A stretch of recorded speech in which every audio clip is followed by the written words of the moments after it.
Nirvana, A Study in Synthetic Consciousness by George S. Arundale, 2nd edition, revised and enlarged. Together with a new chapter, Theosophical Publishing House, Adyar, Madras, India, 1927. First published, December 1926. 2nd edition, November 1927. To elder brothers Annie Besant and Charles Webster, Leadbeater, by whose aid these experiences were possible, and to those in whom Nirvana shines revealed forward, I have been asked by my lifelong friend Bishop Arundale to write a few words of introduction to his book. I consider it a very remarkable production, a valiant attempt to describe the indescribable. Few among men still living on earth are they who have experienced Nirvana. Fewer still have made any endeavor to record their impressions. Those of us who have touched that truly tremendous altitude know well that all human words fall short in the effort, that all earthly colors are hopelessly inadequate to depict its supernal glories, yet must we try, even though we are foredoomed to failure. That which is given to us we must share with our brethren, so far as may be, for that is the law of the occult life. In obedience to that law this book is written.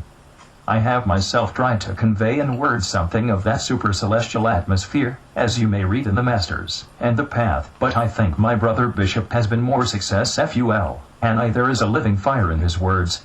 True, that which he has seen cannot be portrayed, yet the enthusiasm which he throws into the essay is so infectious that we feel ourselves on the very verge of understanding. Much of upliftment, much of help he certainly can and does give us. If we cannot yet know all, at least we are nearer to the knowing, at least we are encouraged by the testimony of one who already knows. And where he stands now, all will stand one day. So let us unite in outpouring our heartfelt gratitude for this rare book which he has given us, and the best way in which we can show it is to aid him, and to follow him in the splendid work which he is doing in the service of our holy masters. C.W. Leadbeater, my son George, has asked me to add a few words to the above, written by one who knows. To try to describe Nirvana is as hopeless a task as to try to empty the ocean into a thimble. Yet it is one of the efforts that are made by heroes only. I recall the words spoken by one who greatly dared in the slower world, as marking the heroic enthusiast. It is better to climb nobly, and to fail, and ignobly not to climb at all. Annie Besant, VII. Author. As preface, I think I may say I have been a rather strenuous person for many years, for over 25 years now, under the inspiring guidance of my revered chief, Dr. Annie Besant, and my strenuousness has been very much on the physical plane. I confess to having thought little of what people call higher things, of causes and of origins, of theories of life, of planes of nature, of hierarchies of beings, and so forth. I have had work to do in the outer world, and I have tried to do it, and have not concerned myself with whys and wherefores. Whenever I have studied specifically to the immediate ends of a particular piece of work.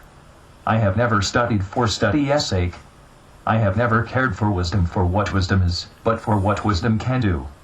My universe is full of the things I need. If I could not relate a thing to my work, then that thing has been out of my perspective, at all events for the time being. I have been one-pointed, even though I may have turned my eyes from much upon which they might usefully have rested. But during the last year or so I have been making a discovery.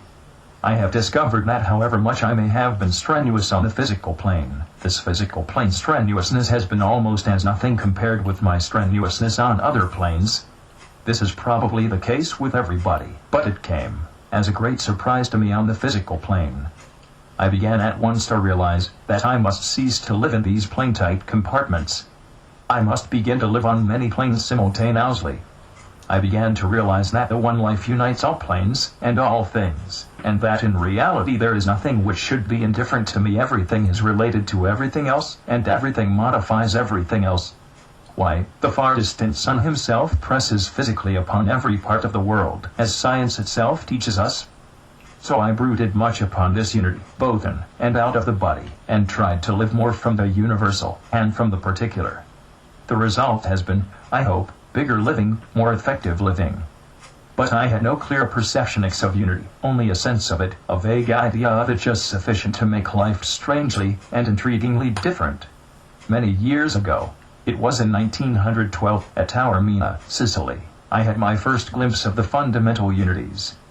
I remember sitting at the window of my room in the hotel in which a party of us were staying, and I was listlessly dreaming. All of a sudden my half-non-seeing eyes rested on the orange grove in the little valley beneath, and I found myself peculiarly, wonderfully, identified with the orange trees, with their very life and being.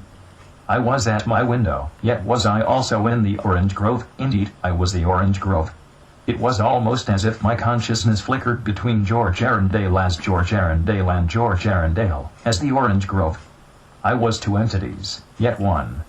And as I lived as the orange grove, a gardener entered, and began to pluck some of the oranges, and to cut off some of the branches.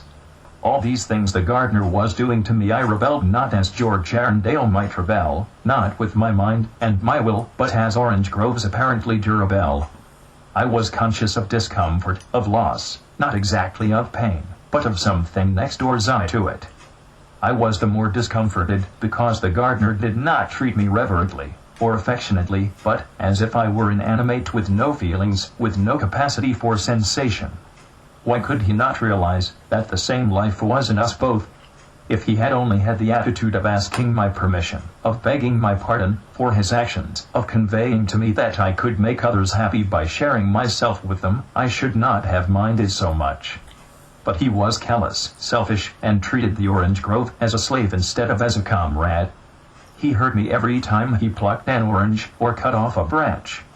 With a different attitude on his part, he might have had all my oranges, all my branches, and we might have rejoiced together, for we could have worked together. As it was, being at his mercy, and treated as his chattel, life was only just worth living, and I was a poor orange grove because uncared for. This experience of consciousness in the vegetable kingdom opened before my eyes an entirely new conception of consciousness at different levels of unfoldment, and of the implications of the all-embracing unity. I have never been the same since. I have never been able to pluck a flower, or even to uproot a weed, without as it were silently explaining my reasons to the plant, or to the weed, requesting a sacrifice for some definite, I will not necessarily say larger, good, and I have never found any lack of cooperation. Interestingly enough, I always feel that I must justify my actions to the life which I am thereby affecting, and for this very reason I am more than ever a vegetarian. How can I explain, how can I have the face to explain, to sheep or cattle, to birds or fishes, that I ask them to sacrifice themselves, with an inevitable accompaniment of much suffering, simply to gratify my palate, or because I myself suffer from the delusion that I cannot live without eating flesh food? To make such a request is grossly, disgustingly selfish, and though I can behave, if I choose, like a robber or pirate, and steal by force, still there is fortunately just enough of the honorable gentleman about me, at least in this particular direction, to cause me utterly to decline to make so monstrous a demand, whereby I must inevitably lower the dignity of the kingdom to which I belong. Making the subhuman kingdoms wonder what kind of evolution it is that causes those who I should know better to prey upon those who cannot resist force, whose only defense is their right to live. From time to time I have had other visions of this glorious unity, but none so inexpressible as that which marked the opening of the doors of Nirvana to the knock I had learned to give. One night I suddenly awoke with the most vivid remembrance of a supreme exaltation, of a marvelous expansion of consciousness, absolutely indescribable, though then and there I felt I must somehow or other record it on paper. It was about 1 a.m., and part of me was very much disinclined to take the trouble to sit up and write, even though pencil and paper were by my bedside, as has been my habit for some time in case an idea came during the fruitful hours, when sleep minimizes physical interference. But another part of me insisted. So I sat up and wrote that with which this book begins, and I remember hearing, "This is Nirvana." And I knew it was Nirvana. I was immensely astonished, I confess, for I had never before given a thought to Nirvana, at all events on the physical plane. What I wrote was very strange to me at first. My waking consciousness was not accustomed to reflect Nirvana consciousness, and the process of remembrance was physically painful. However, I wrote down all that came to me, and my pencil found it exceedingly difficult to travel at the rate at which the thoughts poured through. I could hardly read my own handwriting, so fast I wrote, and certainly I hardly knew what I was writing. I wrote for hours, and was all aglow with exaltation. The whole of my being seemed reoriented. I was born again, and when the day came I found all changed. A new note had been sounded in my being, new values had come to everything, and since then I have been occupied in readjustment so that I may gradually blend my old world with my new world. Practically the whole of the book had been written either between 1 a.m. and 4 a.m. or between 4 a.m. and 6 a.m., and many nights have been passed in the physically painful, though spiritually wonderfully uplifting, process of striving to hold a reflection of Nirvana in the physical brain and in the waking consciousness. Needless to say, even the most beautiful description of Nirvana which could be conceived out here must inevitably be nothing less than a caricature of Nirvana, as it in reality is. What then must my poor efforts be? It is almost a blasphemy to publish them, even as a feeble attempt to indicate a shadow of Nirvanic glories. They fall indescribably short of the reality. Yet it seems to be better to have even these than nothing, and many who have read some extracts have felt an upliftment. With Bishop Leadbeater's encouragement, therefore, this book is issued as a poor sketch by an unpracticed hand, conveyed through deadening media of a world of incomparable glories.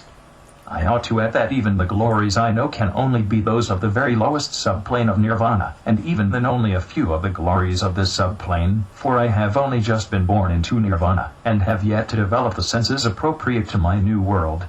As time passes, however, more and more of Nirvanic consciousness penetrates my being, and it is as if I had begun a stupendous journey from a great resurrection to an ascension, the glories of which are as different from those of Nirvana as is the sun from our earth. I hope the account of my own experiences will help others to contact this royal consciousness of Nirvana. It is within the near reach, no doubt, of many, while some today, and many in days gone by, have known Nirvana, as I can only hope to know it after long effort and concentration. My own description is not, of course, of Nirvana, as it actually is, even on the lowest subplane. It is of Nirvana as it has appeared to me, of as much of Nirvana as I have been able to assimilate. Much of the description is doubtless colored by my personality. Another description, totally different, might well be quite as true, possibly far more true. I can only say I have done the best I could with the powers at my disposal, and I am well aware that the narrative is in many ways made up of a number of disconnected parts. The reason for this is that I have written night after night, as I was moved to write, without thought of what I had already written. Each section is, therefore, the pen impression of a particular vision of a Nirvanic landscape, just as it impressed itself upon me at the time. George S. Arundale XVI note to the second edition. I am naturally gratified that after a few months a second edition of Nirvana is demand dead. I think the value of a little book has been more in the direction of suggestion as to lines of experiment and as a description of the conditions obtaining under the Nirvanic mode of consciousness. Frankly, the reader will find little description, for description is impossible, but he will find many impressions, and my advice to him is to pay just as much or as little attention as he feels disposed to the details of the various impressions, and to concentrate on the atmosphere of which they are particular expressions as the result of the medium, George Arundale, through which the atmosphere must needs filter. For example, I write of lightning standing still.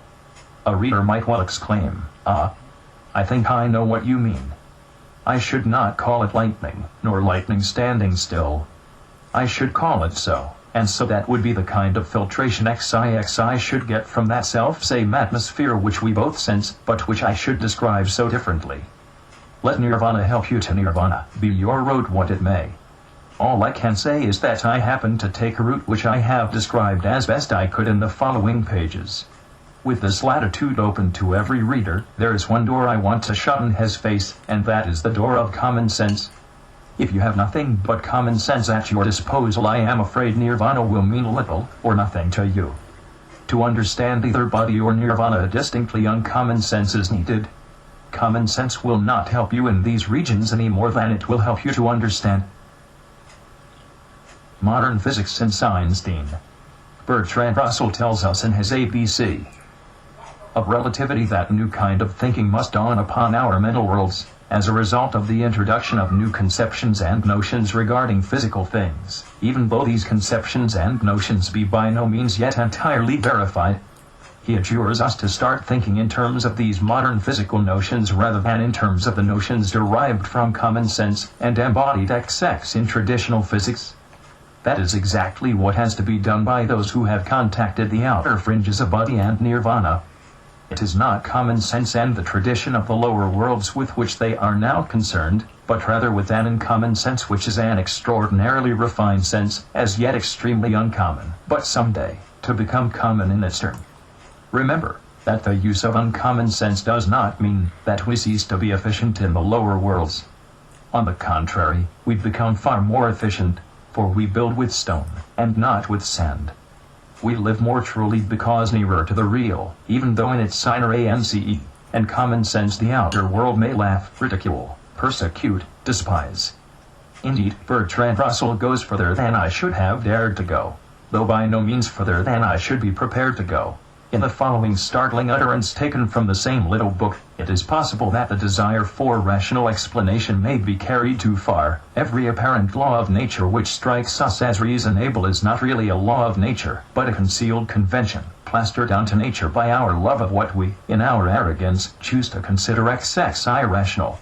Eddington hints that a real law of nature is likely to stand out by the fact that it appears to us irrational, since in that case it is less likely that we have invented it to satisfy our intellectual taste. A profoundly true utterance which, had it been widely appreciated in times gone by and were it widely appreciated today, would have saved many apostles of truth from persecution and martyrdom, and would enable the world to derive far more benefit than it does from the researches of occultists and mystics, true pioneers, true seekers, after real laws of nature through the irrational and super-rational. I have made many corrections and a number of additions and modifications in this new edition, and I have added a new chapter, Further Thoughts, containing a few results of further meditations. I hope these also will prove interesting and provocative of pioneering in the same direction. GSAXXII Contents for Word. VE Author as Preface. X Note to the Second Edition. Zixi The First Glimpse. 1-2. The First Readjustment. 31-3. The Inner Light Upon Outer Things. 47-4. A Meditation in the Himalayas 68v Some Reflections.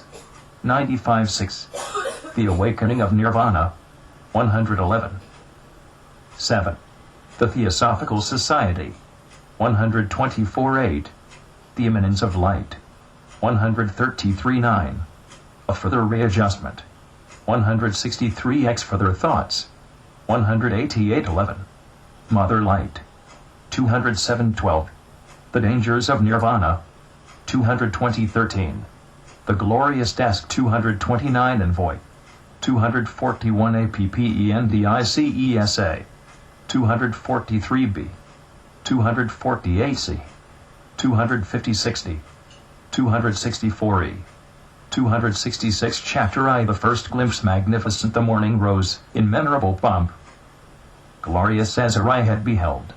In front the sea lay laughing at a distance, near the solid mountains shone, bright as the clouds, green tinctured, drenched in empyrean light. And, in the meadows, and the lower grounds was all the sweetness of a common dawn, dews, vapors, and the melody of birds and laborers going forth to till the fields. Ah, need I say, dear friend, that to the brim my heart was full. I made no vows, but vows were then made for me, bond unknown to me was given, that I should be, else sinning greatly, a dedicated spirit. On I walked, in thankful blessedness, which yet survives. Wordsworth, The Prelude, BKIV. My first remembrance is of seeing the Master KH Star. Those who have undergone occult training are aware how supremely magnificent. As a teacher is this great master. He is, of course, a high official in the world's education department, and apprentices from all departments have the honor to come under his inspiring guidance. I myself have had this honor, and, although I do not belong to the education department, I still have the inestimable privilege of his gracious guidance. It was a great joy to me to enter the new pathway, under the benevolent watchfulness of this gracious friend, to whom I owe so much, and it was a great joy, too, to make the entry with the help of the Master as representative in the outer world, our wonderful elder brother Bishop Leadbeater. Only those who have had CWL as teacher can possibly know all that a teacher can really be. The evil-minded and the ignorant traduce him, as it is their habit, to traduce others of his great line. But future generations shall rise up and call him blessed, while today there are many who count it their greatest joy to stand by his side, as his persecutors yelp at his heels. Looking as I had never seen him before, one radiant, he is always supremely radiant, but now he was more than radiant, and I cannot find a word down here to describe him in the glory in which I perceived him, with the first flash of Nirvana consciousness. Majestic and radiant are poor words. Blinding perhaps expresses it better, for just for a moment I was overwhelmed. I almost wanted to veil my face from sight of him, and yet I could not keep my eyes from him. So unfathomably splendid did he appear, only less glorious than the King Star, the supreme ruler of this world, the veritable king, within whose consciousness all things live, and move, and have their being. Some there are in the world who have seen him, but who can only gaze upon him as he veils his glory before their feeble eyes. He is indeed the lightning, in the light of which Nirvana is but shadow. And as the first glimpse comes of Nirvana, there comes with it the memory of an audience of the king, the marvelous stillness, then the blinding presence, and then the power to see. As I afterwards realized, though at the time no greater glory could I conceive, to I summon up my courage. I feel as if he were saying to me, welcome to a new kingdom which you must learn to conquer. In his power my consciousness unfolds, and I step, as it were, across a threshold into Nirvana. Words and phrases, however beautiful, however majestic, almost desecrate as they strive to describe conditions there. Even the faint touch of first experience of this lofty level dwarfs into insignificance all other experiences of all other planes, save only the entry into the presence of the one initiator. I remember my first glimpse of the buddhic plane on the occasion of admission to the ranks of the Great White Brotherhood. I recall to this day my marveling at the vision of the Master in his buddhic vehicle. And well do I remember in the days that followed, the wondrous sense of unity with all things, with the trees and flowers, feeling with them all, growing with them and in them, suffering, and rejoicing in, and with them. I remember, too, the casting off of the friend of ages, the causal body, and 3. I remember a vivid rending contrast between the moment before and the moment after the glimpse into the new kingdom. I remember how it was, as if from out the sunshine I had suddenly entered a dark tunnel with a seemingly unending vista of blackness stretching infinitely far into a limitless beyond. Was there light at the end? I could see none. Must this blackness last forever? Well, be it as it may, I must enter this tunnel, for I can do no other. To quote the words of Luther, darkness enfolds me, blackness permeates me, shall I never again know light? Yet I look forward, and press onward. And at last the tunnel ends, the blackness vanishes, and I step into a light more glorious by far than the light I left. I had to let go the light I knew in order that I might enter into a light more real. It seems to be ever thus. That which we are ready to let go, to lose, we find unto life eternal. In the occultist there must be a spirit of daring, of adventure, of eagerness to risk. He must be willing to let the lesser go before he has grasped the greater. And in the interspace there is a momentary loneliness which must be borne happily and joyfully, for it is in loneliness that is born the power to strive, the strength to sustain and to protect. Those who cannot endure loneliness are not yet ready to be molded into leaders of men. But today the Master seems to me as one whom I have never known before, robed in the glories of a kingdom I am entering, as a little child. The new consciousness enfolds me, and in a moment my world is full of new, strange, glorious values. All is different, supremely different, though the same. A new divinity is opened to my eyes, and unfolds to my gaze a new meaning, a new purpose. It is the buddhic unity transcended, glorified, a more marvelous unity. In some wonderful way it is merged in a state vaster and more tremendous. There is something even more true than the truth in the unity I have so far known, something more real. It seems impossible, and yet it is so. What is the nature of that of which even buddhic glory is but a limitation? I must use words, and words seem a terrible anticlimax. I can only say it is the glory of light transcendent, a world of light which is the image of God's own eternity. Face to face do I seem to be with an unspotted mirror of his power, and with an image of his goodness. and the mirror, the image, is an endless ocean of light, in which I once again become, though five in one sense I already have been, merged by an apotheosis of at one mense on plane after plane, below. It is another baptism, another immersion into the waters of the real. At every stage of growth of baptism, to be succeeded by a confirmation, to be followed someday by an ordination, a consecration to, because an identification, whether complete or not, with the higher self. Brotherhood in the outer world, unity in the buddhic world, light transcendent in nirvana. And if on the threshold I am transported by its glory, how shall it be when I begin to ascend to the summit? Description falters even before this first lifting of the veil. Thought and feeling distort, and narrow infinitely. At best one can but suggest and hint. The rest is a matter of individual incommunicable experience. This light transcendent is even nearer to the real, and the buddhic unity which hitherto has seemed the most stupendous fact in all the world. Light the beginning, light the path, light the future. God said, "Let there be light," and there was, and is light, indescribable. Beautiful as is the light in the world, it is but the faint and feeble image of the light triumphant. The adjective somehow seems appropriate. Of these regions of the real six, it is the sunlight of the sun, ere it descends into the forms in which we know it. It is light purified of form. It is light which is the life of form. It is an ever-present intimation of immortality, of future, within the now, and thus eternal. It is I do not say the apotheosis and essence of the light we know. All the glory of the most wonderful dawn, and one feels nothing can be more wonderful than a perfect Eastern dawn, is brought to glorious fruition, and splendid perfection, in that eternal noonday which is nirvana. The glory of the buddhic plane is but the dawning of a nirvanic day. Yet, as I write these words, I remember knowing, as I stood awestruck upon the threshold of nirvana, that beyond even that, to me, supreme unfoldment lay unfathomable, immeasurable splendors, to which nirvana itself, the noonday of the buddhic dawning, is but, as a dawn, a promise, a shadow. I could sense this. I had to sense it to preserve my balance. I must hold fast to proportion even in these stupendous regions. That unity could be transcended I knew, for was not the light glory before my eyes? But there is more even than light glory.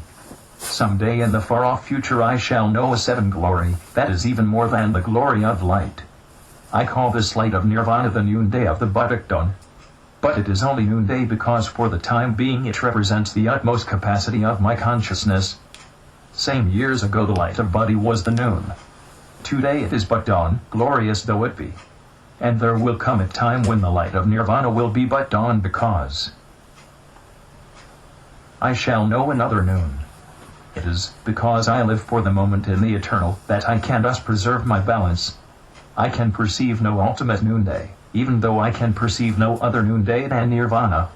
I look back upon glorious dawns and upon glorious noondays. I see before me other noondays, before which this nirvanic noonday itself must pale into a dawn. Is there no limit to growth? None that I can perceive. And if I talk of dawns and noondays, are there also evenings, eventides, glorious evenings, evenings no less wonderful than the dawns, with light as beautiful as the light of dawn, as the light of noontime? I think there are.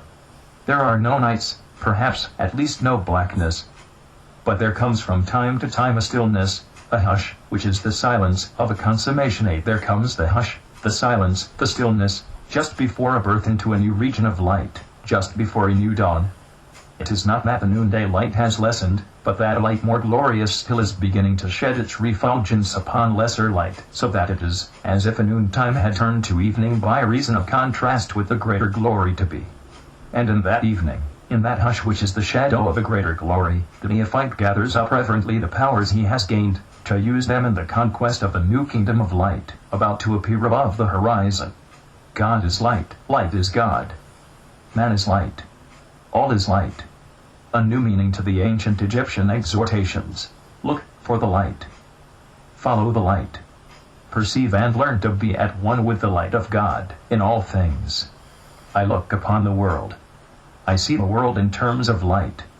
God, light in manifestation in man, light, in rock light, in tree light, in creature light. All is light, a blinding glory, at the center, translated into color light, into sound light, into form light, into substance light, as it descends into ever-increasing manifestation. At the circumference light as we know it in the manifested universe, light 9 expressed in innumerable ways. At the center that glory which is beyond all form, all color, all substance. Yet the circumference is but the center externalized, so there is the blinding glory everywhere, the God light, the blazing seed of futurity, in each individual thing, in every kingdom star compare, in this connection, that very interesting book Color Music, The Art of Light, by A.B. Klein. Crosby, Lockwood and Son, London. The light seed unfolds its essence, its being, and becomes a world, a universe. In each kingdom of nature, 7 great pathways of light, potential in each kingdom, in the beginning, unfolding into glorious fruition, at the close. I see the diamond, the ruby, the emerald, the sapphire, kings of the mineral kingdom, superb in the perfection of their colors. Yet at the bottom these glories exist, imprisoned, slowly being released through the evolutionary process until they stand free and splendid as the kingdom as jewels. May I quote here a beautiful passage from Ruskin's The Ethics of the Dust, in which he describes the glorious pathway of evolution, in the mineral kingdom, the light in prison becoming the light free, thence to enter into 10 higher tabernacles, to tread pathways no less glorious, and virtually identical in process. A pure or holy state of anything is that in which all its parts are helpful or consistent. The highest and first law of the universe, and the other name of life, is, therefore, help. The other name of death is separation. Government and cooperation are in all things, and eternally, the laws of life. Anarchy and competition, eternally, and in all things, the laws of death. Perhaps the best, though the most familiar, example we could take of the nature and power of consistence, will be that of the possible changes, in the dust we tread on. Exclusive of animal decay, we can hardly arrive at a more absolute type of impurity, and the mud or slime of a damp over-trodden path. In the outskirts of a manufacturing town. I do not say mud of the road, because that is mixed with animal refuse, but take merely an ounce or 2 of the blackest slime of a beaten footpath on a rainy day, near a manufacturing town. That slime we shall find in most cases composed of clay, or brick dust, which is burnt clay, mixed with soot, a little sand, and water. All these elements are at helpless war with each other, and destroy reciprocally each other's nature and power, competing, and fighting for place at every tread of your foot, sand squeezing out clay, and clay squeezing out water, and soot meddling everywhere, and defiling the whole.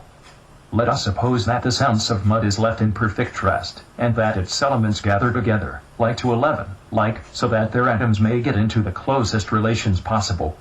Let the clay begin. Ridding itself of all foreign substance, it gradually becomes a white earth, already very beautiful, and fit, with help of congealing fire, to be made into finest porcelain, and painted on, and be kept in kings' palaces. But such artificial consistence is not its best. Leave it still quiet, to follow its own instinct of unity, and it becomes, not only white, but clear, not only clear, but hard, not only clear and hard, but so set that it can deal with light, in a wonderful way, and gather out of it the loveliest glories only, refusing the rest. We call it then a sapphire. Such being the consummation of the clay, we give similar permission of quiet to the sand. It also becomes, first a white earth, then proceeds to grow clear and hard, and at last arranges itself in mysterious, infinitely fine parallel lines, which have the power of reflecting, not merely the blue rays, but the blue, green, purple, and red rays, in the greatest B, in which they can be seen through any hard material whatsoever. We call it then an opal. In next order the soot sets to work. It cannot make itself white at first, but, instead of being discouraged, tries harder and harder, and comes out clear at last, and the hardest thing in the world, and for the blackness that it had, obtains in exchange the power of reflecting all the rays of the sun at once, in the vividest blaze that any solid thing can shoot. We call it then a diamond. 12 Last of all, the water purifies, or unites itself, contented enough if it only reach the form of a dewdrop, but, if we insist on its proceeding to a more perfect consistence, it crystallizes into the shape of a star. And for the ounce of slime which we have bipolitical economy of competition, we have bipolitical economy of cooperation, a sapphire, an opal, and a diamond, set in the midst of a star of snow. I have asked you to hear that, children, because, from all that we have seen in the work and play of these past days, I would have you gain at least one grave and enduring thought. The seeming trouble, the unquestionable degradation of the elements of the physical earth must passively wait the appointed time of their repose or their restoration. It can only be brought about for them by the agency of external law. But if, indeed, there be a nobler life in us than in these strangely moving atoms, if, indeed, there is an eternal difference between the fire which inhabits them and that which animates us, it must be shown, by each of us in his appointed place, not merely in the patience, but in the activity of our hope, not merely by our desire, but our labor, for the time when the dust of the generations of men shall be confirmed for foundations of the gates of the city of God. The human clay, now trampled and despised, will not be, cannot be, knit into strength and light by accidents or ordinances of unassisted fate. By human cruelty and iniquity it has been afflicted, by human mercy and justice it must be raised, and, in all fear, or questioning of what is, or is not, the real message of creation, or of revelation, you 13 may assuredly find perfect peace, if you are resolved to do that which your Lord has plainly required, and content that he should indeed require. No more of you, than to do justice, to love mercy, and to walk humbly with him. In every kingdom it is the same.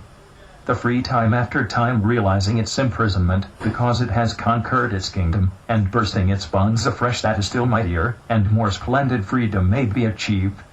The flower of every kingdom unfolded color glory, sound glory, substance glory, form glory, passing thence to win the nobler freedom.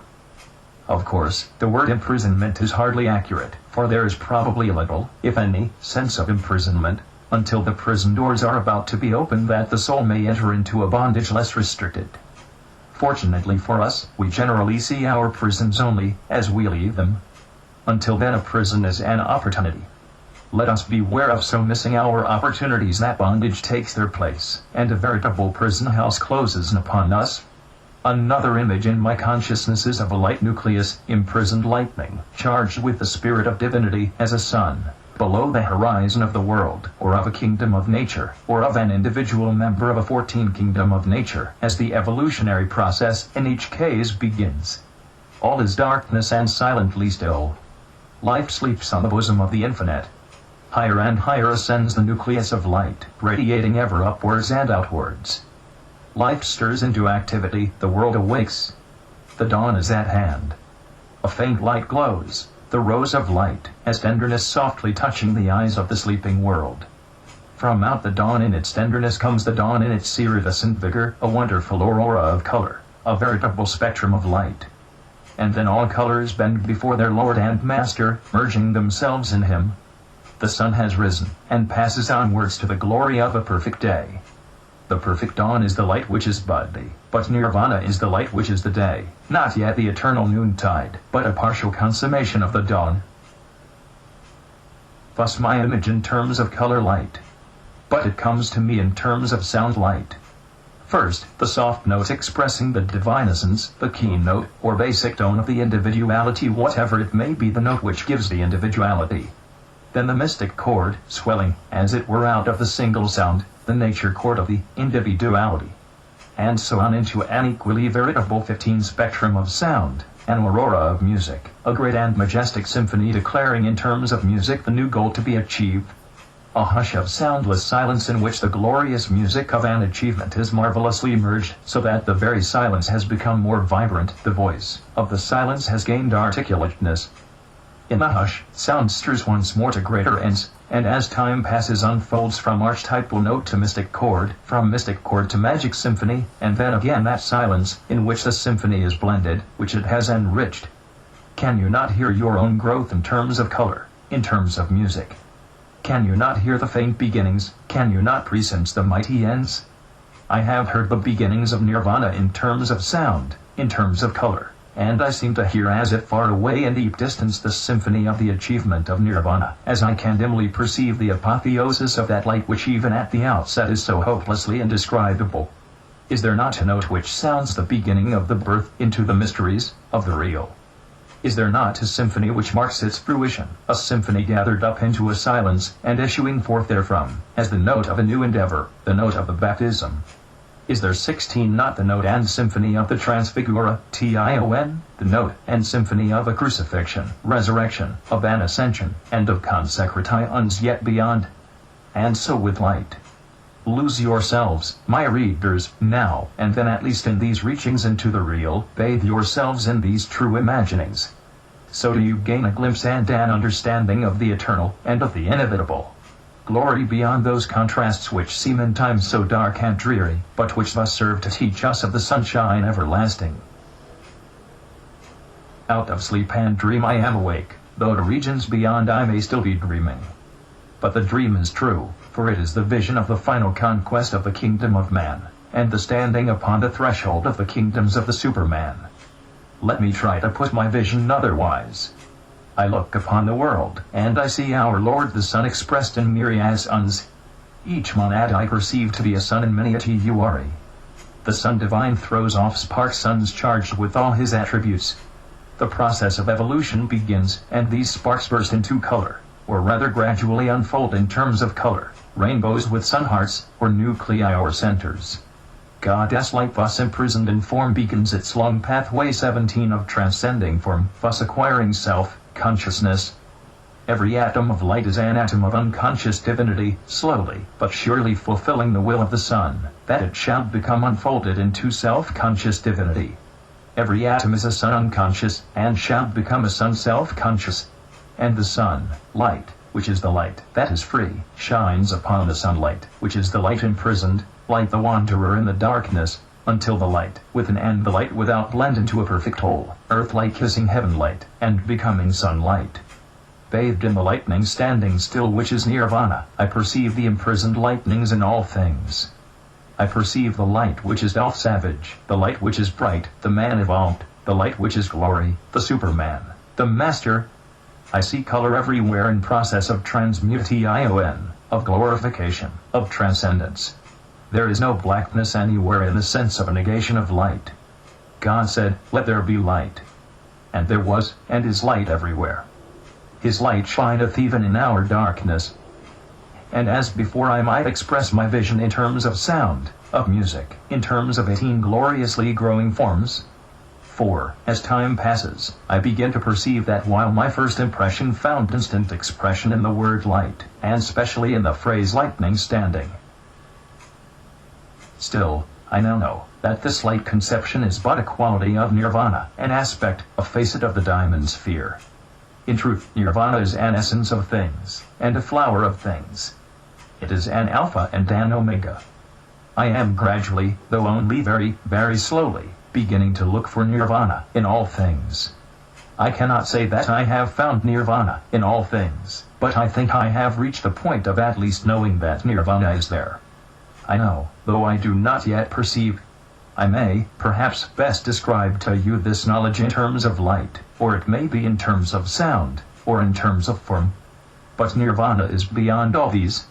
Nirvana is a mode of being, a mode that transcends light and sound and form, though shadowed at least in all that we can know down here of the most glorious light, sound, and form. Have you tried to transcend the farthest limits of your consciousness? Have you ever striven to rise, first measurably, and then almost immeasurably, above and beyond yourself? Have you 19 ever tried to know your bondage, and the numbers the bonds? Have you ever recognized your limitations, your many weaknesses, and have you then ever known yourself as having triumphed over them, so that you have become unrecognizable to yourself as well as to others? Must you reach after Nirvana, however long may be the road on which you have to travel? Light, yes. Sound, yes. Even form, from out the formless, yes. But Nirvana is a mighty spiritual essence of all these things, and you approach it by learning to transcend yourself, to be an alchemist transmuting marvelously the lower into the higher. Awake. Arise.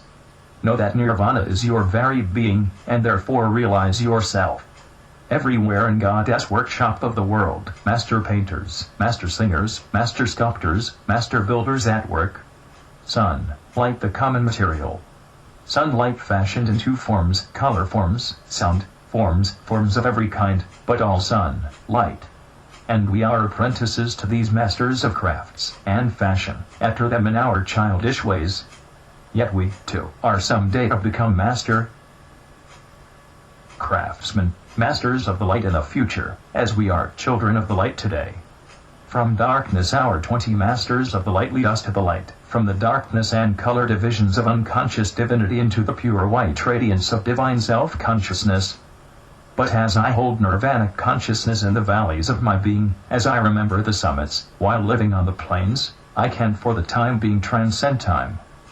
There is, as long as the nirvana consciousness holds, no becoming, no dawning, no color, only a perfect radiance, beginningless and endless. It is thus that nirvana is bliss, and I know now why some great ones enfold themselves in it to the end of the age. It is a supreme consummation, and opens out a pathway of stupendous glory. I realize, too, that here is no selfishness. There could be none, of course, in entering nirvana and exploring it to the end, if and there be. To abide in nirvana, not to go forth therefrom, is a form of service to the world, for to enter nirvana is to make a channel between the world and nirvana, so that the world is one step nearer to the nirvanic dawn, and in some indescribable way the world is drawn into nirvana, or should I rather say becomes more nirvanic, because the sun of the world abides there. And 21 I look upon races, upon nations, upon peoples, upon faiths, upon communities, as colors in the universal spectrum. And yet each is spectrum in itself. I must study these colors, that I may the more purposefully serve. I see Australia. I see our Australian section, the sun nucleus of the Australian continent. I see the color scheme of things everywhere. I see that color matters infinitely, in the little things as well as in the big. For everywhere is a message as well as an individual growth. There is a message in the color of the clothes we wear, in the color of our furniture, of our objects of daily use, in our music and drama and painting, yes, and even in our magazine, Advance Australia. Does its blueprinting speak its message? Truly? Does not black print and convey less of God's message than color printing? I know the power of light, and therefore the power of color. The nirvanic light is power, not cold power, but blazing power, at least as I sensed it. And even the word power is a limitation, for I know now in a measure that I can begin to understand the meaning of the three great attributes of God: light, omniscience, omnipotence, omnipresence. I see each color emerging from its 22 archetype, descending into darkness, ascending into light.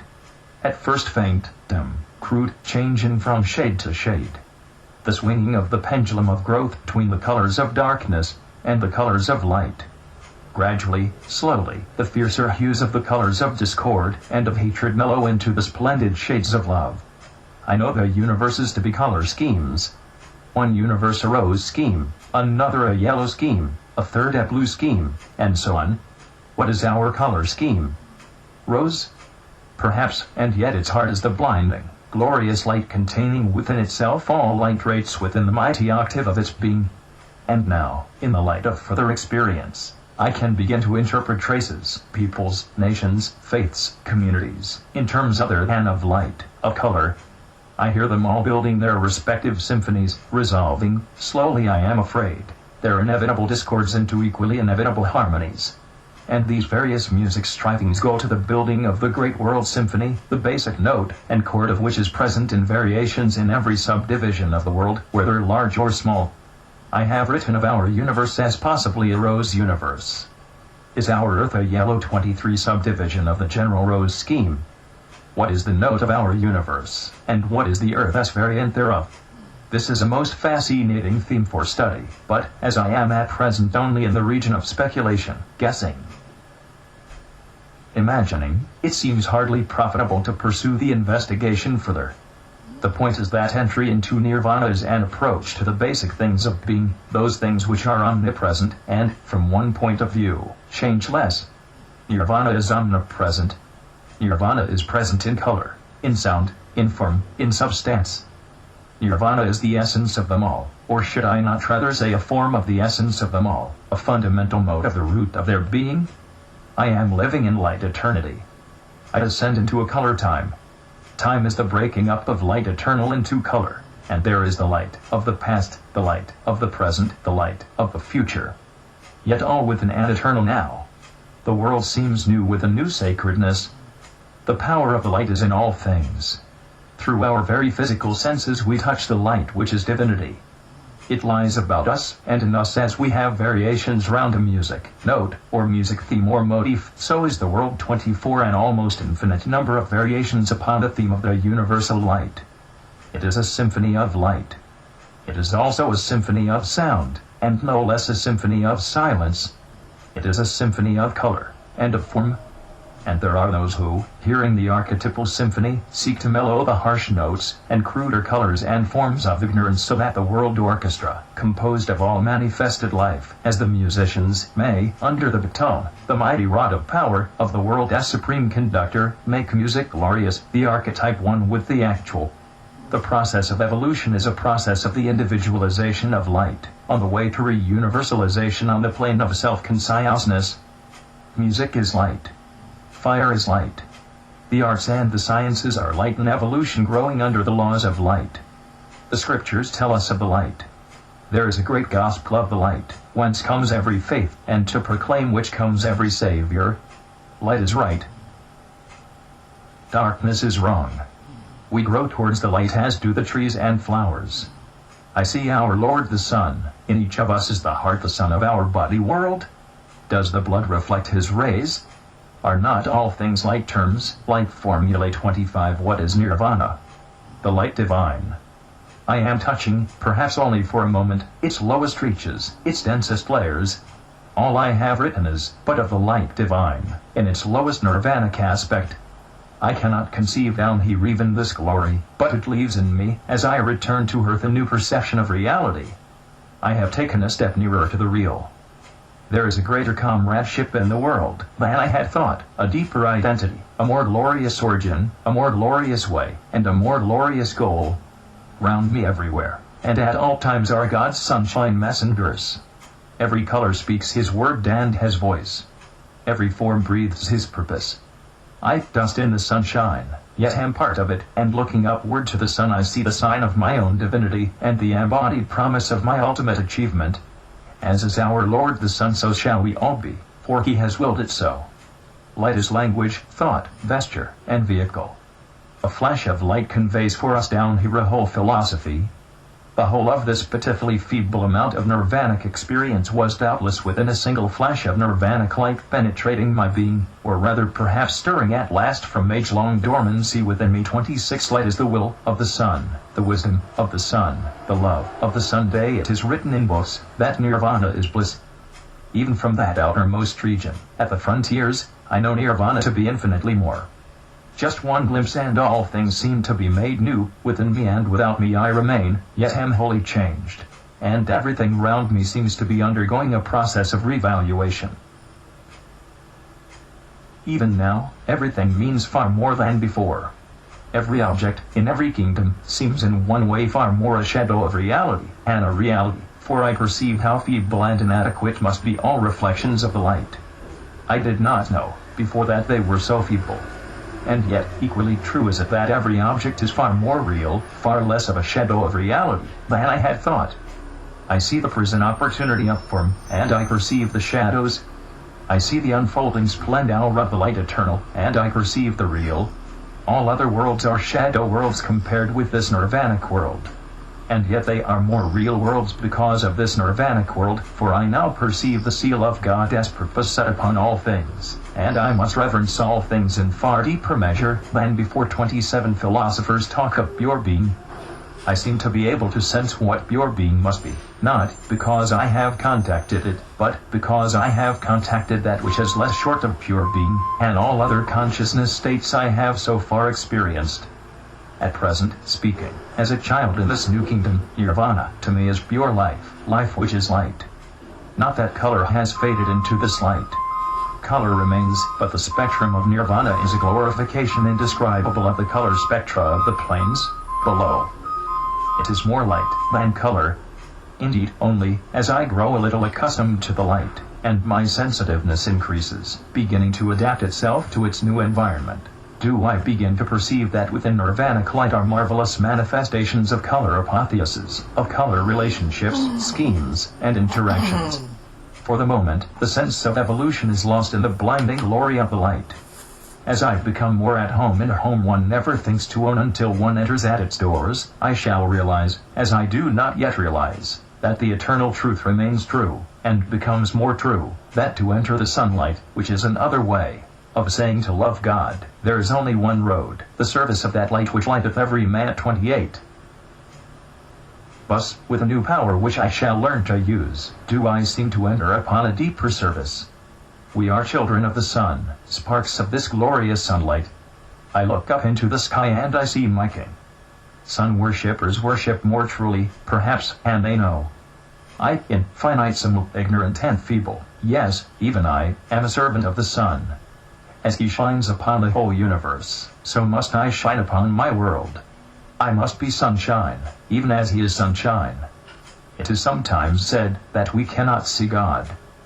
I think I can see him in part, and know something of his sublimity, as I look upon the Sunday even, with my physical eyes. I know something of his glory, and the whole world around me is his glory in manifestation. But looking upon him from the Nirvanic world, I know far, far more. Another veil is lifted, and a fuller glory shines upon me. No words can express my new sense of him. It is, and must be, a mystery beyond words, beyond feeling, beyond even thought. Indeed, I must not even make the attempt, it is little short of blasphemy. But in the first epistle general of St. John, beginning at the 5th verse of the 1st chapter, it is written, "This then is the message which we have heard of him, and declare unto you, that God is 29 light, and in him is no darkness at all. If we say that we have fellowship with him, and walk in darkness, we lie, and do not the truth. But if we walk in the light, as he is in the light, we have fellowship one with another." And again in the 2nd chapter of the same epistle, beginning at the 9th verse, "He that saith he is in the light, and hateth his brother, is in darkness even until now. He that loveth his brother abideth in the light, and there is none occasion of stumbling in him." A simple message, but profoundly true. In him is no darkness at all, neither shadow of turning. Upon us all shines his light, perpetual. May we ever dwell in the light, through the service of our brethren. 30. Chapter 2. The first readjustment. I compare man's gradual progress in self-knowledge to his gradual decipherment of the nature and meaning of the sunshine which reaches him as light and heat indiscernibly intermingled.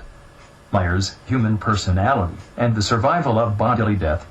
It is curious how, as the days pass, one becomes increasingly conscious of readjustment to one's surroundings, as well as of a perpetual contact with the non-physical.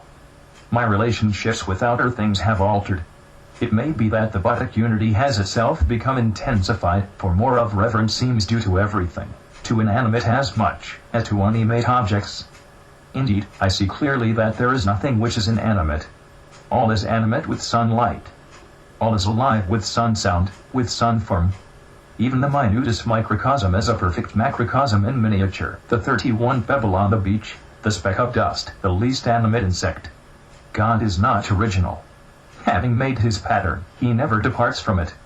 Having chosen his pathway, he never diverges from it. This perception of the wonderful sameness of all things, which means that in essence all things are vibrant with infinite potentiality, causes an interesting and significant physical reaction to the outer world. I must lift things more carefully, deliberately. I must touch things with more refinement in the touch. I must use things with a greater sense of the purpose, to which there is no exaggeration in the statement. They are dedicated. Nothing slipshod or careless is tolerable. Let knowledge grow from more to more, but more of reverence in us dwell, that mind and soul, according well, may make one music, as before, but vaster. There is much profound truth in these lines. Through increased reverence the music does become vaster. I perceive divinity in the fountain pen with which I write these words. It seems unfair to the pen, indeed untrue to the essential being of the pen, if I do not try to write carefully and neatly. The pen suffers 32 other than physically if ill-treated, if used less reverently than it might be used. I seem to be under the necessity of educating, of cooperating with my surroundings all the time, largely by my general attitude, but in no small measure by my moreover comradeship with the things that constitute them. My office tools depend upon me, look up to me. All this may be the intensification of the buddhic principle, but it is more than this. Am I getting nearer to the truth when I suggest that the unity of buddhi is more an outward, forthgoing process, while the unity of nirvana is more an inward, indrawing process? Do I at the buddhic stage perceive my oneness with the world, and at the nirvanic stage perceive the potentiality of all things within me? I think there is something of this kind, for our Lord the Sun seems at the nirvanic stage to become the center of my being. On further contemplation, it seems as if at the buddhic stage one goes out to find a unity, while at the nirvanic stage one begins to realize it everywhere. At the buddhic stage one travels from center to circumference, finding the center as much at the circumference as at the center, if you understand what I am trying to convey. At the nirvanic stage, 33, that which has been two, and yet one in two, becomes one. All is center, and one is on the verge of the conception that under a certain mode of consciousness a center need have no circumference, for all is within the center. We draw circumferences just as we draw double lines for easier writing. But we do not need them, and nirvana is the state of doing without them. At the buddhic stage there is more of realization. At the nirvanic stage there is more of being. As I have already written, the sun seems to be my king, and I realize that down here I must be a son, the son of my world, as he is the son of his system. In him is the source of all life. In me, too, is the source of all life, because I am in him, and of his being. His rays pervade worlds. Do not mine, however feebly, pervade a world. I am an infinity in the becoming, because I am infinity in essence. Nothing is lacking in my nature to that stupendous end. The word end is, of course, absurd. I am light even as he is light. The nirvana consciousness seems to produce a cognition of oneself as a throbbing, pulsating energy, or power nucleus, slowly but surely expanding, extending its kingdom far and wide, and itself becoming more and more 34 radiant as its frontiers are pushed forward into space. I can conceive that in the infinitely distant future my body shall be, as the sun, and my kingdom the universe. I am brought face to face with my potentiality, and with its inevitable growth into power. It is a marvelous and stupendous grandeur, omniscience, omnipotence, omnipresence, in the becoming. I enter my sanctum sanctorum. I enter the essence of my being. I perceive a burning, blinding sun, a miniature of the sun himself. It seems to me also that I am in constant contact with all outside me. This is probably a way of putting the fact that I am conscious on the plane of universal consciousness, on which time and space are non-existent. An act of consciousness, and I contact whatever I desire to. Contact. It is not a question of going anywhere, of projection, but rather of tuning, and not even of tuning, but rather of attending. The act of attention makes the contact. Of course, I am only at the very beginning of this, and I express myself badly and uncertainly because I am merely a child, and use child language to express unfamiliar relationships and to describe conditions about which I know next to nothing. I am just like a baby trying to describe all it met on its first journey 35 into the streets of the town, or the roads and lanes of the countryside. I have received impressions, but these filter through, have indeed been contacted by undeveloped organs. Still, perhaps you sense the truth within the halting picture. William James in one of his books has said that the nightingale of life's eternal meaning is forever singing in men's hearts. From the standpoint of the nirvanic consciousness I realize that this is profoundly true, but it means far more than probably he intended it to mean. The eternal meaning of life is indeed forever singing in men's hearts, but it is not, I think, until buddhic and later nirvanic consciousness is opened that one begins to hear the song, or at any rate to begin to understand it. When one does begin to hear it in one's own heart, simultaneously one seems to hear it in the hearts of all things, even though it sings as yet to ears that are deaf. And then one knows that there is but one great song of life echoed in the hearts of men and things, be it variety uns infinite.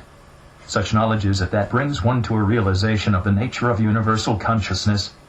hearing the song of life in a harmony of glorious light and color. In its 36th nirvanic manifestation, one hears the sound of its eternal meaning in all things, and it is but an act of consciousness to hear its note in any particular individuality, and thus to contact that individuality intimately. It is, then, but a matter of tuning in onto the wavelength required. The wireless apparatus is installed, even though very far from running smoothly, and I seem able to tune into all manner of things everywhere, to persons, to friends, to events, even though I may only rarely be able to hear accurately. I see the dead living on in other bodies, and with us all the time. I see the living in other parts of the world, as near to me as those in physical propinquity. I can draw the whole world into me, and thus annihilate time and space. How much more than this world, so far, as regards its nirvanic states, I may be able thus to draw in, I do not know. But I am just now beginning to perceive that the unfolding of nirvanic consciousness brings one into touch with other worlds, and this earth of ours. Certain planets, of course, may be contacted comparatively easily without nirvanic consciousness, but its unfoldment makes possible journeys farther afield, for on the nirvanic plane infinitely more of our universe begins to 37 be within reach. I have not yet journeyed far afield, but I find myself in touch with influences from distant places, the nature of which is for the time being more than strange. There are mighty influences at work among us, down here in our world, influences from far away, from other universes indeed as well as from other planets. I can say no more at the moment, for all is big. But it is very intriguing. How strange one feels in one's new world, with its almost illimitable vistas and marvelous scenery, peopled with wonderful presences, linking together even universes within a stupendous cosmos. It is a wonder that the physical brain can stand even the feeblest reflection of it all, for it is also completely outside all previous experience. Clearly the physical brain could not stand the strain, but for the previous buddhic experience, which reinforced the brain, stamped it with unity, enlarged its capacity, that it might gradually become ready for the further expansion. The nirvanic note would have been shattering, but for the tuning in of buddhic contact achieved. How true it is that language in this case conceals thought and meaning. I need nirvanic language to convey the sense of 38 nirvanic things, and my hearers need nirvanic understanding. How impossible to convey the sense of moreness in a medium which stops short at that very moreness. Still, perhaps you have an impression of that wondrous moreness, though until you too can begin to see, my words must often seem confused, and even muddled. As Myers has said so beautifully, oh, could I tell, ye surely would believe it. Oh, could I only say what I have seen. How should I tell, or how can ye receive it, how, till he bringeth you, where I have been. The more one immerses oneself in even this lowest layer of nirvanic consciousness, the greater becomes the clarification of consciousness on the lower planes. It is like a fresh, pure stream of energy flowing through the great channels of life, and vivifying the outlook at every stage. We are continually working under the law of readjustment, and each expansion of consciousness involves a further readjustment to the eternal reality. Purer and purer becomes the refracting medium as kingdom after kingdom of consciousness is conquered, till at last the light of the real shines through undimmed, or as 39 nearly undimmed as is possible in the universe of the relative. One of the most striking examples of this clarification is in the discovery that it is far more possible definitely to know God than I had supposed. Does one attain a vision of God, of the Creator, in a form capable of being understood by human consciousness? I seem to have perceived God, not as an abstraction, but as a cognizable reality, a universality, with a limitation, but the limitation rarefied enough to reveal to me in deeper measure the nature of the universality of God. The expression is unsatisfactory, but it is as if I had experienced the individuality of God. And the whole experience centers round the sun which, putting it bluntly, I perceive to be the physical vehicle of God, whereby he creates, gives, sustains and regenerates life. The sun is, as it were, the countenance of God, the light of which shines upon all things. A little more, and I could describe, in so far as description is at all possible, a manner of God as revealing of himself, on this nirvanic plane. Not God unveiled. I cannot see him unveiled. The part cannot know the whole as whole. but I can see him as he interposes a shadow 40 before my eyes. To me that very shadow, indecent with God, is God, even though but a shadow. I see God in limitation. The part perceives a shadow of the whole. The ocean of Nirvana is a shadow of God. The ocean of every plane is God in shadow. The higher the consciousness, the more is the shadow a true mirror of his being. I realize, too, more vividly the nature of heaven, and somehow it does not seem so absurd to place heaven in the heavens as I had thought. Of course, heaven is a state of consciousness. There are many heavens. Nirvana is a heaven world, infinitely greater than that higher mental plane to which we usually restrict the title. But is not the blue sky a heaven, in special measure?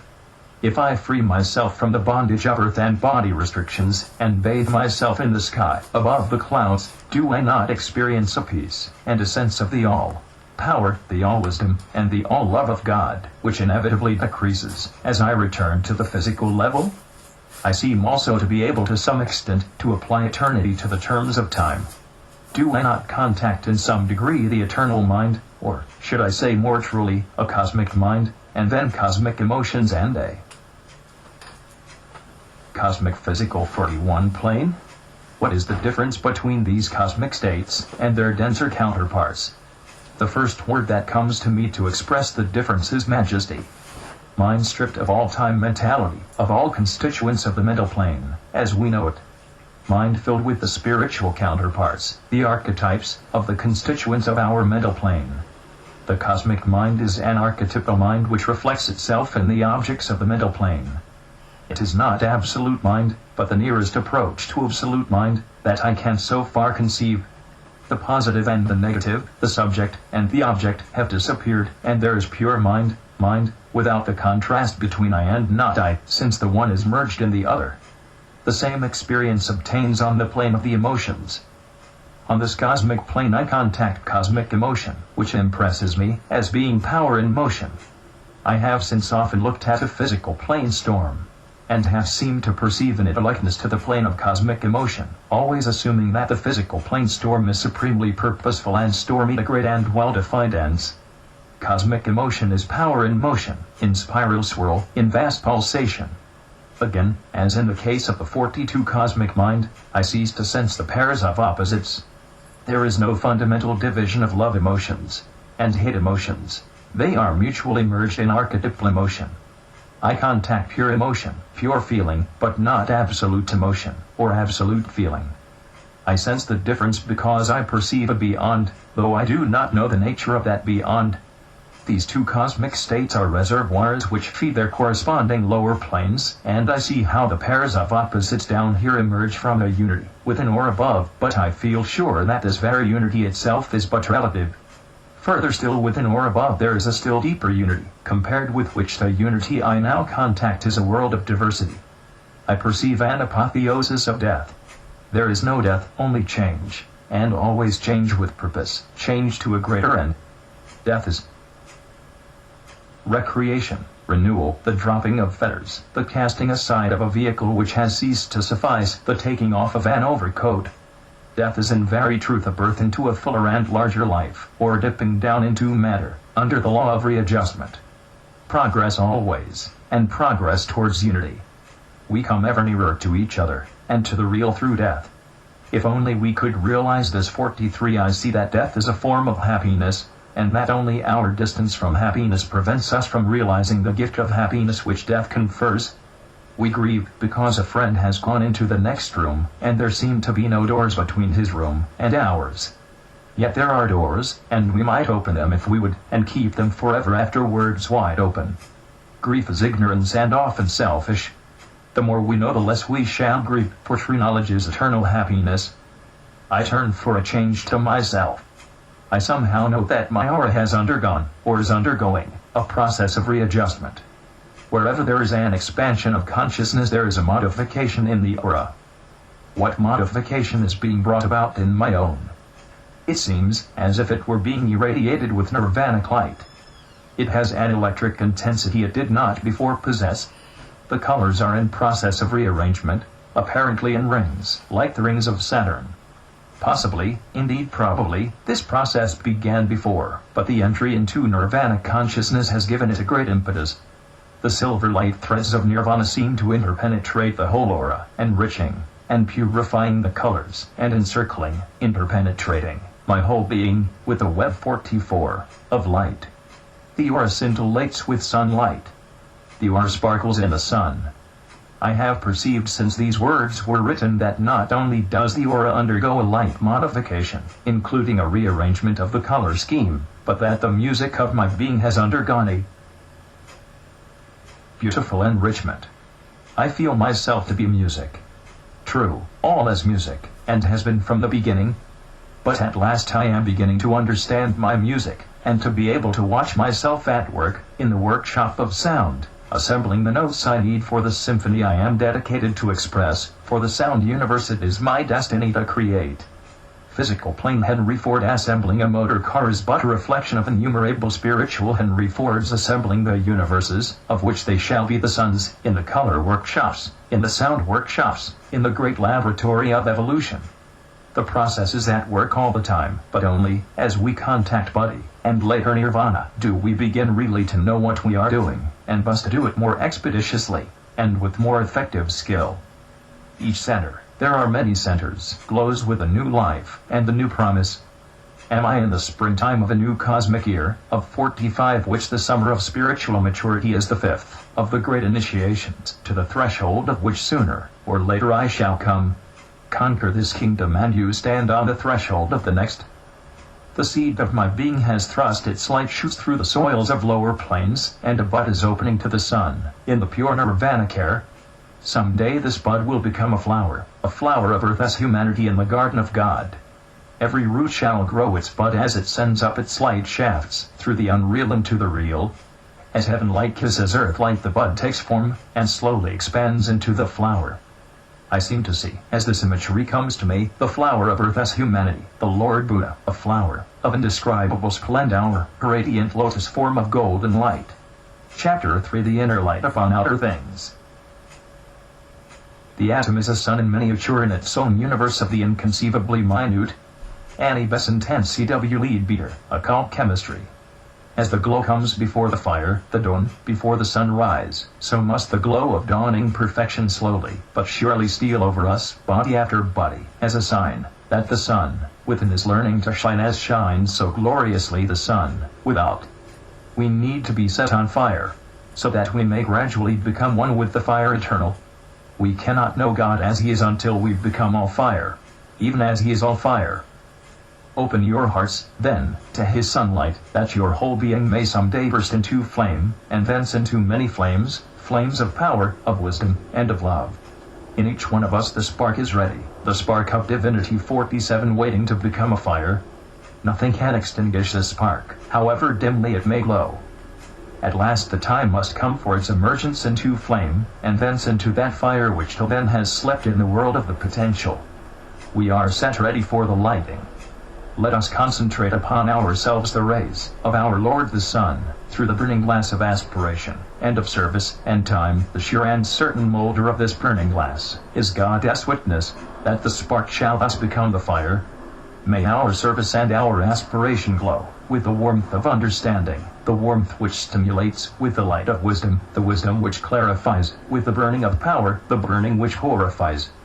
I seem to contact here a note of a great ritual of light, and light the medicine of the future. Light the healer, light the redeemer, the creator, the preserver, the regenerator. The inoculations and drugs of the future will be light variants, and the very food we eat will be concentrated light, the form being used to collect, in varying ways, the sustenance which is the sunlight. But even more than this, is there not a great ceremonial of light, a mystery of light? Not on this globe, perhaps, but on some other more 48 advanced than this earth there is, I think, a mighty magic of the light which someday we shall know, and use. I think that is the life of the colony of which Dr. Besant and Bishop Leadbeater write in Man Whence, How, and Whither. Light already begins to play a definite part, but light is in fact the philosopher's stone, the potent force of the alchemist, and someday the science of light will be recognized as the science of sciences, with its laws, its ritual, its worship, its philosophy, its ethic and aesthetic. I wish I had the wisdom to understand even little of the science, for it is the key to all other sciences. Someday it will be a science intensely applicable even to the little things of everyday life. We shall become in a wonderful way children of light, because we are children of the sun, and there will be a Eucharistic service of the light even more glorious, if possible, and the Eucharistic service of our Lord the Christ. I see our Lord the Sun distributing himself through his universe, extending himself through its immeasurable distances. I see his world learning gradually to use him in his myriad aspects to meet its many needs. I see these things to be, and I see that our Lord the Sun grows because he shines. E49 grows by shining. So must we. As we shine, so we grow. And as I realize this, I turn outwards from the blinding glory of Nirvana to this world of ours living and growing in relative darkness.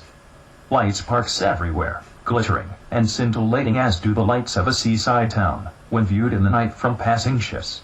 Light sparks in every kingdom of nature, some dim indeed, feeble, looking, as if the slightest breath of a diverse wind would blow them out and leave the darkness blacker than ever. But no spark that God has lighted from his divinity can ever fade. Long may it remain feeble, slight. May be the change through ages of time, but it grows irresistibly. In each kingdom, sparks there are of more vivid brightness, the jewels, the fruition of the kingdom these. In the human kingdom I perceive that the sparks have become flames, some small, some large. I see that some of these flames are veritable lighthouses, shedding light upon the true pathway of life, warning from the ways of ignorance, and pointing towards the pathways of wisdom. They warn from the rocky places, and beckon along the channels of rapid growth. These are the world's true benefactors, seers, and teachers, themselves on the threshold of those 50 kingdoms beyond the human, in which are the mighty fires growing into the semblance of the fire of God. These are the elder brethren of the worlds, veritable pillars of fire upholding the temple of eternity. And all children of our Lord the Sun, whose light lighteth all things. Do we not owe all to him? And here once again I compare the Buddhic plane with the Nirvanic, and I strive to distinguish. It is very difficult to express the facts at all accurately. I seem to see in the former an act of coalescence, and in the latter an act of identity. I perceive the former to be the assertion, the realization, of unity, amidst, above, resolving diversity, while I perceive the latter to be a condition of receding from all diversity, with a consequent readjustment, reconfiguration, rearrangement of the unity, so that it becomes a oneness. Body the one with the second, Nirvana the one, without a second. Yes. I confirm my previous JUDG, MENT, and beyond Nirvana, even the one changes, casts aside another of the veils of the real. Can I grope beyond this lowest subplane of Nirvana, and look upwards upon the higher rungs of the Nirvanic ladder? No hard and fast divisions, no light tight, 51, compartments.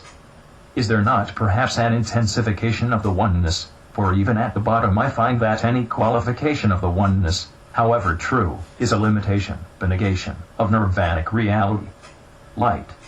Yes, you can use the word to convey an infinitesimal fraction of the truth. Music, sound? Yes, you can use these words too. But while you are using them, you know that they veil the glory, even the little shaft of glory which is all you yet perceive. But let me drop these veils. What remains all the way up? Oneness. And of this oneness no words may be used, no expression in terms of light or sound or form conveys the slightest real meaning, only a suggestion which points in the direction of the real. I will meditate on this oneness, live in it. So shall I begin to know it, though not to convey the sense of it. And then shall come that which I can only now describe as transcendence. But I have said enough. I am foolish to strive to measure with words the immeasurable. I see that we evolve under the laws of counterpart and reflection. The world of Nirvana itself is a sublimated counterpart of the world below as much as it is an archetype. The planes above Nirvana are sublimated 52 counterparts, each in its own degree, of the Nirvana. Below them, the quality and nature of the counterpart being determined by the light vibration quality of the plane. The development of the Nirvana consciousness seems to affect the spirali in the brain, the kundalini, and the various centers generally, as also, of course, the various bodies. I am conscious of a much more intense sensitiveness, of being much more highly strung. I am, as it were, an extremely sensitive plate, rather oversensitive for conditions in the outer world. Probably I shall tone down in due course, but in the earlier stages outer living becomes almost painful star as a matter of fact. In the light of further growth, I do not seem to tone down. On the contrary, the sensitiveness increases steadily. But I have it under increasing self-control, at all events up to a certain point. Life is more difficult from the standpoint of daily contacts, and does not grow less difficult. But to counteract the growing difficulty there is also growing an inner peace which acts, may I descend for a moment into a very material simile, as a wonderful shock absorber. But I realize that the time must come when it will no longer be possible to live in the outer world and maintain the maximum of effectiveness. It is for this reason, for the sake of more generous service, that our elder brethren live away from the haunts of their younger comrades. They prefer to give of their all rather than to have continually to protect themselves against the discords of immaturity, thus using power which otherwise might be free for service. One seems to know people and things far more accurately. They 53 become impressed upon me as they are, rather than as they seem to be. It would seem that as the causal body disintegrates when the individual enters the buddhic plane, so is it with the buddhic vehicle, as one enters the nirvanic plane. This seems inevitable on what I call the plane of apotheosis, the essential plane, the plane of fundamental archetype. I notice that I do not write archetypes, and the reason seems to be that from one point of view there is no plurality on the nirvanic plane. Plurality begins on the plane below, and even there it is plurality overshadowed, dominated by unity. Of course, as one descends, the various bodies of lower planes are reformed out of the matter of the planes according to the vibration rate of the permanent atom. Return from nirvana, and the buddhic vehicle is instantaneously formed.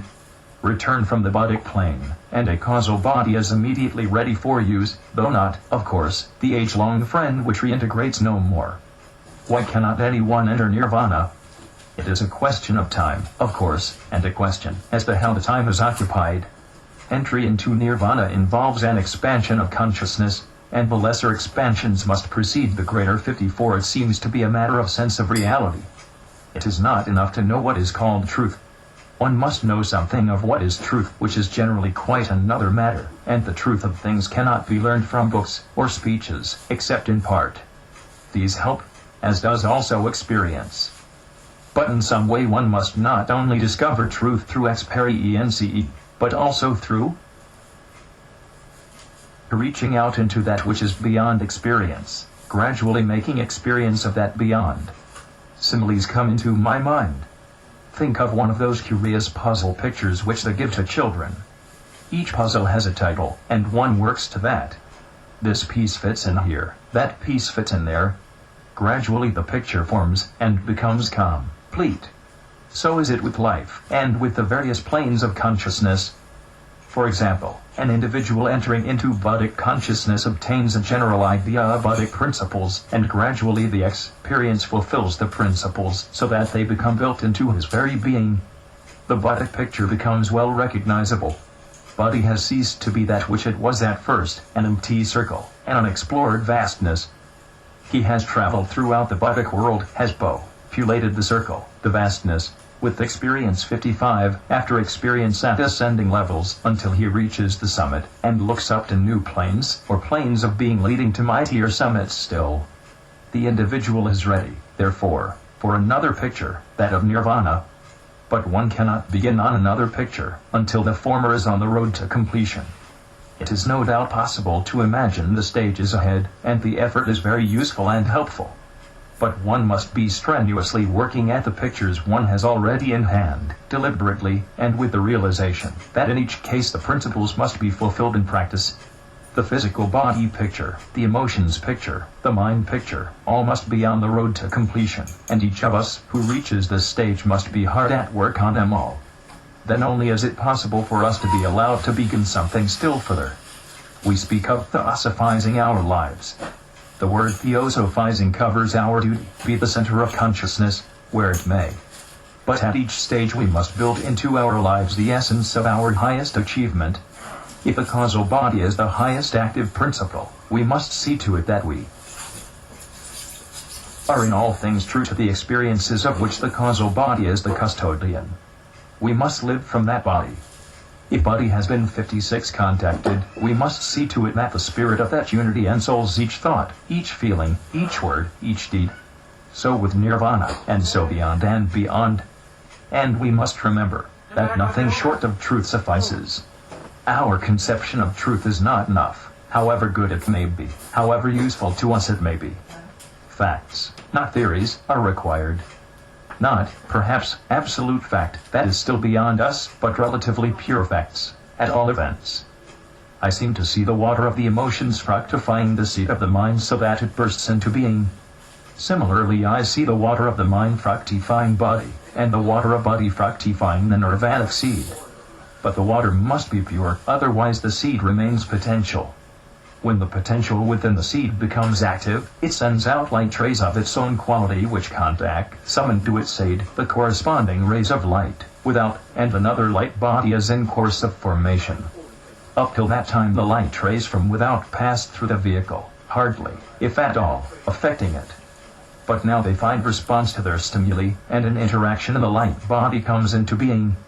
I have for some time been striving to bring down into the physical brain the means 57 whereby translation takes place into this new field of consciousness, Nirvana.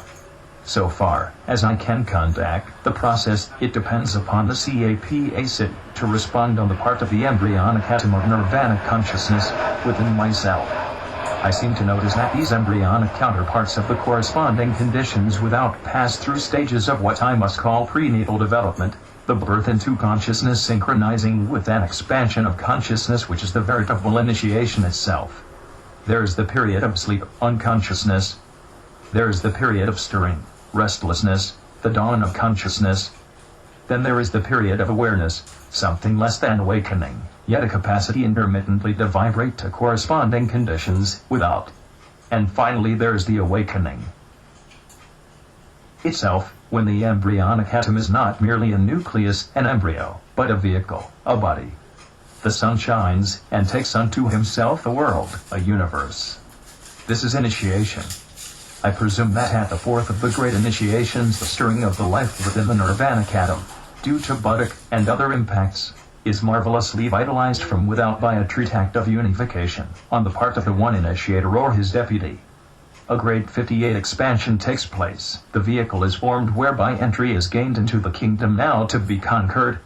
I take my abode for the first time in the nirvanic vehicle, if the word vehicle be permitted, and now the task is mine to develop the senses of this new potency, just as a little child has to learn to use his senses in the physical world. Light, of course, is the first discovery, for it is the primary, overwhelming experience.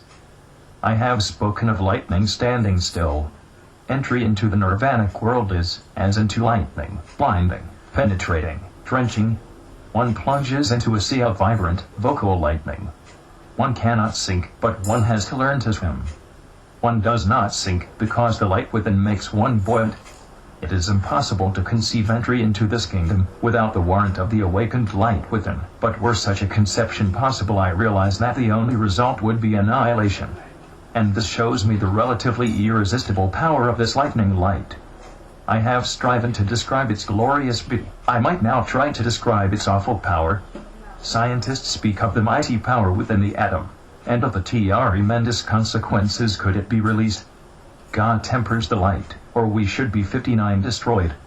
Only as self-control grows stronger, and the path of purification is trodden with ever more rapid and firmer footsteps, are potentialities released within ourselves, the negative within uniting with the positive without. At this point I have since noticed that this resurrection into the lightning standing still has been preceded by the vigil of a crucifixion. The crucifixion and the resurrection, therefore, are the interdependent constituents of the epoch of the fourth of the great initiations, the resurrection unsafe without the crucifixion. And to this end are there not indeed at every stage of life these twins of crucifixion and resurrection? Do you not know innumerable crucifixions, innumerable resurrections, some great, some small, some tremendous, some insignificant? Are not crucifixions and resurrections distributed throughout life, in every kingdom of nature? and are they not heralds of the supreme crucifixion and resurrection in the human kingdom typified by this fourth stage, on the path of holiness, at which takes place the crucifixion of selfishness, the utter subordination of the lower, the offering of all one is in the service of all that lives, and the consequent resurrection into power? Power 60 that may now be grasped, because it can only be used to the glory of God, and in the service of his worlds. I look upon those who have achieved the resurrection, and I perceive the justificatory crucifixions nonetheless real and effective, though some who have gone through them have been conscious of no suffering. I would venture to deny that suffering is an inevitable concomitant of crucifixion, or at least of the final crucifixion, in the human kingdom. It is often present, but it need not be. It is not suffering that is indispensable, but offering, holding nothing back. I find, then, that the capacity, aroused in the course of the ceremony of the fourth of the great initiations, to respond to Nirvana consciousness, opens to me this new kingdom. If I am correctly describing the actual process of entry, I can only suggest that it is a matter of setting up, or rather intensifying, certain potentialities of vibration, so that all that vibrates differently falls away, or at least goes out of perspective.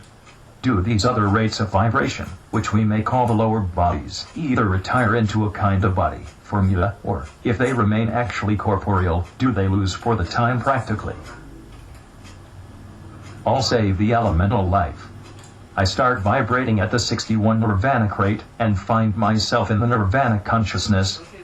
I sound the Nirvanic note, which I heard definitely for the first time, during the course of the initiation, though an echo of it may have come to me now, and then before, and the portals open to my summoning. I shall soon find, indeed, I am beginning now to find, that it is not in the least necessary to be physically asleep in order to contact this consciousness. It may be contacted in full waking consciousness, and I am now striving to learn to do that. But if I try to examine this further step, I seem to be using the physical brain in a new way, or through new brain channels. Part of the process consists in getting temporarily out of focus, out of perspective, so far as lower planes are concerned, but this is done, as in a flash star as experience grows. Even this stage of getting out of focus is hardly noticeable. The only simile at all appropriate is that of the jellyfish, which breathes in and out, so that its body opens out and withdraws, expands and contracts. This is what seems to take place, as one uses Nirvana consciousness. One expands to outer things, contacts them in all their parts, interpenetrates them. This is how the oneness is experienced. Can you follow me when I describe my consciousness unfolding, and contacting outer things? On every plane of consciousness this can, and must be done, so that one contacts buddhically, nirvanically, and so on. 62 Being very infantile in this new world, I find it difficult to hold the ordinary waking consciousness simultaneously with the nirvanic. I notice a tendency to drop off to sleep, to get out of a physical body. One curious effect is that I seem to see the word does not at all suit with the whole of myself, and not with any one organ. It is more contact than perception, more attitude than sight. This is the method of all planes except the physical. It is so even in astral consciousness, but it becomes more noticeable as one rises higher. And at these superior levels one learns to see every object or entity, from within as well as from outside, to see it as part of oneself, or rather of the great self in which one is now merged. This is what our author expresses in his next paragraph. CWL. I observe that Nirvana consciousness is not a consciousness apart, it is in a supreme degree one with the world in which we live. It is all-penetrating, and in its light there is a marvelous readjustment to reality, for everything. A similar readjustment happened in lesser degree in the case of the lower stages, and I perceive the great expansions of consciousness which mark the dividing lines between the kingdoms of nature to be similar readjustments to reality. There is nothing in the world not amenable to the light of Nirvana, for in it things are perceived infinitely 63 more as they are than as they seem to be. The light of Nirvana is, as a great tuning fork. External objects, human and non-human, vibrate more or less in accord. Hence it becomes far more possible for one who has heard the Nirvanic sound to gauge the relation between the things of the outer worlds and the Nirvanic real. Either they ring true, or not true, less real, or more real. In any case, there is unbroken relationship between all planes of consciousness. Below is a reflection, a shadow, of the above. That there is distortion is obvious, but this is because the lower has not yet learned to reflect, within the measure of its capacity, perfectly. With increasing density is increasing limitation, yet on every plane the limitation must gradually conform to the minimum rather than to that maximum density with which it began. This brings me to a point which strikes me as of considerable importance. I perceive that the doctrine of transubstantiation is not merely a truth in relation to the ceremony of the Holy Eucharist, but one of the great laws of nature, one of the great processes of evolution. I perceive that all growth is in large measure a process of transubstantiation, not necessarily the abandonment of the lower, but 64 rather the substitution, in increasing measure, of the more real for the less real, as the motive power, behind or within, or shall I say, the disclosure, in increasing measure, of the substance, of the essence, as the life, of all the shadowing forms. Taking Nirvana consciousness, as an example, I seem to perceive that in my own being a process of transubstantiation has taken place. I still live in the outer world, and go through the routine of daily life. I think, I feel, I act, I speak. I use the senses of my various bodies.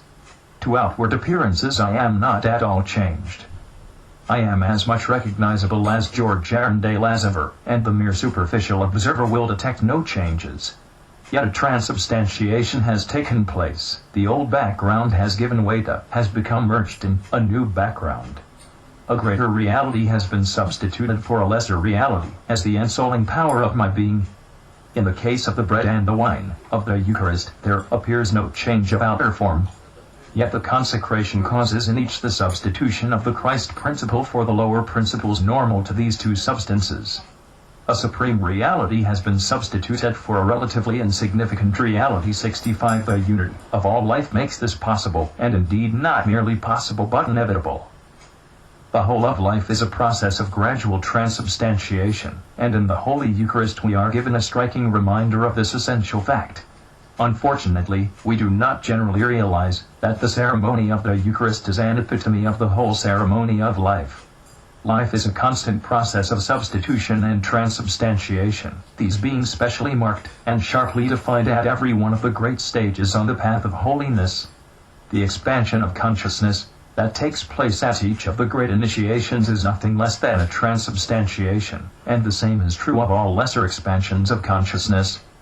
But in each case the earlier transubstantiation must be fulfilled ere deeper transubstantiation can take its place, leaving it potential but merged as the lesser merges in the greater. I notice in myself many interesting effects of the transubstantiation connected with the awakening of Nirvana consciousness. I notice, for instance, a great clarification of issues. Many problems in life cease to be problems. The solution of them is obvious. Many things which I go on doing I do 66 differently, or with other intent. The whole of daily life becomes, or is to become, an offering to the newly realized higher. Daily life must forsake the lesser gods, for the newly perceived greater gods. At various stages in my existence I have been living as unto this, that, or the other standard. I may have been living as unto myself, my lower self. I may have been living as unto men, or as unto a code or creed. Now I must live as unto something beyond. Perhaps, to some small extent, I have all the while been living as unto the Lord, very haltingly and feebly of course. But now I must live as unto Him less haltingly and feebly, because He has condescended to enter more closely into relationship with me through a veritable process of transubstantiation, which is the same as saying a process of self-realization. 67. Chapter 4 A Meditation. In the Himalayas northwards soared the stainless rafts of huge Himalayas wall, ranged in white ranks against the blue, untrod, infinite, wonderful, whose uplands vast, and lifted universe of crest and crag, shoulder, and shelf, green slope, and icy horn, riven ravine, and splintered precipice led climbing thought higher and higher, until it seemed to stand in heaven, and speak with gods. Beneath the snow's dark forests spread, sharp laced with leaping cataracts, and veiled with clouds lower grew rose oaks, and the great fir groves where echoed pheasantess call and pantheress cry, clatter of wild sheep on the stones, and scream of circling eagles, under these the plain gleamed, like a praying carpet at the foot of those divinest altars. The light of Asia. The clarification of issues to which I have referred above finds valuable expression in the bringing into relief of those shadows in my 68 nature which have yet to yield to the light. I know myself, I think, as never have I known myself before, and while I am appalled at my ignorance, my thirst for knowledge, or rather for truth, is immensely increased. Were this not so, I might well despair, for what I know is of the size of the minutest speck of dust, as compared with the mighty earth. How little I really know. It is no exaggeration, indeed, to say that I know nothing. At best I have a few scraggy hypotheses, some, I trust, founded on that reality which is the essence of my being. But how much there is to know, and how glorious the search. One feels like an enthusiastic collector of gems, glorying in the searching and triumphing in the finding. Never satisfied, but eternally hoping, and though never satisfied, still utterly content, for there is so much to do with what one has. And there is this advantage over the collector. There is nothing in the world, or out of it, that is not worth collecting. There is nothing which is not valuable experience.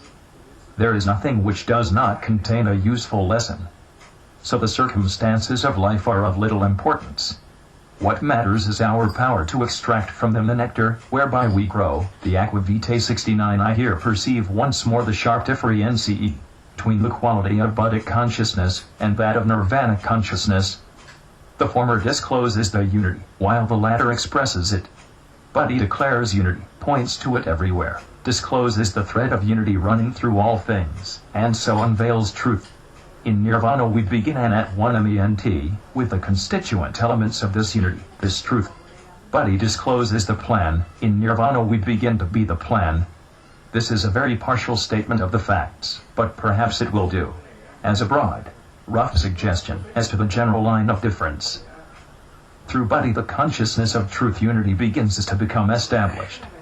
In Nirvana this consciousness becomes intensified, and the process begins of tracing its constituent elements to a more transcendent cause. From the planes below, Buddha may well appear to be an ultimate cause. Yet, standing on the Mount of Buddha we begin to perceive yet higher peaks, and we realize with still greater awe and wonder the increasing vastness of that mountain range of manifested life of which even the glorious Mount of Buddha is but a lesser peak. Dwelling on this Mount of Buddha we cannot fully perceive its nature, its relation 70 to the range as a whole, though from its height we may look down upon the view below and perceive great unities of landscape, where we had thought there were, as we lived among them, but barriers and diversities. I have learned much in this direction by contemplating the great Himalayan range, the physical plane range, that separates the inner from the outer world, the substance from the shadow. I have sat in meditation in the midst of this mighty earthly shadow of the spiritual landscape of the manifested Logos. I have contemplated grandeur in the microcosms of the vegetation, of the plants and trees and rocks, and in the ascending macrocosms of hills, of peaks, of mountains, of ranges, unto the consummation of Gaurashankar's star. This was for some time supposed to be the local name for Mount Everest, but more careful research shows that this is not so. Mount Everest is peak 15 of the official survey, and Mount Gaurashankar is peak 20. Some have said that Gaurashankar, which means Parvati and Shiva, is a name sometimes given to the whole group of mountains. The Tibetans call Mount Everest the White Lady of the glaciers himself. These mighty Himalayas are a living witness to, a living reflection of, the great path of holiness, with its glorious Buddhic and Nirvanic peaks, and doubtless of still higher summits, for aught I know. Supremely in the 71 Himalayas, and in lesser degree in other ranges, may the voice of the silence be heard in something of its majesty and power, sounding to ears that can hear the word ineffable that opens the doors between the unreal and the real. I perceive, thus meditating, how true is it that all planes are interpenetrating. Nowhere's Buddha or Nirvana nearer to man, and in this physical Buddha and physical Nirvana of the Himalayas, it is a marvelous experience for one in whom these higher consciousnesses are awakening, physically to visit their counterparts carved in earthly form. My experience has been out of the physical body, yet they seem to transform me, for the time being, into a veritable cross, an insignificant, feeble, distorted, but possibly recognizable representation of love in manifestation. I perceive that body reflects to us down here the eternal, all-pervading silence, while Nirvana opens to our ears its voice. We catch in Nirvana a syllable of its utterance. In the far-off future we may hear a word of power, and then, perchance, a sentence. Someday, the mighty language of the gods. This picture of the Himalayas and of their relation to these higher realms of consciousness enters strongly into my mind, not, I, 72, think, merely, because they seem to be in some wonderful way the noble physical counterparts of these mighty inner regions, but for another reason which is very elusive, though I feel I have the key to it in the dim memory of the supreme wonder of the summit of Kailasa. I can't see myself. I do not for the moment notice in what vehicle, on that summit, sensing the mysterious, awesome and relentless silence, the penetrating cold, the utter aloofness, the wondrous potentiality of manifestation, from the many shades of unutterable calm and peace, the calm and peace of winter, of spring, of summer, of autumn, each different in splendor and in message, through gentle unrest to the most furious, raging and cataclysmic storm. The air is alive with latent power, and I stand awestruck, humbled, reverent, but with my own inherent majesty revealed to me here. At the summit there seems to be pure potentiality, relieved from time to time by manifestations of peace and storm. It is not what I see and feel that awes me, but that which is beyond all sight and feeling, that which is held in leash by the Logos himself, that sense of irresistible potentiality which is even more marvelous than its expression. 73 I find myself merging in this mighty mountain consciousness, and I find an almost terrible sense of omnipotence.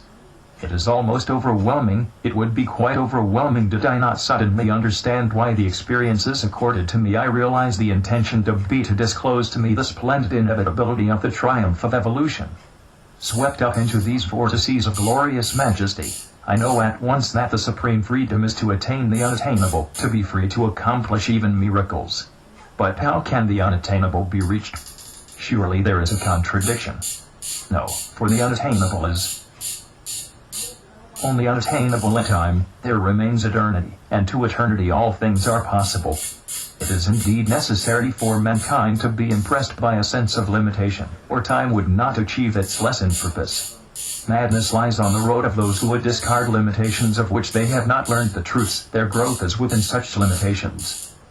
Yet there is a fuller growth which transcends these, a growth which all may achieve who are learning to unite their smaller wills with the will of God. Wanderers return to the true home, after experiencing the lessons of innumerable illusory homes.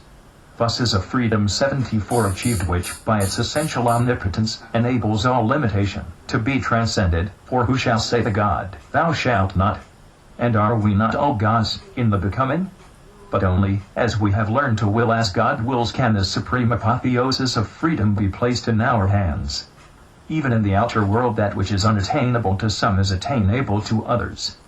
It is the same at all stages. But upon Mount Everest, upon its blinding summit, I know that even the most glorious picture I can conceive in the highest aspects of my being, utterly unattainable, as I know it to be for an almost infinite period, is yet but a shadow of a still more glorious shadow, splendor upon splendor beyond count. I have paid this visit to these mighty ones, that I may have something by way of a physical illustration of the otherwise indescribable marvels of the Nirvana consciousness. It is desired that I should bring as accurate a memory as possible down into the waking consciousness, so that I may grow a little wiser in their service. I must have, for the work which is, and will be mine, an ever-present sense of Nirvana, to inspire, to strengthen, to guide. This infiltration of Nirvana consciousness is necessary in order that, living in the world, I, 75, may keep free from its shackles, most of which I should begin forever to cast aside. It is a necessary stage in preparation for the last great journey in the human kingdom, the journey to adeptship, a long, lonely, yet glorious road. The power of Nirvana is placed in my hands, that I may have the strength, the courage, the wisdom to tread my way to this final human goal. I shall need all these, as I clearly perceive, for I am almost appalled, as I learn what remains to be done. But after this experience, I know I can achieve, however unattainable the goal may seem, for the very Himalayas themselves are a living witness to the certainty of the glories that await all life. I notice that one of the most vital lessons this experience teaches lies in the startling contrast it causes to emerge between the unreal and the real. On Everest's summit I have been bathed in the real. It is almost shattering to the lower bodies to endeavor to hold this real within them. I can barely do it fresh from the experience, though later on I may be able to bring the Himalayan spirit into my daily life. I clearly see how infinitely true it is that one cannot serve both God and Mammon, and by Mammon, in this case I mean all of the lower worlds, that I should have outworn. If the 76 physical and other bodies are to retain their hold on these higher things, if there is to be an unbroken channel between the highest and the lowest, care must be taken to ensure that there shall be no clogging of these channels by rubbish of any kind, or even by things which, though not rubbish, take up valuable room needed for the greater realities. I must cast away the clothes I no longer need to wear. I see that I have need to readjust the values of things, that I must do things which I have not yet done, that I must not now do certain things which I normally quite naturally, and hitherto quite rightly, have done. But this great experience of the Himalayas is not solely for the purpose of enabling me, through physical example, to bring the memory of Nirvana more accurately into the waking consciousness. It is an integral part of the very development of Nirvana consciousness itself. Mountains are associated with the mysteries, with initiation, and expansions of consciousness, star, and, after 6 days Jesus taketh Peter, James, and John his brother, and bringeth them up into a high mountain apart, and was transfigured before them, and his face did shine, as the sun, and his raiment was white, as the light. Matt. 17:1-2. And he went, as he was wont, to the Mount of Olives, and prayed. Luke 22:39-41. And he goeth up into a mountain, and calleth unto him whom he would, and they came unto him. And he ordained 12, that they should be with him, and that he might send them forth to preach. Mark 3:13-14. And certain parts of the 77 Himalayas, sacred by tradition and associated with mighty beings, objects of deep veneration, and of pilgrimage, have, by reason of their being the abode of high spiritual intelligences, certain magnetic properties making them eminently suitable as places in which yoga of various kinds can be performed. The Himalayas have played a mighty part both in the inner and in outer history of India, and indeed of the world.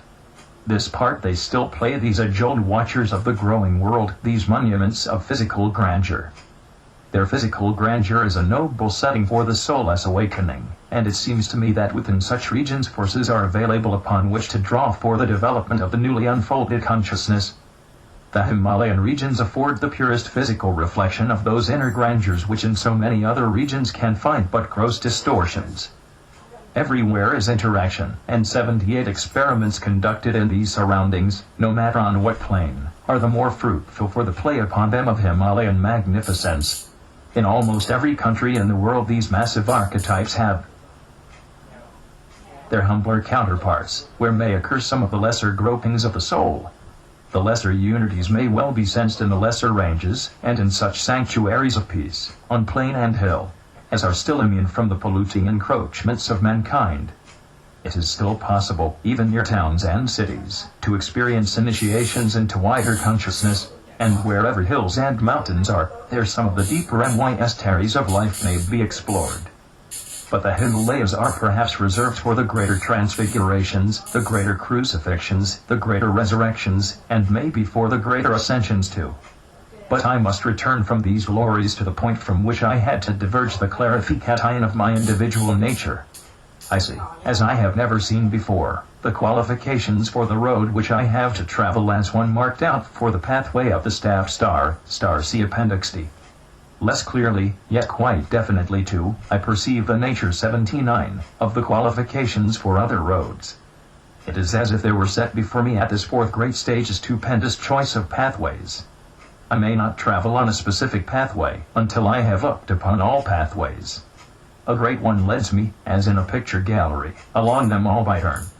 I see their beauties and their splendors, their difficulties, and their loneliness. I wonder whether I could describe their respective landscapes. Now choose.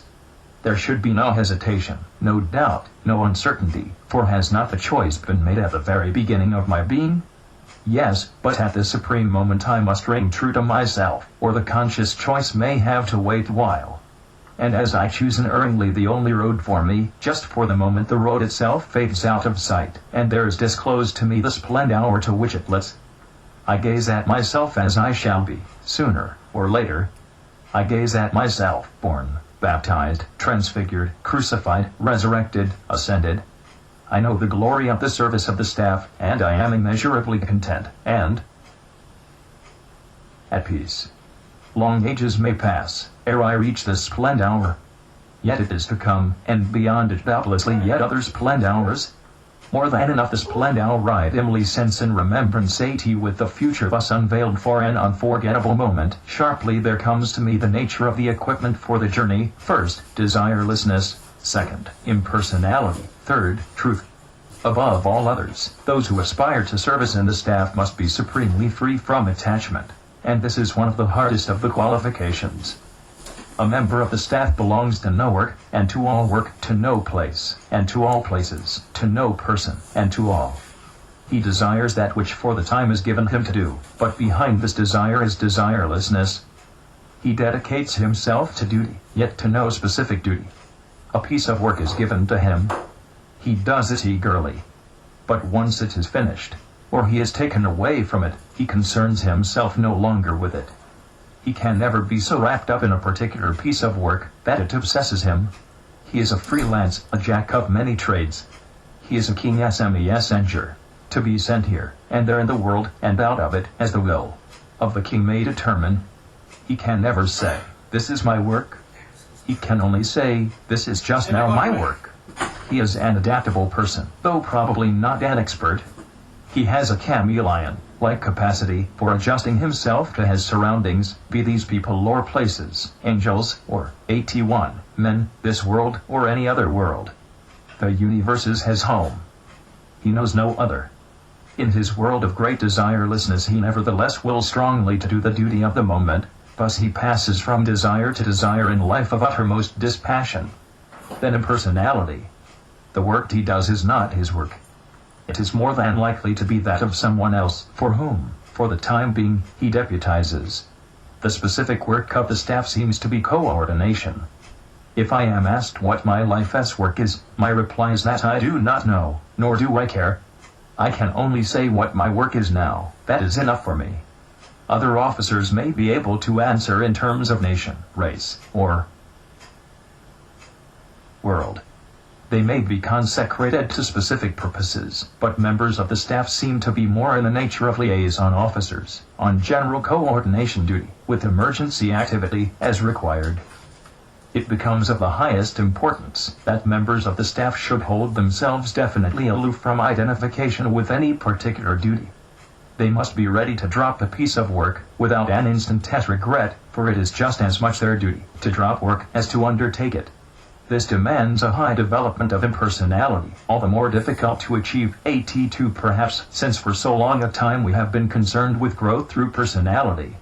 At all costs, impersonality, not cold impersonality, but burning impersonality. Then, truth. Naturally, truth, as also the other two qualities I have already mentioned, is needed on all pathways. But members of the staff must be specially trained to recognize and follow truth no matter what the forms. They have to do more with universal truth than with specific truth. They must hold fast to the essence of truth so as to be able to express it and perceive it through any form. I know this sounds applicable to all departments, and so in a way it is. Yet the staff have a distinctive relation to truth which I am here striving to express. I perceive these three qualifications, with their very important corollary, adaptability, to demand from me constant attention. I must develop them ruthlessly, the sooner to be able to present myself as qualified for office. Immersion in these Himalayan range gratifications stimulates in me the sense of living in three distinct categories of consciousness in my ordinary everyday life, in the outer world. It 83 is as if I had to live in three stages, or in three dimensions of consciousness simultaneously, with a fourth dimension beyond my present contact. yet subject to awareness if not to sensation. The first category is that of individuality, the consciousness prevalent in the outer world, the Himalayan plains. The second category is that of unity, the consciousness of those upon whose horizon the sun of brotherhood is dawning, the intermediate ranges. The third category is that of universality, or relatively pure being, the consciousness of those upon whose horizon the sun of oneness is dawning, the mighty summits. In the first category, the average individual lives, and moves, and has his being. He is limited by his causal body, and dwells for the most part in the lower mental and astral bodies. He is intent upon goodness for his own sake. In the second category we have the dawning of the buddhic consciousness, a beginning to live on the buddhic plane. The sense of buddhi may come, often does come, before the first of the great initiations, but as far as I am aware only after this great step is it possible normally to dwell therein. Before the first great step the buddhic spark remains at4 intermittent, after it the spark tends to grow constant, and to expand into a blinding light.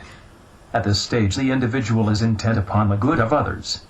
He begins to cease to think about his own goodness, for that is definitely established, or will take care of itself. He cannot be other than what we call good. At least that is, as it should be, as in all decency it ought to be, and for the credit of mankind it generally is. But alas, even at this stage humanity is weak, great stones fall back even from the very threshold, and we have had sad examples of downfall caused by conceit and ambition. In some such cases the defaulter recognizes his mistake, and begins humbly to work towards reinstatement. In others the effort is postponed until some future life.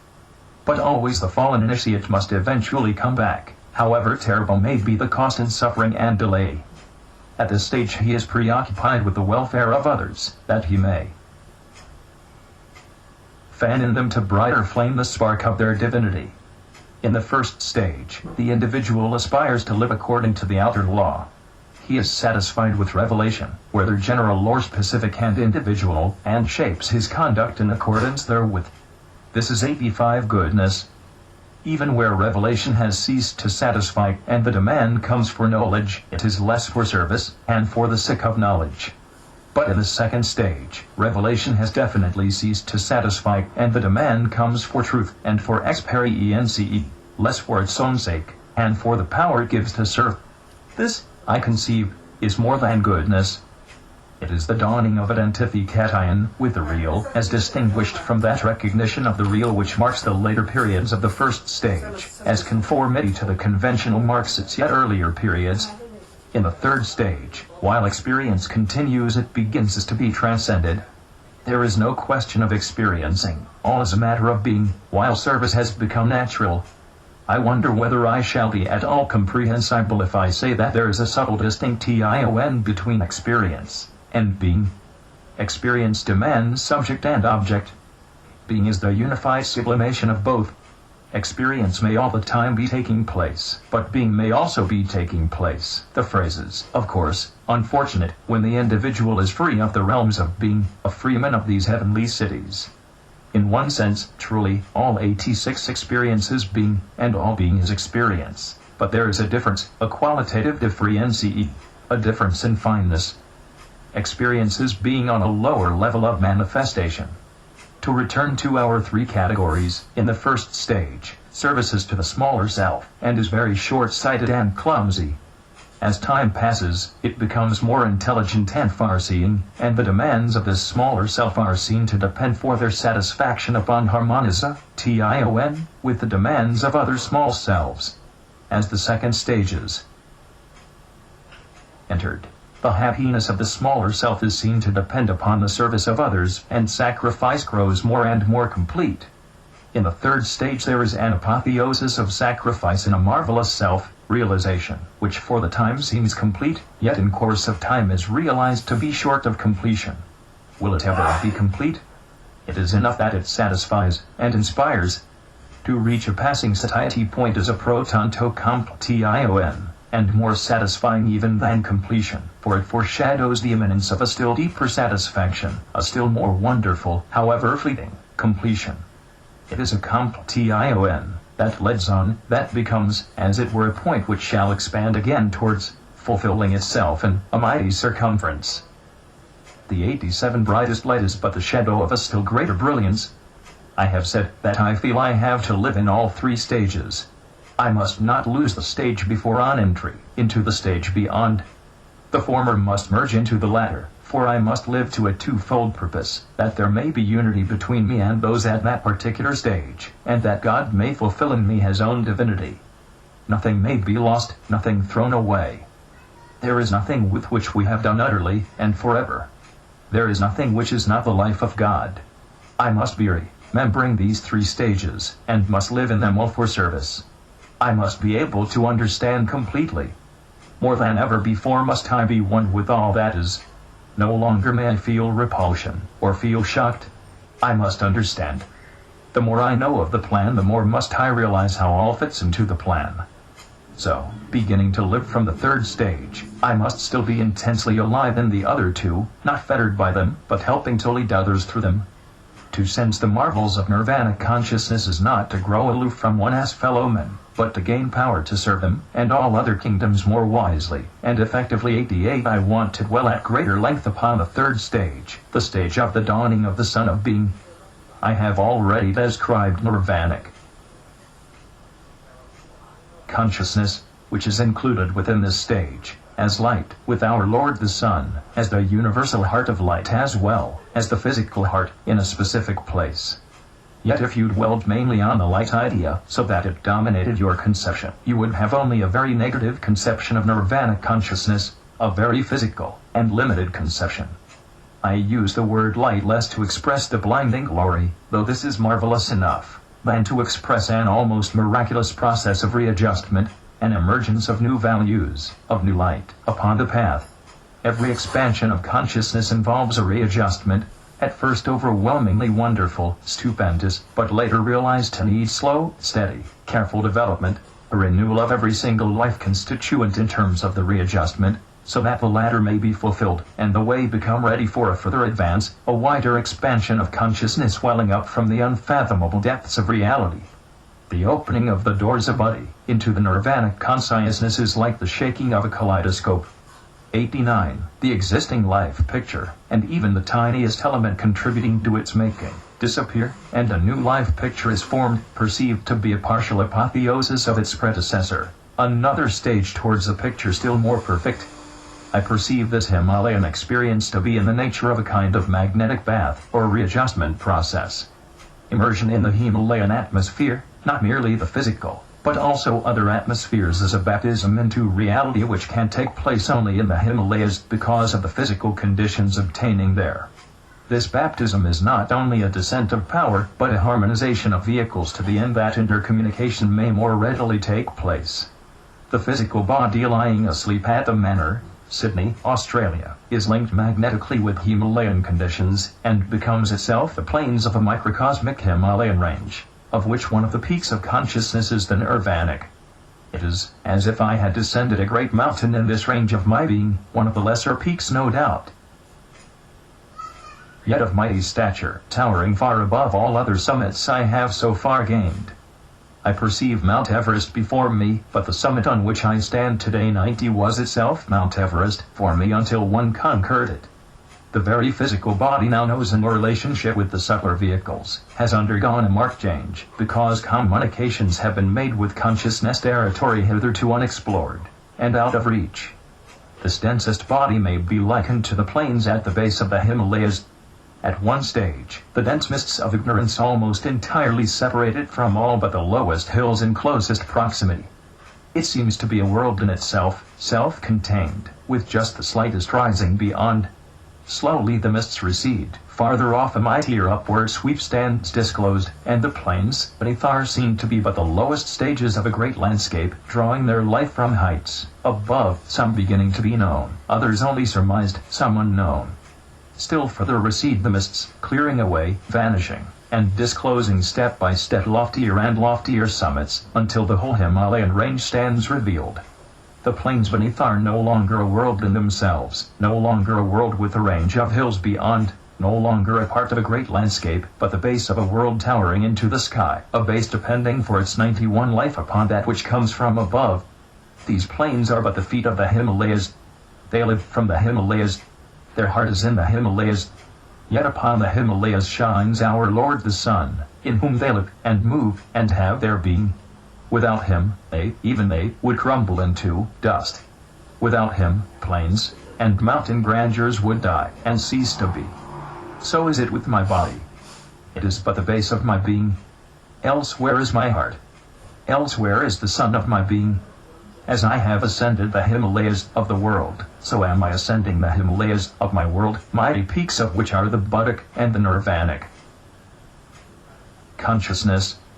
Do I still live in the plains of my physical body, or have I retired to my Himalayas? I cease to dwell in my lower bodies, in the lower ranges, or on the plains.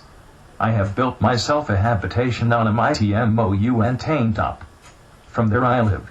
And yet, from another point of view, this very Himalayan experience or baptism enables me to live more truly even on the lower ranges, even on the plains.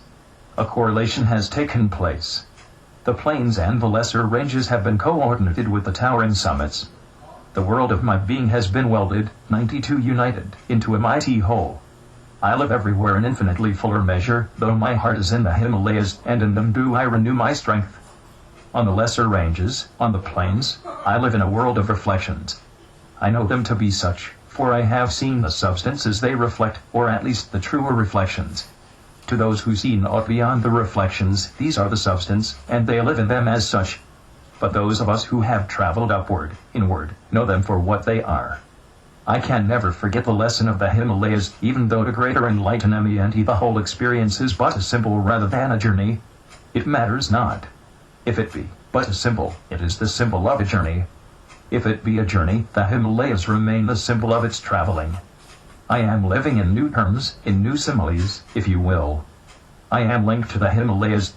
For me they are a sacred range, portraying in rock, in earth, in grass, in shrubs, in flowers, in trees, in every part of both fauna and flora, as in a sculptured masterpiece, the reality, and, within limits, the totality, of my being.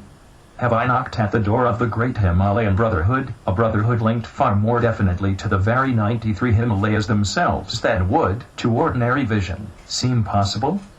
Microcosmically, I have conquered the Himalayas. Macrocosmically, I have but stepped onto their plains, their outer court, and now begins the great ascent to another spiritual Mount Everest. The resurrection accomplished, now begins the pathway to the, or I should rather say an, ascension. Be all these things as they may, I am, I know, stamped with the seal of the Himalayas. Their life runs through my life. My life is absorbed in theirs. Surely am I linked with their spiritual counterparts, and it seems to me that the physical Himalayas overshadow me, guard me, guide me, uplift me. My physical body has become their child. Their spirit broods over it, and their life flows through it, and indeed through all other bodies, in which sleep has given way to wakefulness. 94. Chapter V. Some reflections. The city, that is built to music, therefore never built at all, and therefore, built forever. 10. Nyson, Gareth, and Lynette. I think I am justified in my surmise, that in some definite way entry into Nirvana consciousness modifies every lower vehicle from the buttock downwards, so that the very physical body itself is changed, and will become more so as time passes. It has, I imagine, been the same with all previous expansions of consciousness, for form is dependent upon consciousness. Outer forms are reflections, shadows, of inner realities. To us, density suggests permanence, durability, reality. From the inner standpoint, the greater the density, the less the permanence, the less the durability, the less the reality. I feel my very 95 physical body changed consequent upon this entry into a new realm of being, but I do not know how far others perceive the change, if change there be. I suppose a clairvoyant would perceive the readjustment. Life in all its details, on all planes, becomes much more wonderful, stupendous, majestic beyond conception, for even the little things are perceived to be contributing to greatness. Not a sparrow falls to the ground has a new significance, for it is wonderfully true of the whole of life. As for myself, I cannot walk in the garden through the Australian bush on my way to work in town, without perceiving everything around me in terms of the light I know.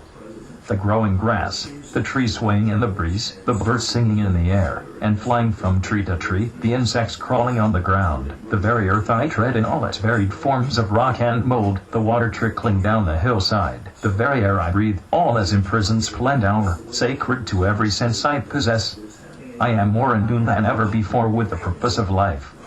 I see God working out his purpose in all around me, and all around me is shining light, restless, order, growth, movement, color, form, place, storm, sound, stillness, time, all are 96 growth, because light ever shines. It is the nature of light to shine, a fact which down here people sometimes express in the phrase, the import of which is little apprehended. God is love. God shines, for he is light and love ineffable. May I repeat once more that Nirvana is everywhere. We do not need to go, we only need to perceive. Heaven lies about us in our infancy, in the infancy of our evolution, but we are not alive to it. A master may pass us in the street, embodied heaven may pass us by, and we shall go on our way unheeding, perhaps uninfluenced, or hardly influenced. The truth may be uttered to our very ears, yet we may remain deaf to the utterance. If we have not heard Nirvana, it is simply because our sense of hearing is yet too crude. If we have not seen Nirvana, it is simply because our sight is yet too dim.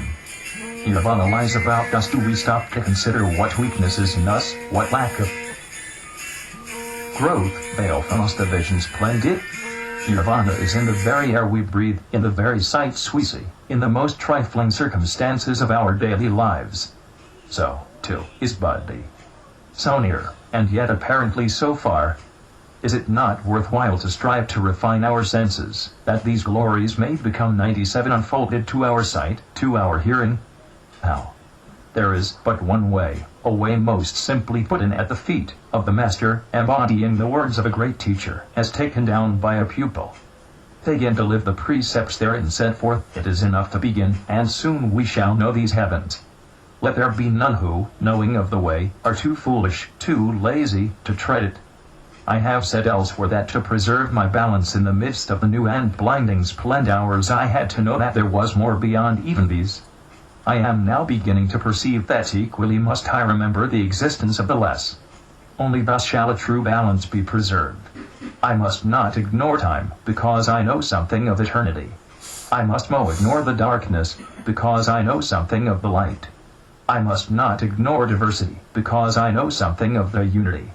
I must not ignore man, because I have learned something of God. I cannot, and do not, perceive the significance of eternity, of light, of unity, of God, save as I work in their respective shadows of time, of darkness, of diversity, of man, and of all that leads up to man. Not that I feel more bound to specific growth. Were I treading the pathway leading to the 98th office of Manu, or of Bodhisattva, or of Mahachohan, I should, I imagine, becoming infinitely closer to races, or to faiths, to this world to which these great ones so specially belong. But because I belong to the staff, I am called to an apprenticeship to more general functions. The opening of the Nirvana consciousness seems to bring me closer both to the great Lord of our world himself, and to our Lord the Son, the Lord of the universe. Hitherto I have had to live in the world because I have grown in, and through it. Now I seem to belong to this world only because, for the time being, I am sent here. Members of the staff may be sent anywhere, to function on another plane, to serve in any world. Glorious is the service of those who are messengers of our Lord the Son, members of his staff. I am but the humblest apprentice in the ranks of that great body, though it may be that for many lives I have been working towards such apprenticeship. One day, in some far distant future, I shall become a wanderer through the spaces, a messenger of the universal will. My home will be the universe, for I serve my Lord the Son wheresoever it shall please him to send me. 99. For the time being I am concerned with the mass, with crowds, with the larger shapings, but it does not seem to matter whether the mass be human or subhuman, whether the crowds be men or congregations, in the lower kingdoms. I experience a peculiar joy in the sense of being sent, entirely irrespective of the objective. I presume the future Manu and the future Bodhisattva must grow in attachment to those with whom in the distant future they will be officially concerned. Already they are planning their peoples, or their faiths, little though some of them may remember the fact in their waking consciousness. From the very moment of their consecration to office their true life's work may be said to begin. It is, of course, the same with us of the staff. We too have our ceremony of consecration. But our objectives are fleeting objectives, which vary as the need varies. We fill gaps, we make new pathways, we establish and strengthen communications. We start activities which their proper rulers will take over and direct. We are hurried to danger points. Any world may be our special world for the time. Any plane may be the special plane of our activity. Any race or nation may be our special race or nation. Any faith may be our 100 special faith. Any place may be our special place, but only for the time. We of the staff live in the will of the Lord, ready for his bidding. As his messengers we go forth, returning to him as soon as the message has been delivered, be the delivery of it a piece of work, or an intimation of his will. There is no great apotheosis of achievement for us, no mighty consummation.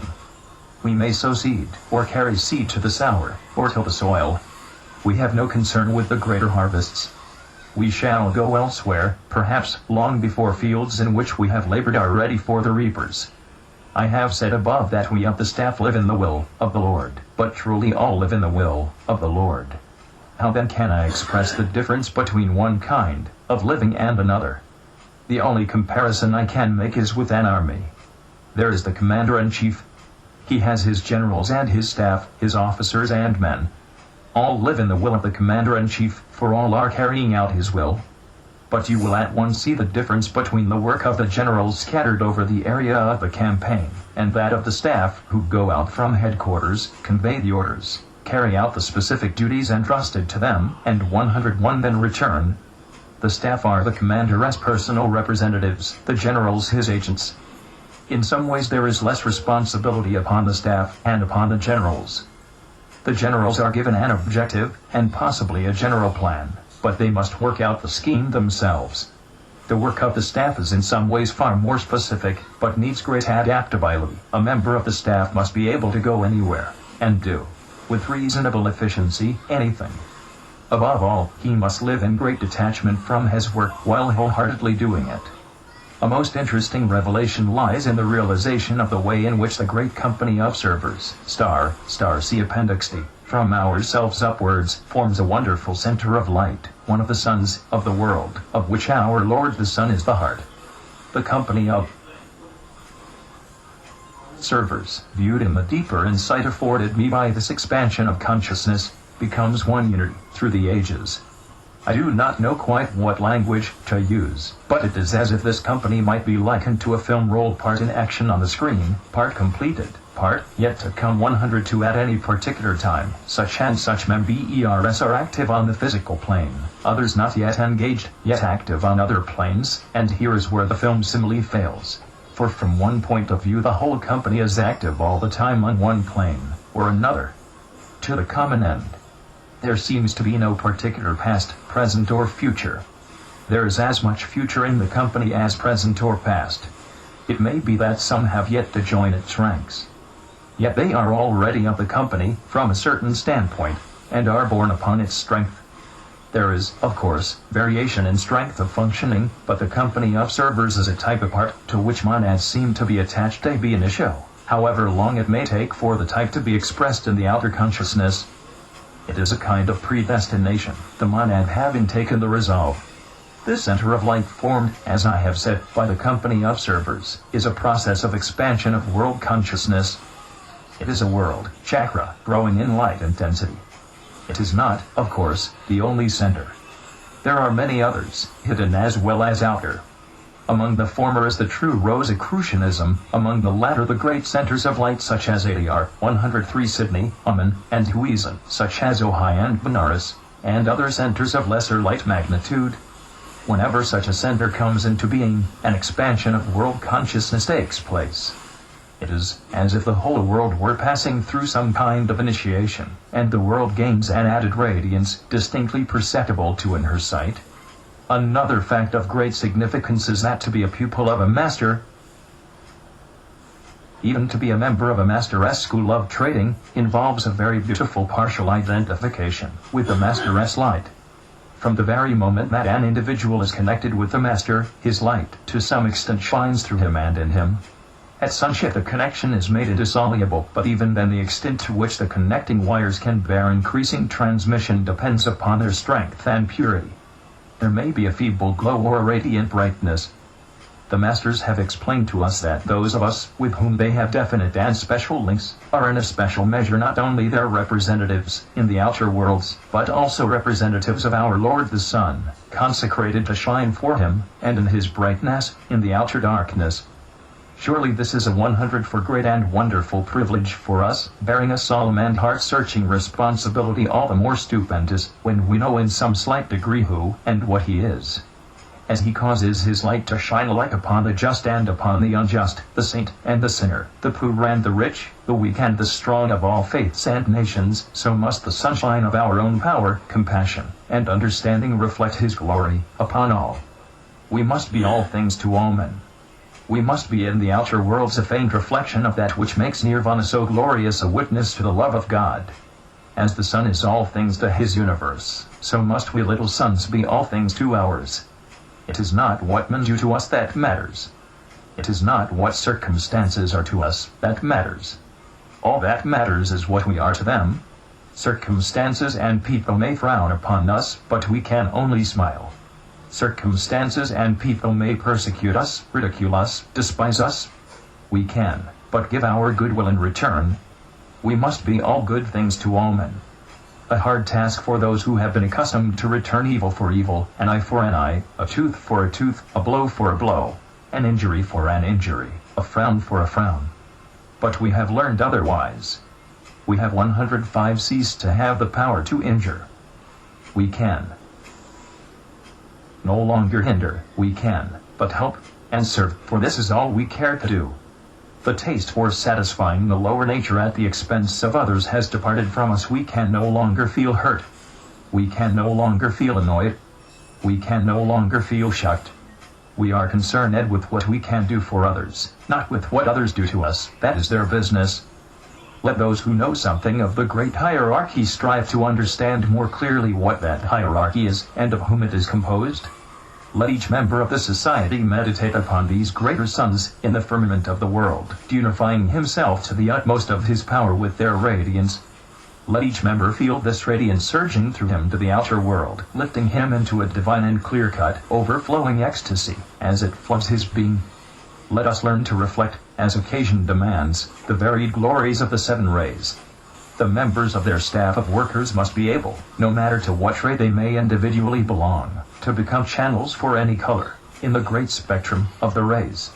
We must sense the respective variations of these rays on the theme of the light, splendid 106, and in the thrill of our response realize how glowing must be the varied life which we should radiate into the world.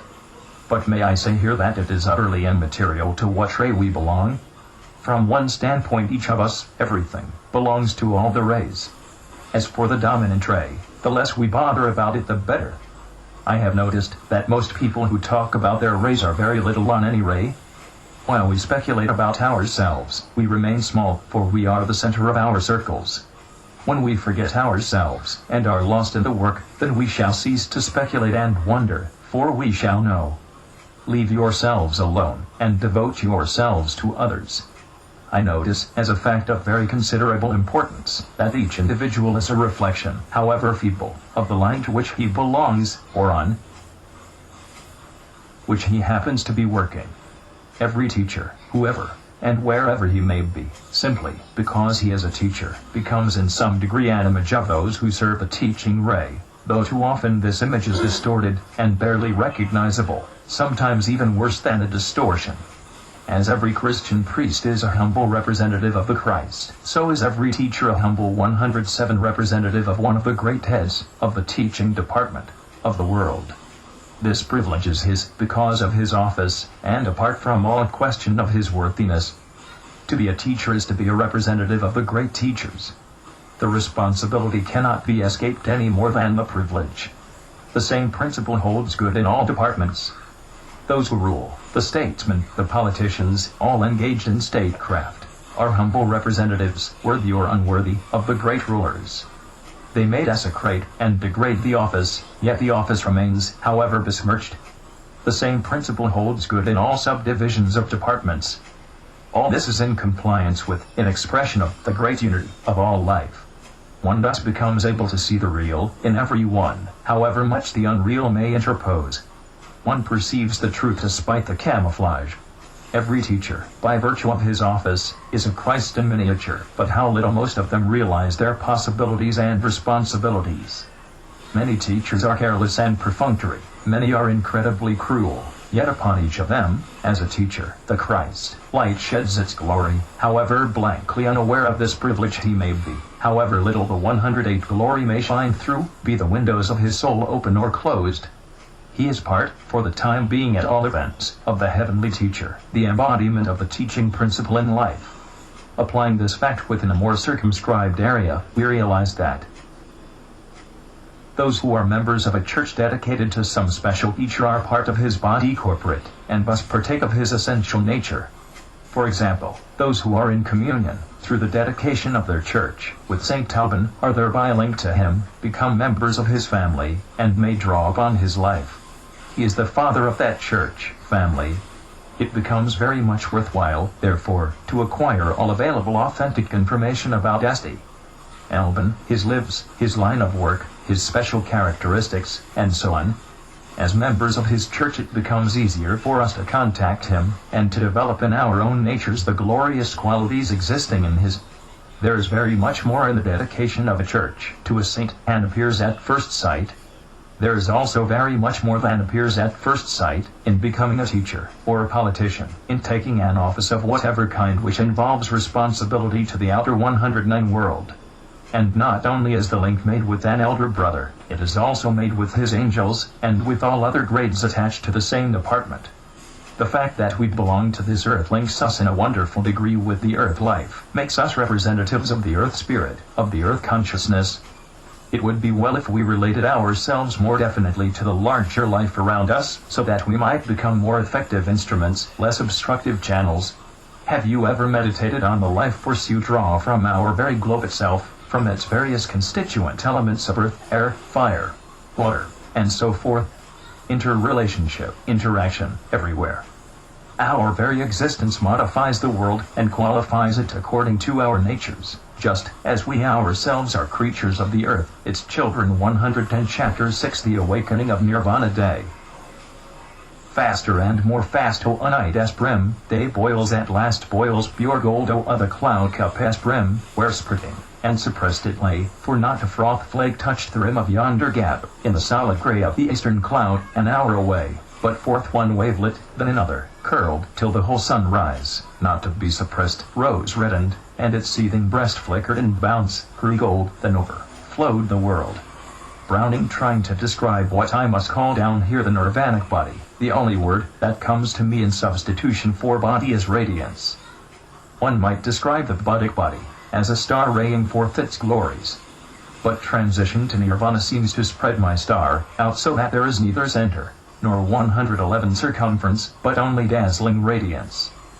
If I could look upon this brilliance from some nirvanic region, I should be able to discern its limitation, not so much as spatial restriction, as a limitation in the radiance scheme, and the radiance intensity. This luster of mine, indescribably glorious though it is obviously only in the becoming, wand. When I compare it with the radiance of my seniors, I perceive, first, that in it the nirvanic light is only an embryonic coordination, in what I may call rough outline, and second, that the very light itself, dazzling though it be, lacks the scintillation which time and growth alone can give. I notice that those who are masters in these nirvanic regions, and have fulfilled its 7 great fields or planes, shine with the glories of still greater splendors, their nirvanic radiances being suffused, interpenetrated, with higher effulgences which I can sense, but shall take long ages to achieve. In some ways, from the standpoint of the lower planes, the word transcendence is more appropriate even than radiance, for it indicates the going beyond every single limitation warned by the planes beneath. Time, space, form, these are transcended. They have ceased to manifest, though remaining in potentiality, or 112 I could not assume them, as I descend, as I pass outwards.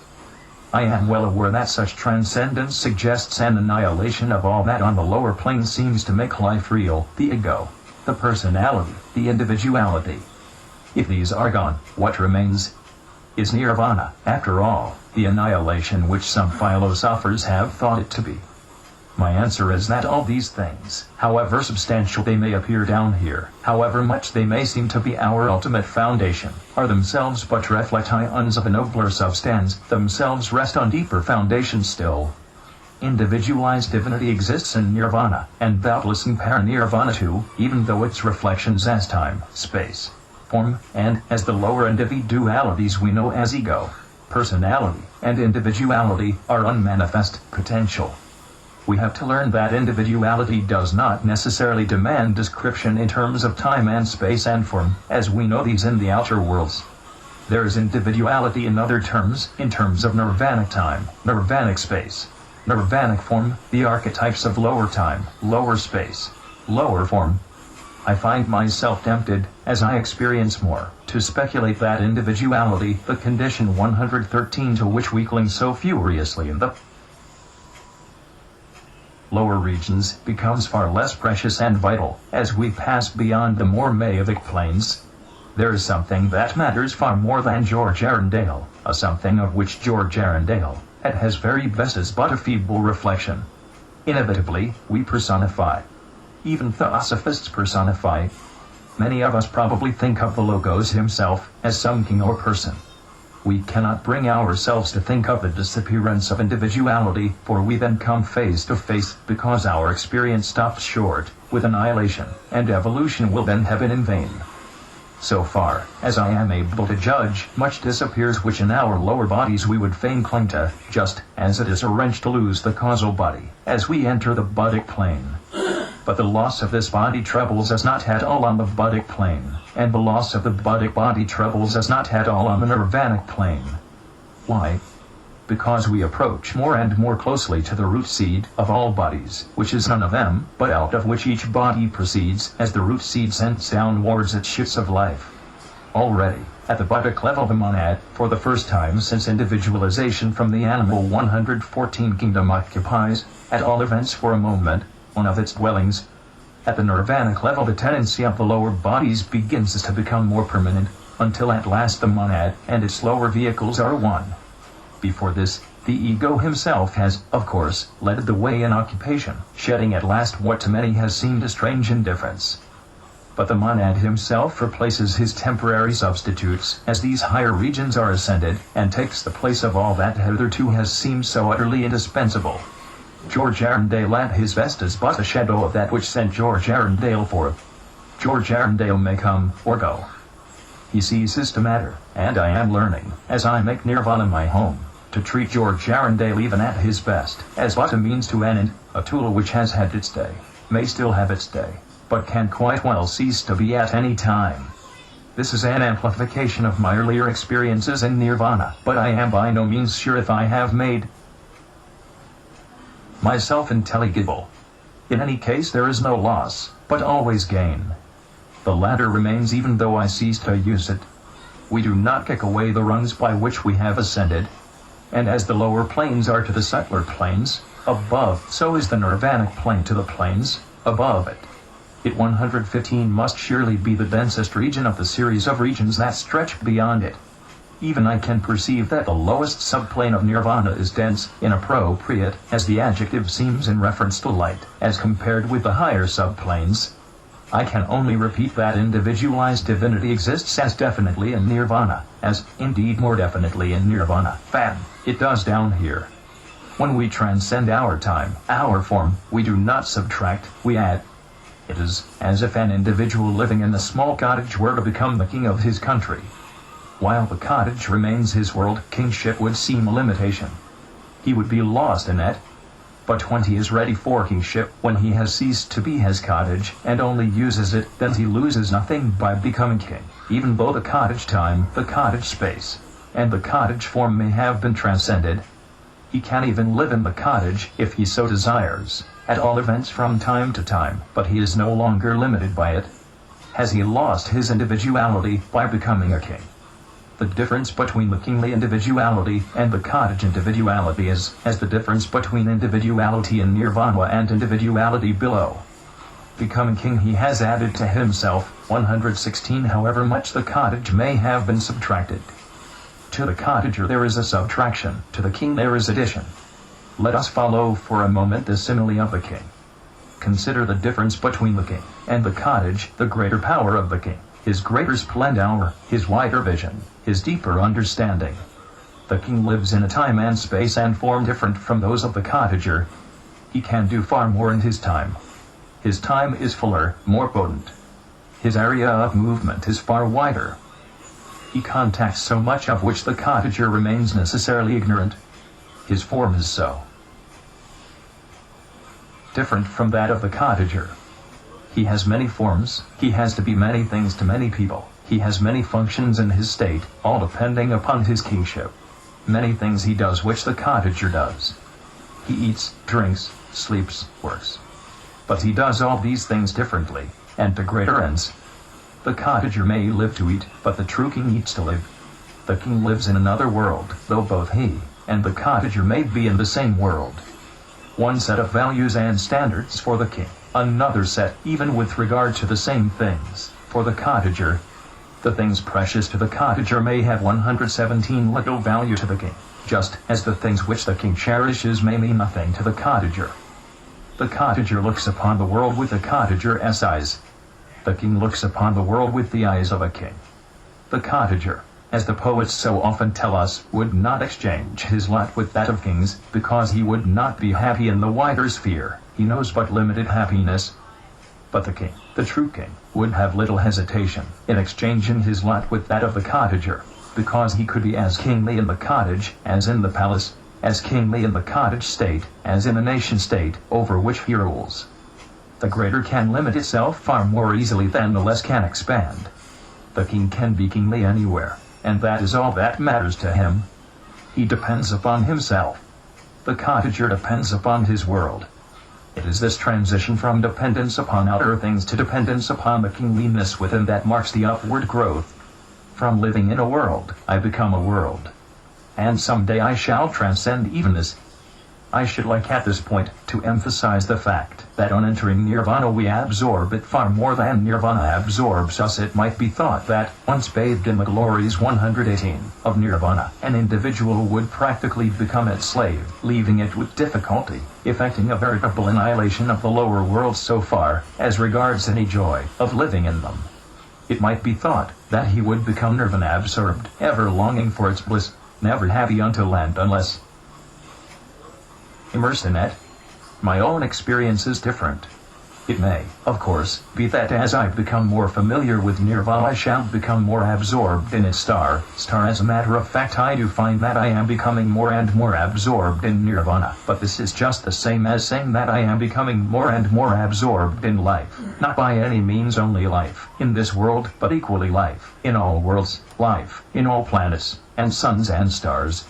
I am more alive in all worlds, as much in the physical world as in any other. Yet from the very beginning of contact with Nirvana consciousness there has been an overwhelming eagerness to convey something of its reality to the worlds in which I have grown so long. To contact Nirvana is like a debtor suddenly finding himself with unexpected means to liquidate some of his debts to his creditors. We owe much to the outer world. We have lived in it for ages. We have grown in it. However much we transcend it, we still remain its debtors. God himself is paying his debts of long ago in the divinity-infused systems and universes 119, of which we are part. Is it irreverent to say that through these very payments he himself grows, as we grow through ours? Indeed, it is only as we are eager to pay that the wherewithal comes to us for payment. I could not contact Buddy save as I am seen to be realizing my true relationships in the lower worlds. I could not transcend Buddy save as I am seen to be dedicating the power of Buddy, as I have already been dedicating the powers below. No transcendence of the lower is possible save as it becomes consecrated again by us to the ends to which God consecrated it aforetime. We must remember his consecration of his life to a divine unfoldment or apotheosis. We must transubstantiate, even as he is ever transubstantiating, which put in simple language, means that we must live in terms of brotherhood. Brotherhood must be substituted for the smaller self. My longing, therefore, is to share Nirvana, not to cut myself forever off from external surroundings, but to carry Nirvana everywhere, no matter where. I could not dare to enter Nirvana otherwise, or I truly believe I should indeed experience some form of annihilation. Its light would burn me up. Only can I enter Nirvana, as I am ready to recognize 120 Nirvana, for that which Nirvana truly is, and as Nirvana is ready to recognize in me a neophyte, who has performed an act of consummation on the lower planes, and who, therefore, has won the right to further power which he may be trusted to use, as so far he has used all power entrusted to him. There must be in me the dawning of the essential nature of Nirvana, which is not annihilation, but an infinitely deeper radiance, an infinitely deeper wisdom, power, love. Hence, given such dawning, safely may I enter, for I shall be entering only to live more abundantly. Nirvana has been born in me. It is a condition of consciousness. I cannot express Nirvana in aught that is less than Nirvana, but I can suggest it in the denser matter beneath. I can remold forms into closer approximation to its formless majesty.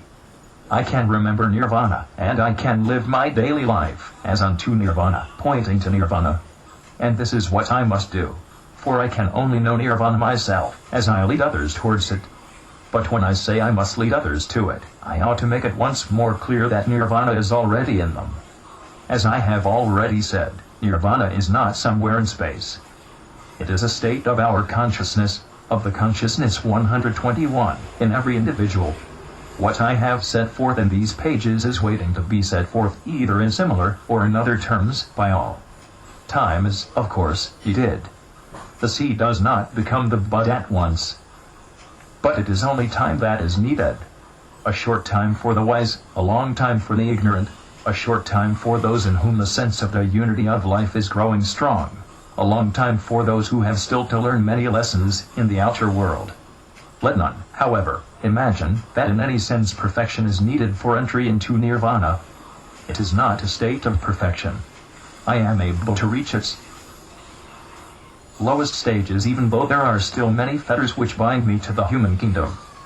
It is a state of being, and all states of being, since they are limitations of the one, must necessarily be imperfect, partial.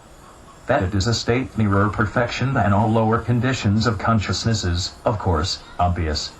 That there is greater unfoldment in it is true. Nirvana is a condition of indescribable bliss and power. But it is by no means the ultimate, and he who reaches it has not long left the preparatory school of life. At the first of the great initiations he finally completed the earlier stages, and now at the fourth great step he is equipped, 122, with the aid of the powers of the second and third steps, for more serious service, for real leadership, in the outer world.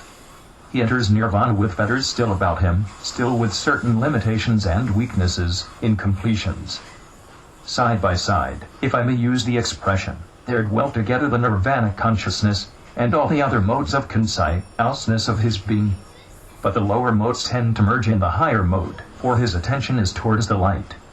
He ceases to be the slave of these lower modes, for he takes up his abode in the higher. No longer masters, these lower ranges become servants, and so higher. And higher does the gradually liberated individual climb, subplane after subplane, in the kingdom of Nirvana. Little by little this consciousness, itself unfolding, transmutes all lower forms, till at last the individual as waking consciousness is an unfolded Nirvana, and all other modes are active, as they happen to be needed. This, and certainly much more than this, is the normal life of the Masters, of the Wisdom 123 Chapter 7 the Theosophical Society. I felt through all this fleshly dress bright shoots of everlastingness. Henry Vaughan I seem to have seen, as in a flash, a picture of the future of our Theosophical Society. In my higher bodies I am sure I know not only its general future, but many of the details. But I find it extraordinarily difficult to hold the picture in the waking consciousness. I presume the reason for this is that the picture I have seen is the expression of the will of God, of the Logos. In this particular connection, is a flash of the lightning standing still, and almost defies translation through a brain unaccustomed to such transmission. The Nirvanic wavelength is almost too subtle for my brain machine, and most is lost in the process of transmission. I see the society in terms of the eternal now, as a certain light quality, being 124 independent of the existence of the society, since the society is only the light, in a particular mode of manifestation, an incarnation of this light. The society is the expression of a great light movement, with no beginning so far, as I could see, and no end. I see this movement as I see the lighthouses of Sydney Harbor, now shining in the outer world, now not shining. And you will realize my difficulty in holding the picture in the physical consciousness inasmuch as the various periods of manifestation of the Theosophical movement in the outer world are visualized as one sees the flashings of a lighthouse which sends out periodic beams of light. I see many such flashes, presumably occurring at the close of each century, temporarily illuminating the darkened world, and between each a period of slowly lessening darkness. Thus the first impression down here is darkness, light, darkness, light, darkness, light, with the darkness wonderfully, though very gradually, shading into the dawning of a day, of the Lord, upon the threshold of which stands the world at the present time. Can I dissect this flash, analyze it? Only very generally, with my feeble powers. I seem to see the Theosophical Society move more, and 125 more in the direction of concentrating its efforts upon the insistence of goodwill in every department of life. The first object remains the vital object. The second and third objects remain an integral part of the society as official principles, but the second object seems to have to a certain extent fulfilled itself, while the third forms the special objective of the esoteric school of Theosophy. The esoteric school of Theosophy is, of course, in fact the heart of the society, for it is the link between the society and the Great White Lodge, but it seems to become a more homogeneous activity even than at present, having its separate head and organization, though working in closest harmony with the society itself. The esoteric school of Theosophy is the school for discipleship, while the Theosophical Society has become far more part of the outer world, in the sense that its members are engaged in active work, in every field of life, some working in one way, others in other ways, perhaps opposed ways, but all maintaining in splendid comradeship the binding unity, above the most conflicting diversities. Members of the society are noted for their enlightened citizenship, and their utterances are heard with respect, because it is known that they are both selfless and wise. 126 They are the world's insurance against wars and quarrels of all kinds. Every member, wherever he may be, is an accredited ambassador from the Prince of Peace to his surroundings, and has the respect due to a wise elder. The more members of the society begin to take an active part in the world's affairs, the more are people attracted to its membership, who themselves are active, with the result that the society becomes a picked body of idealistic, practical, efficient pioneers who get things done because they really mean business. Through the efforts of members many superstitions die, though some die a lingering death. The superstitions of meat-eating, and wine and spirit drinking die. The superstition of racial superiority dies. The superstition of class or sect irreconcilability dies. And the new policy is a policy of intensifying capacity rather than of leveling differences, it being held that the differences will harmonize themselves if capacity is encouraged and directed to unselfishness. Little by little the whole world commits itself to brotherhood, and the Theosophical Society, still existing, becomes a great worldwide organization supplying every brotherhood movement, every nation, every faith, with its leaders, and most 127 stalwart protagonists. The common membership of them all within the Theosophical Society is the world's guarantee against disharmony and conflicting aims. I do not see most of us in all this. We have done our work. We belong ever to minorities, and to beginnings, to experiments, to forlorn hopes, to unexplored forests, to uncharted seas. We have made these things possible, and this is what we had to do. Some of us are in the great community. Others are engaged in other duties in this, and in other worlds. Thus other people have taken our places in the Theosophical Society, or at least the places of many of us, and the society, at this period represents the world's acknowledged best. I think some former presidents are in turn presidents of the society again, thus preserving the hierarchical and apostolic succession, but the majority of the members are people who today are not quite ready to join. The difficulty in seeing all this lies in the fact that the whole impression is one single impact, and this impact has to be dissected. For example, I seem to contact an impression of the presidents of the society from the beginning up to the period I am describing 128, but I can only get quite vague impressions as to who they are. There seems to be a kind of president man, just as we speak of the heavenly man. The presidents together constitute a special type of force, and each individual president takes office because he or she brings the particular quality of power needed at the moment. The choice of president is quite a complicated scientific affair, involving the manipulating of many forces. So, too, is the choice of vice president. The society has as far as possible to reflect the Great White Lodge in the outer world, and its chief officials play an important role in such reflection. I see the society as the light nucleus of the forces radiating from it to energize brotherhood activity throughout the world, and on many planes. The society is a direct channel for the power of the Great White Lodge, in many ways the most direct channel, but the power of the Lodge flows through the society into many brotherhood movements. The society is the heart of them all, and the inspirer utmost, whether they recognize the fact or not.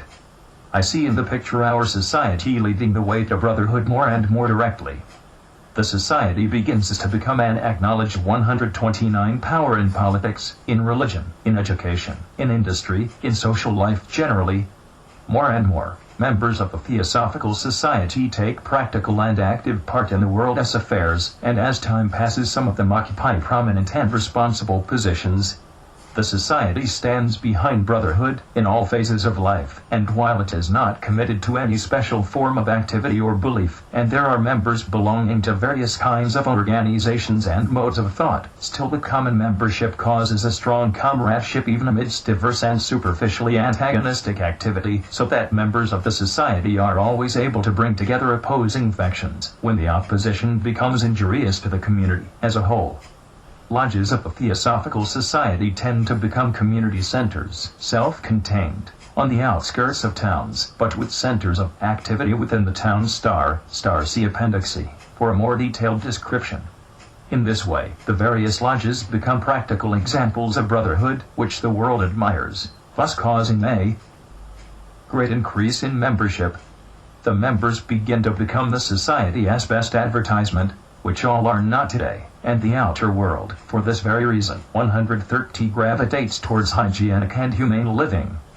As I have already written, meat, eating, sport of the kind in vogue today, vivisection, industrial quarreling, religious antagonisms, international disputes all tend to disappear, partly because of the direct activity of members of the society, partly because of the indirect example of community living, and partly because the society becomes a very potent network of brotherhood, out of which the world is at last unable to escape. The members of the society become efficient sentinels against anarchy, revolution, and all other forms of destructive unrest. I see the society being led into closer contact with the outer world, and fine egos born within its ranks, attracted thereto by the immense possibilities which membership of the society offers. Membership of the society becomes much more valuable and valued than ever before. It confers a distinct cachet, and egos, with a purpose, realize that both educationally and as regards a starting point for the delivery of their message, to grow up within the society's influence is a very great asset. There seems to be almost a rush to be born of members of the society, especially with the wonderful ideal of 131 motherhood which the society does so much to foster. I see subsidiary activities very virile, very vigorous, definitely subsidiary in the sense of paying reverent homage to the mother movement, yet sturdily independent at the same time, and contributing to world progressive vitality all their own. Interestingly enough, I see all these things in terms of color and sound.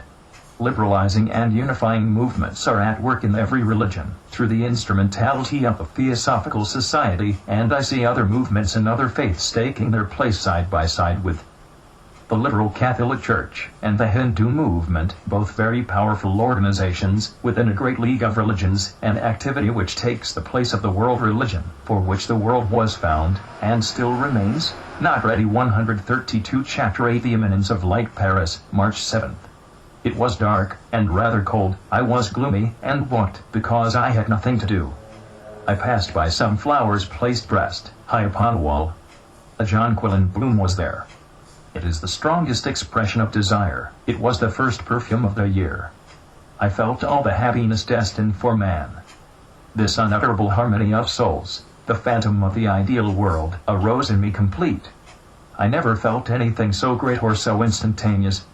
I know not what shape, what analogy, what secret of relation it was that made me see in this flower limitless beauty I shall never enclose in the conception, this power, this immensity, that nothing will express, this form, that nothing will contain, this ideal of a better world which one feels, but which it would seem that nature has not made. Senancour. It is an interesting experiment to look out of the window upon the scene, without and gradually to withdraw from each object seen the various associations with it on different planes. Things are, apart from that which 133 they appear to be. Every object I perceive has a being different from my conception of it. It is all I think it to be, or it may be less than I think it to be, in so far as I attribute to it that which in reality it does not possess. To this extent I am very truly misunderstanding it, but it is also far more, for it represents a principle of life, a law of evolution, the nature of which, at my color level, I can only very partially grasp. As I look out of my window upon Sydney Harbour, or upon a certain portion of it, withdrawing my habitual associations, the first thing that strikes me is the unity of it all. Everything belongs to everything. Everything needs everything else, is the comrade of everything else. I see that part of the harbour which is open to my gaze as a tender whole, almost crying out against the vandalism of men which would resolve it into independent, unrelated, too often antagonistic elements. Why should everything live against each other when in fact everything depends upon everything else, and can only truly grow as this interdependence is recognized and lived? I perceive everything as helping to fulfill everything, as contributing towards the purposefulness of everything. 134 The vessel on the sea helps the sea to grow, and the sea helps the vessel to grow. The houses dotted upon the slopes help the land on which they are builded, just as the land helps the houses. The tiniest pebble resting upon the beach is necessary to the beach, is necessary to the mighty sea which seems to treat it so haughtily, so cavalierly, so contemptuously. How could the earth grow without its earthworms, its vegetation, the creatures that live upon it? How could all these grow save with the cooperation of the earth? I perceive entities everywhere, living entities, with more or less consciousness. The ships, the houses, the trees, and shrubs and flowers, the very pebbles, all are entities. The whole harbor is one great being, yet various parts of the harbor are beings too. I see all in these terms, each entity with its own small life, yet enfolded in the one life universal, a part of the one great whole, each dependent upon all the rest. I see each helping to fulfill the others. But at this word fulfill I stop, and I notice that these various things do not by any means always fulfill each other, though they ought to. Sometimes they profane and degrade each other, as, for example, when an ugly building is put up, when the 135 open spaces are desecrated by hideous erections of any kind, or by the loathsome litter of man's careless selfishness. Whenever and wherever one part lives ruthlessly at the expense of another, then there is no fulfillment, but rather a debasement in which all, by very reason of the enfolding unity, must needs share. I find that I begin to grow sensitive to these defilements. Apart from the fact that they defile and degrade me, they also charm me and sadden me, for I know how glorious a thing is that mother unity, to which they are so unfilial. Now all this is consequent upon the withdrawal of all lower associations, and the substitution of body, a veritable transubstantiation. But I think I can go a step further, and view my landscape in terms of nirvana consciousness. At the buttocks level it is the marvelous interrelation that strikes me. Let me blot out this sense of interrelation, and seek still further within. I make what is to me a most interesting discovery. Expecting to perceive everything in terms of light, I find that everything resolves itself in two power units. I perceive the power in everything, and am almost appalled by it. I hardly notice the forms. These do not seem to matter at all. They are trivial compared with the ensouling 136 power. And then I suddenly begin to notice that this power is imprisoned light. Here I must use a phrase which I hope is intelligible. It is the only phrase I can find. Light unconscious is veiled in matter, that it may become light self-conscious, and the power I so strongly perceive as the irresistible potentiality of the light self-conscious veiled as light unconscious. Power and light are, therefore, one and the same thing. But the transubstantiation from Buddhic to Nirvanic consciousness seemed to emphasize light as power, perhaps because the first thing I noticed was the splendor of that light which is slowly, but surely, transcending its imprisonment in all things. I saw victory everywhere the light unconscious growing into self-consciousness in those various stages of intensification which we call kingdoms of nature. Perceiving these rays of light power in all things, I notice a great harmony in the becoming. At the Buddhic level of interpretation, I should have described this harmony in terms of interrelation, each object essentially fitting into every other. At the Nirvanic level of interpretation, I describe this harmony in terms of all-pervading light, sound, so that the 137 object loses its objectivity and shares in a universal subjectivity. At the Buddhic level, objectivity remains. At the Nirvanic level, objectivity disappears, and archetype takes its place. At all levels of interpretation one notices, of course, the growing harmony, not yet without marring discords, I fear. But at the Buddhic and Nirvanic levels, the harmonies are infinitely deeper. In the one case the underlying unity being disclosed, while in the other the power that makes for unity is open to our gaze. Below the Buddhic level, diversity is more apparent than unity, but it is through living amidst that diversity that perception and realization of unity becomes possible. We cannot afford to do without diversity, for diversity, if we only knew it, is the most wonderful testimony to the unimaginable splendors of the unity. And happy are those whose vision is keen enough to enable them to perceive the unity notwithstanding the distractions of diversity. He who has reached the Buddhic or Nirvanic quality of consciousness can never lose the unity, be the diversities what they may. I feel able to say, then, that as I look out of my window I perceive imprisoned within every single object in every kingdom of nature the unity of body, the 138 power of Nirvana, however embryonic and unconscious. And I know that the very imprisonment itself is the gift of God, that the unity may someday realize its inherent power to burst all bonds. The one life, with all constituent elements, pervades all things, and there is no region, however lofty, but has its reflection in all things. Let me add here a few words regarding light power. Curiously enough, while I notice light power in all things, and a unity of being enfolding them, each specific object seems like a puff of power within a vast cloud of power. The word ray hardly seems adequate to express the facts, for ray suggests traveling, while in Nirvana there is essentially being. Objects seem to be cloudbursts. The word cloud is of course unfortunate, within the mighty cloudburst which is the act of manifestation, a microcosmic puff within a macrocosmic puff. To put my thought in another way, all objects looked at from the Nirvanic level seem to be explosions, microcosmic explosions within a macrocosmic explosion, explosions which give the sense of pulsations. We might even go one step further, and regard objects as innumerable beats of the universal heart. I wonder 139, whether you are at all following my line of thought. It is so difficult to express, but I am endeavoring to reconcile individuality with universality. I perceive, of course, individuality, but individuality is a mode of universality, true enough, yet not the whole truth. There is nothing which is not divine. We tread divinity when we tread the earth. Whatever we touch, whatever we see, whatever we hear, whatever we feel, all is divinity. My landscape, therefore, is renewed in the new light. Every object of which it is composed reveals a hitherto hidden divinity, and hence has new and richer values.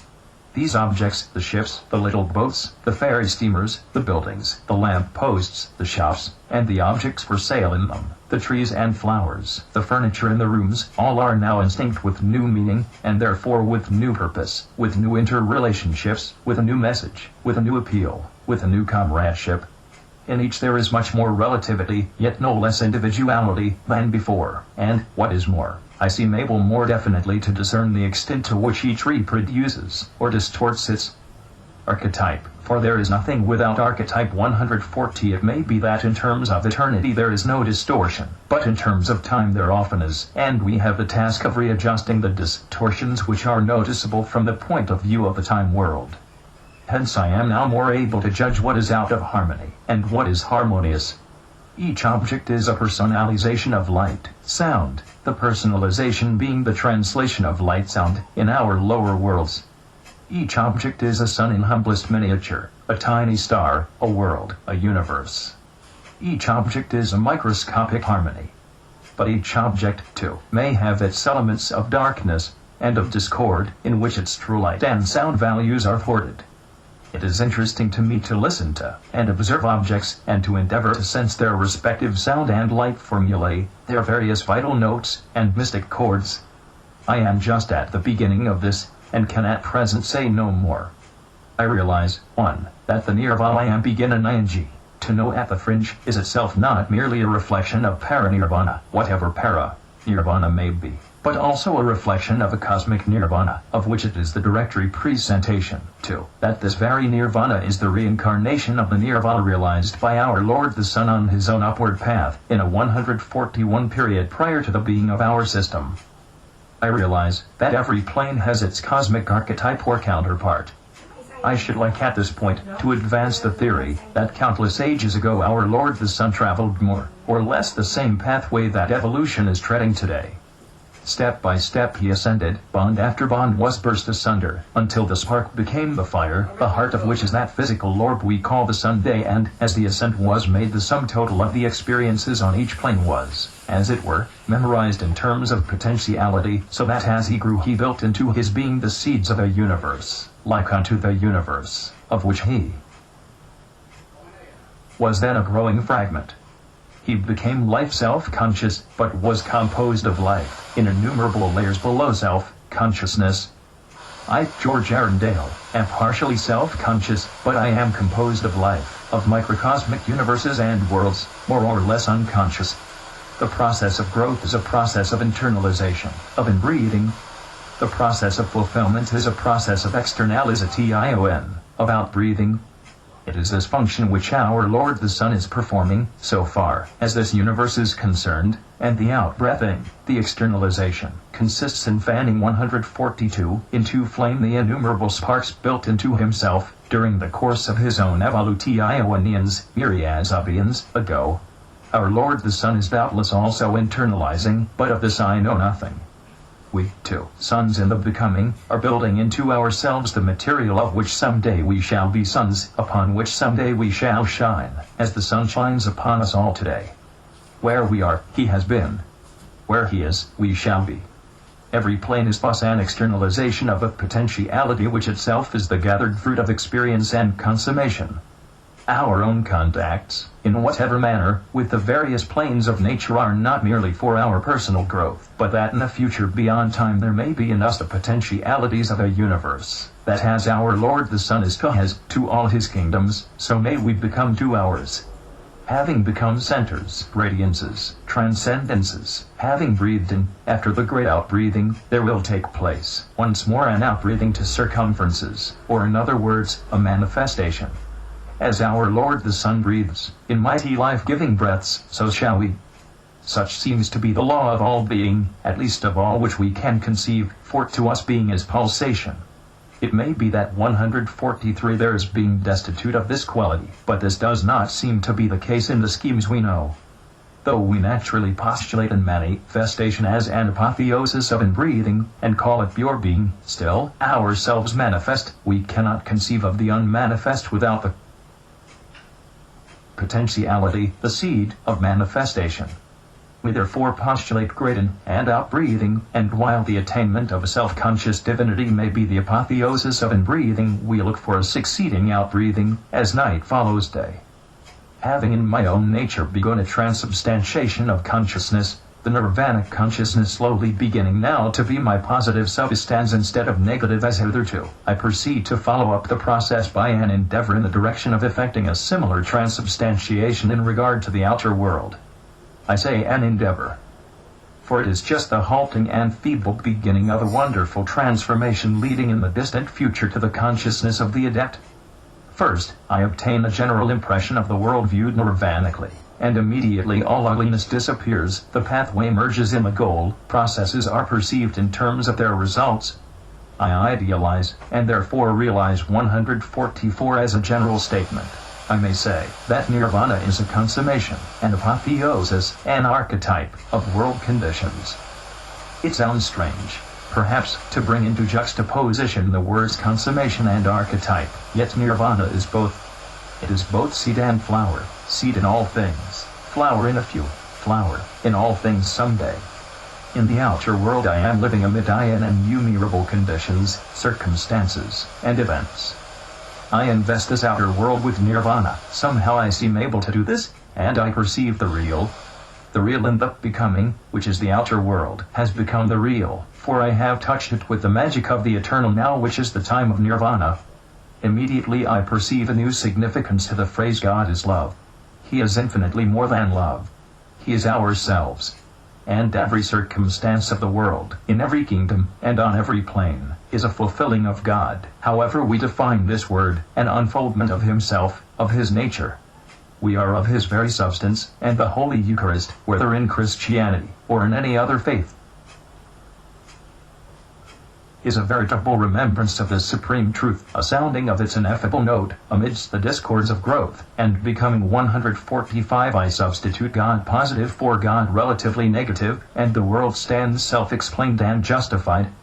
I have found God in everything. Nothing is there which is godless, nothing which is not godlike, may I say godful.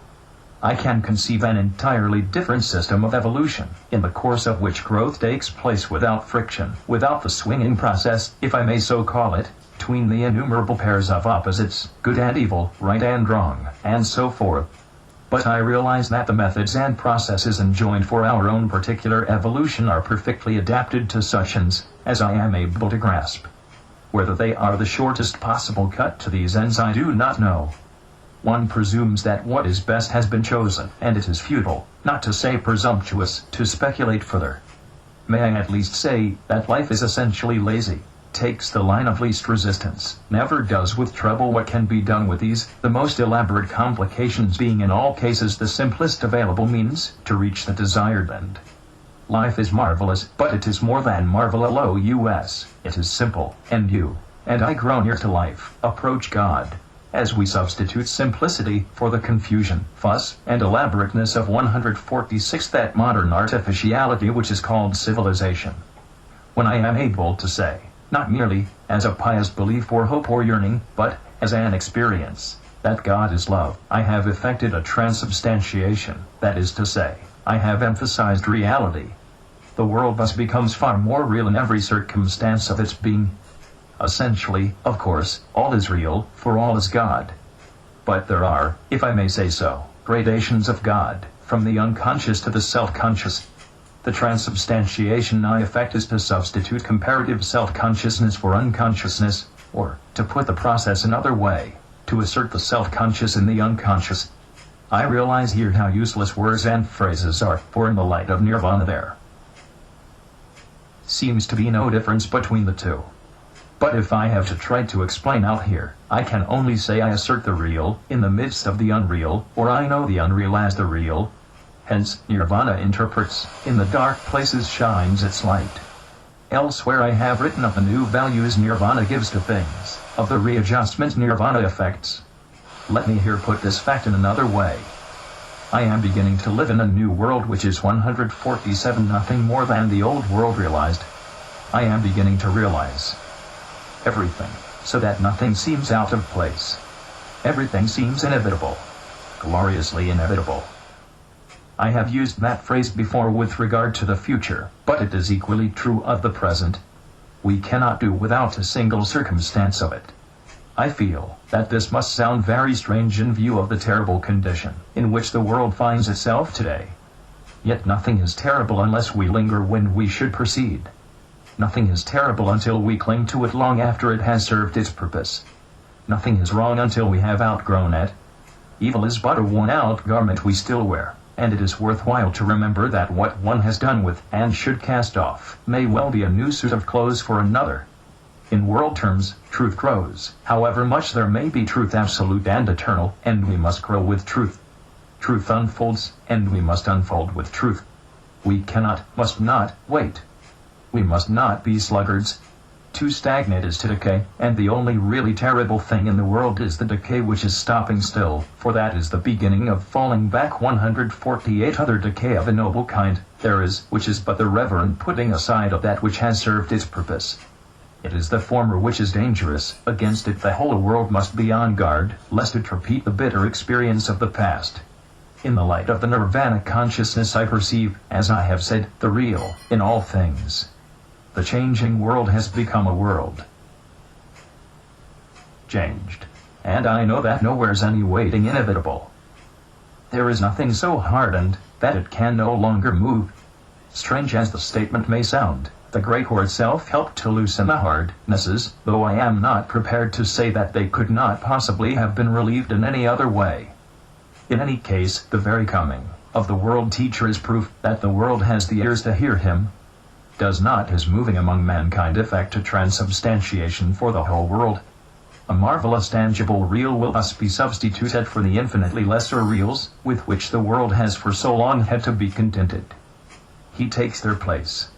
The very writing of this phrase thrills me, for it embodies the wonderful fact that here he enters into an intimate relationship with us. He comes 149 down among us, entering into our little world, taking his place in us, substituting himself for our own higher selves, which is the same thing as saying that he raises us far beyond our normal selves, or that he purifies our higher selves and draws the lower into accord with the higher. In the light of Nirvana, I see how all this is brought about, for he is embodied Nirvana, the Nirvana which the world shall be allowed to see and hear, and know. Nirvana becomes tangible. For all things I perceive the Nirvana counterpart, but this perception has more meaning today, and it has had for many centuries. The world is about to enter upon a new springtime. Already I perceive the tiny shoots of budding forcing their way through the denser layers of the lower plains, and, looking forward into the far distance, I see how these little shoots shall become buds, finally blossoming into the buttock flower. We must water these shoots by treading the path of righteousness, or they will decay back into unconsciousness. Nirvana shows me, as I have never before seen, the potentialities within the actualities of these worlds of ours. I know what the world can do. But the world must not wait 150, it must move, and all men and women of goodwill must help it to move. Utopia is waiting to enter, but the world must open its doors, and I am utterly clear that there is nothing in the world which is an insuperable barrier to this opening. I seem to observe the world as from a great height. Its needs are very great. It cries aloud for help, the cry that the Lord has heard and answers, with the words, I come. I see good promise for the future, if only the world's leaders will lead it from the pursuit of separateness, whether individual, or class, or nation, or sect, or race, to the pursuit of unity and understanding. Nirvana is not yet for the world, but for many the sun of body should not be so very far below the horizon, and already the roseate colors of its dawning should begin to dispel the night of separateness. Have you ever stood upon a mountain watching before dawn for the rise upon the world of our Lord the Sun? Have you stood awestruck at the miracle of a world of darkness being transmuted into a world of softest color? Have you marveled at the glory disclosed in every part of the landscape by the magic touch of the sun's rays? Have you noticed how beautiful is the reawakening of everything into life different? 151. Have you watched the glorious innocence and yearning of all that is, in its dawning? The great English mystic, Thomas Traherne, gives beautiful expression to the dawning of childhood on the physical plane. Almost similar words might be used for childhood on any other plane, for the first awakening of higher consciousness. Traherne tells us, certainly Adam in paradise had not more sweet and curious apprehensions of the world, and I, when I was a child. All appeared new and strange at first, inexpressibly rare and delightful, and beautiful. I was a little stranger which at my entrance into the world was saluted and surrounded with innumerable joys. My knowledge was divine, my very ignorance was advantageous. I seemed as one brought into the estate of innocence. All things were spotless and pure and glorious, yea, and infinitely mine, and joyful and precious. I knew not that there were any sins, or complaints, or laws. I dreamed not of poverties, contentions, or vices. All tears and quarrels were hidden from mine eyes. Everything was at rest, free and immortal. I knew nothing of sickness or death or rents or exaction, either for tribute or bread. In the absence of these I was entertained like an angel, with the works of God, in their splendor and glory. I saw all the peace of Eden, heaven and earth did sing my Creator as praises, and could not make more melody to Adam, than to me all time was eternity, and a perpetual Sabbath. Is it not strange, that an infant should be heir of the whole 152 world, and see those mysteries which the books of the learned never unfold? The corn was orient and immortal wheat, which never should be reaped, nor was ever sown. I thought it had stood from everlasting to everlasting. The dust and stones of the street were as precious as gold. The gates were at first the end of the world. The green trees when I saw them first through one of the gates transported, and ravished me, their sweetness and unusual beauty made my heart to leap, and almost mad with ecstasy. They were such strange and wonderful things. The men. Oh, what venerable and reverend creatures did the aged men seem! Immortal cherubins, and young men glittering, and sparkling angels, and the maids strange seraphic pieces of life and beauty. Boys and girls stumbling in the street, and playing, were moving jewels. I knew not that they were born, or should die. But all things abided eternally, as they were in their proper places.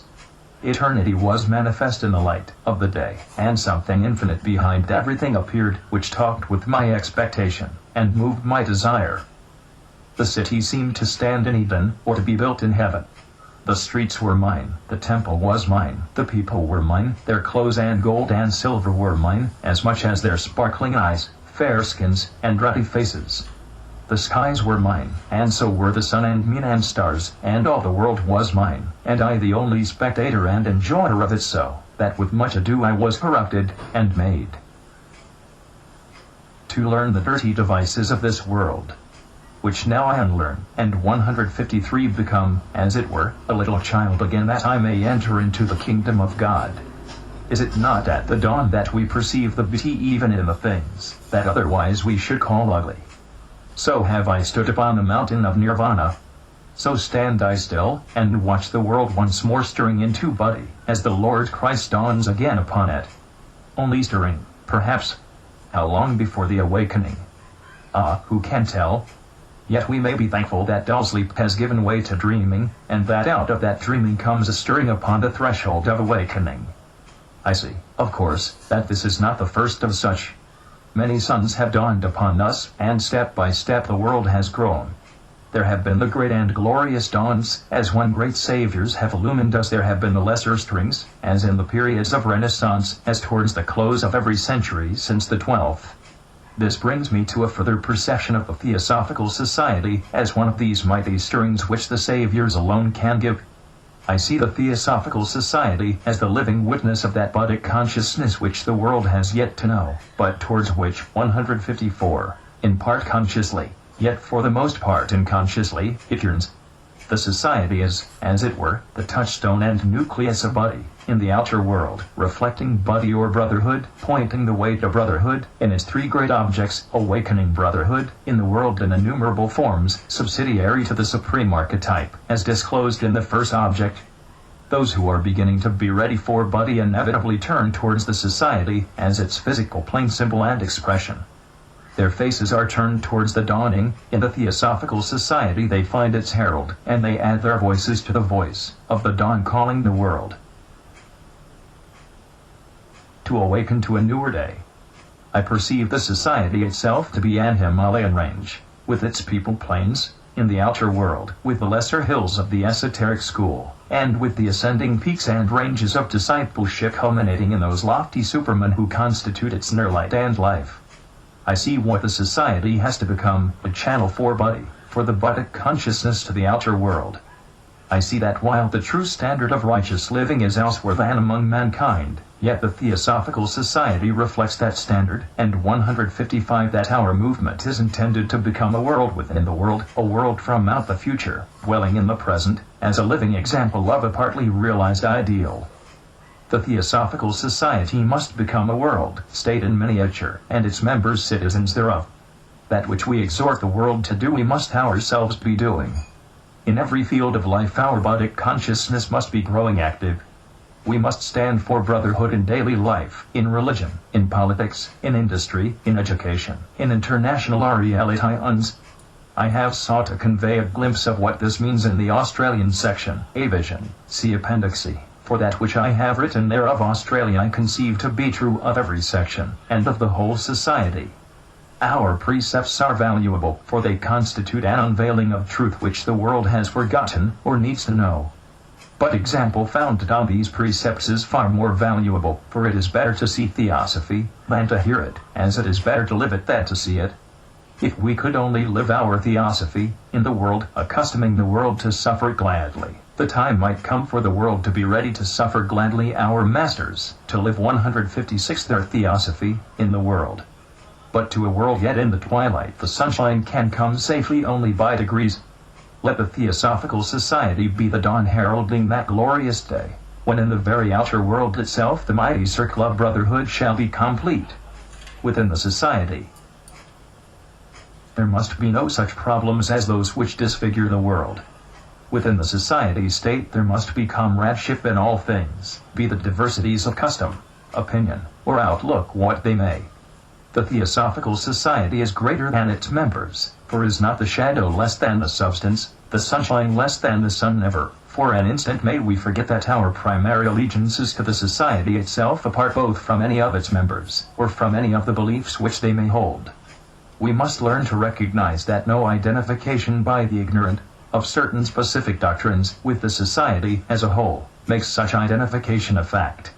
It is as if some people passed before a great mansion, and, seeing through an open window a room with a green carpet, green furniture, green wallpaper, and green decorations generally, declared that the whole house was entirely green.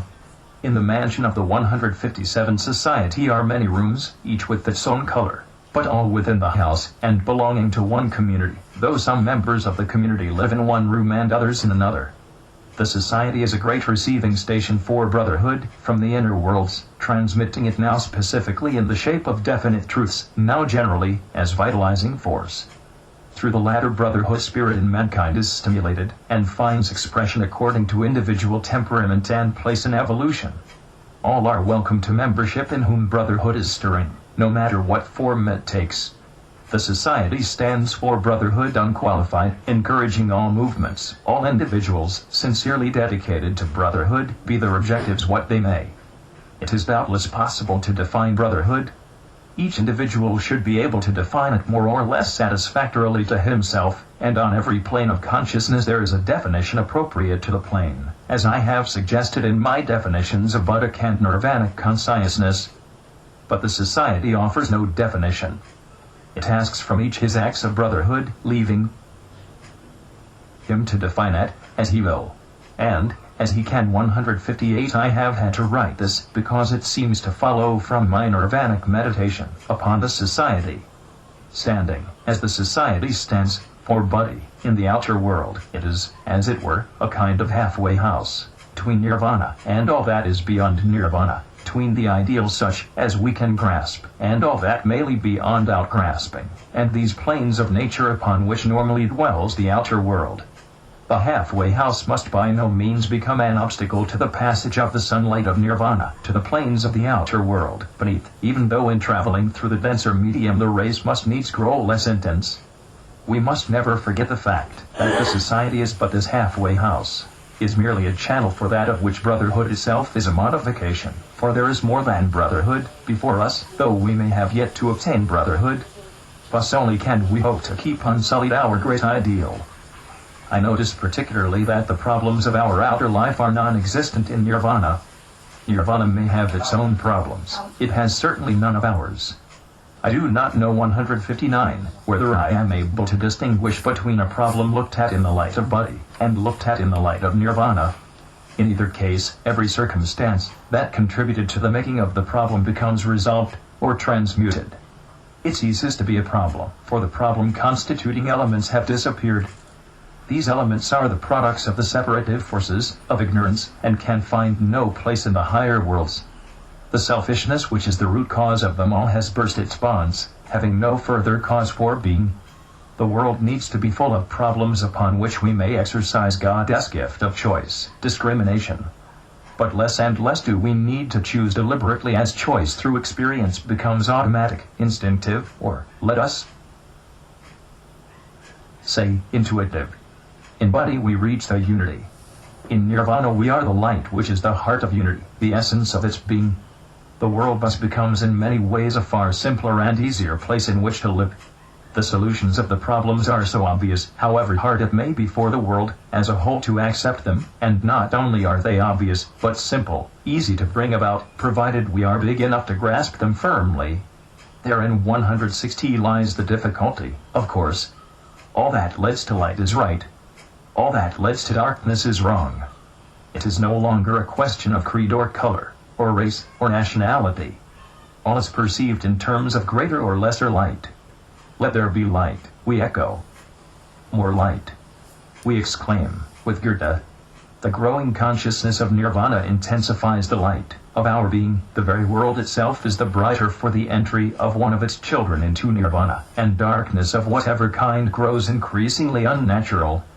We rule out black even down to its apparently most insignificant expressions, as for example in the case of ink or dress, and we only use it faute minutes under protest. There is nothing black, either in Nirvana or in body. Life is much simpler than it appears. Complexity is the muddle of ignorance. The more we know, the simpler life becomes. Nothing is difficult to do if we want to do it. It is not difficult to do even if we have to do it alone, against the crowd, provided we want to do it. Where there is the will, there is the way. It is interesting to look at a special problem, let us say, the industrial problem. What is the solution? Obviously, comradeship, complete 161 fellowship between the two classes of workmen, whom down here we call employers and employed, rather distorting terminology, since the employed employ the employers as much as the employers employ the employed. In these higher regions there is this fellowship. Nothing else could exist. In the lower worlds the difficulty is to obtain it. In the higher worlds it is impossible to avoid it. The solution of the industrial problem lies in the two sections working together, as one, as they will have to work sooner or later. That is easier said than done, we are told. Yet it ought to be done as easily as said, for it is the final truth. With brotherhood on both sides it would be an accomplished fact. With brotherhood on any ITHER side it becomes impossible. No compulsion from without will ever bring it about, no legislation or arbitration of any kind. All these are compromises, bargainings, between truth and falsehood, and cannot last. There must be the urge from within 162 Chapter 9, a further readjustment looking down upon myself from the viewpoint of Nirvana consciousness. I am most interested to perceive my first impression, to be that of watching a dynamo churning out power, but with only part of the machinery at work.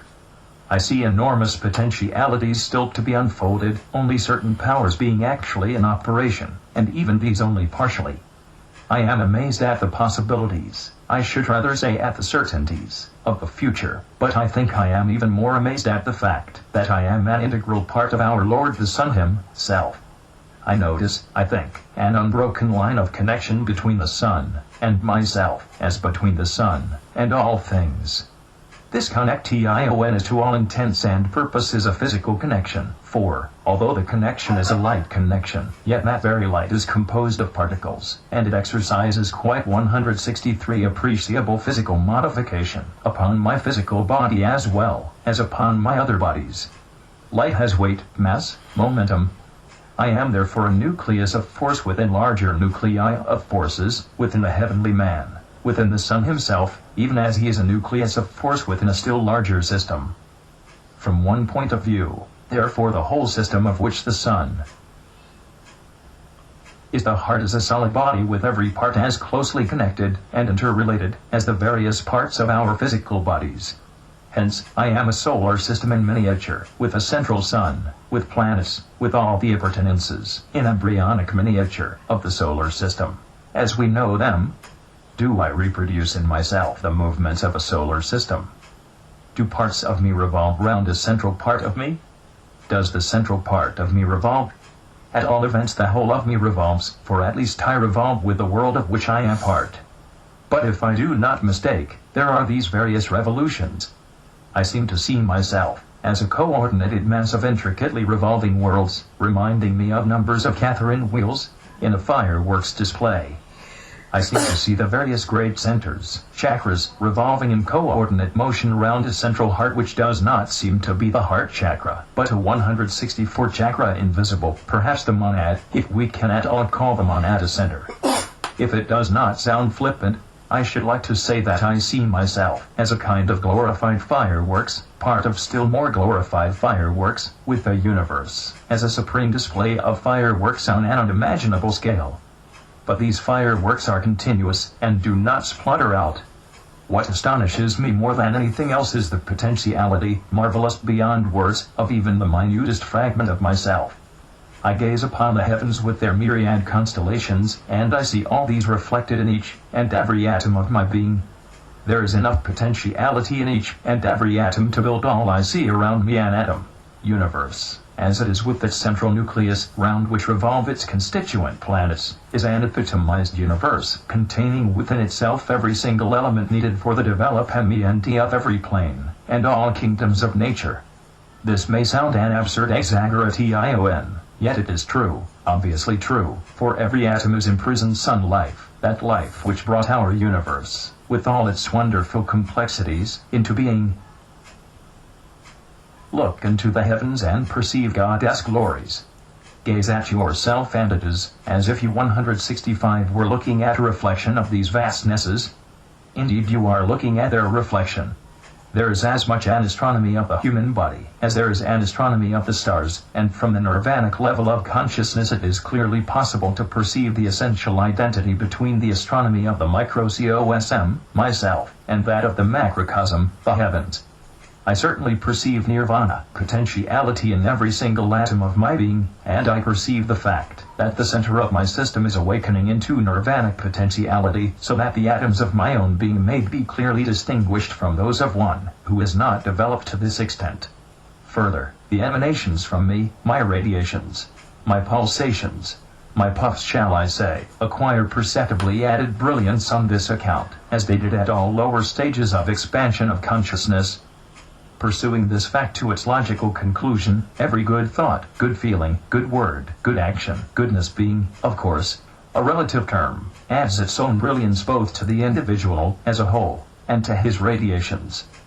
The whole world is the brighter, perceptibly so to consciousness at the necessary level of sensitiveness, for the tiniest goodness, that is to say for the tiniest increasingly 166 positive harmonization, in any part of the lesser will, with the will universal.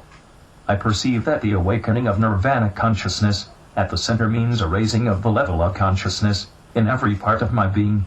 Every part takes a step upward, or inward, in consciousness. There is begun a refinement in each body, and in every part of each body, and not only is this true, it is also true that the whole world makes an appreciable advance in consciousness expansion, and there is more light, more unity, in its smallest component atom. Obviously this must be so, in view of the intimate interrelation between every part of the identity of all life amidst the innumerable diversities of its appearance. Hence a service to any part of the world, however microscopic, is a service to the whole world, and vice versa. This truth applies equally, of course, to disservice. I seem to perceive a new meaning for the phrase, mind your own business. I have a whole universe to look after, in which I am the humble representative of our Lord the Son. I have as much as I can do to look after this world of mine, especially when I remember how potently it affects all other worlds around me. It may be that it is my 167 duty to assist for a time one or more worlds in my vicinity, in which case I must mind their business a little, but with the very greatest respect. Since I can know so little of these other worlds, so much less than I know of my own, and how little I know of my own. My main, but in no sense selfish, preoccupation, therefore, must be with my world, with its purity and brilliance, so that it may become a joy in itself, and therefore a joy to other worlds. The new conception of life, of my own life, and of all other life, that I gain through the perception of myself not only as a world, but as a universe of worlds, forms, indeed, a most fascinating avenue of investigation. I do not think I at all understood the impressive significance of the relation between the microcosm I and the macrocosm, without until I looked upon both in terms of nirvana consciousness. This significance discloses itself in two outstanding directions. First, the glory. Second, the responsibility. As for the first, I hope I have been able to convey something at least of the glory of Nirvana even in the halting descriptions I have ventured to give in the preceding pages. With regard to the responsibility, this comes to me in the realization that 168 as the sun is the glory of his universe, so must I learn to be the glory of mine.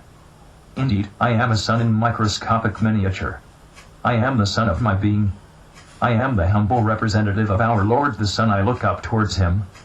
I see a little of that which he is to all the worlds. And I see that as he is supremely to his universe, so must I be supremely to mine. We are all his sons, with universes to look after and gradually to develop, as he has so gloriously developed his. The universe without is the embodied promise of fulfillment for all smaller universes which form its being. I look up towards the sun, and visibly before my eyes shines, as from the future, the supreme and inevitable glorification of myself. The sun is multiplying himself in us, and do I not know that beyond our glorious sun, there are suns more glorious still? What limit is there, then, to man's unfoldment? He has ascended from the infinitely small, he shall ascend to the infinitely great. The heavens about us stand guarantee and witness. Every law astronomy postulates with regard to the universe as a whole runs equally in every part. There is not a single function in the larger universe which has not a counterpart in the 169 smaller.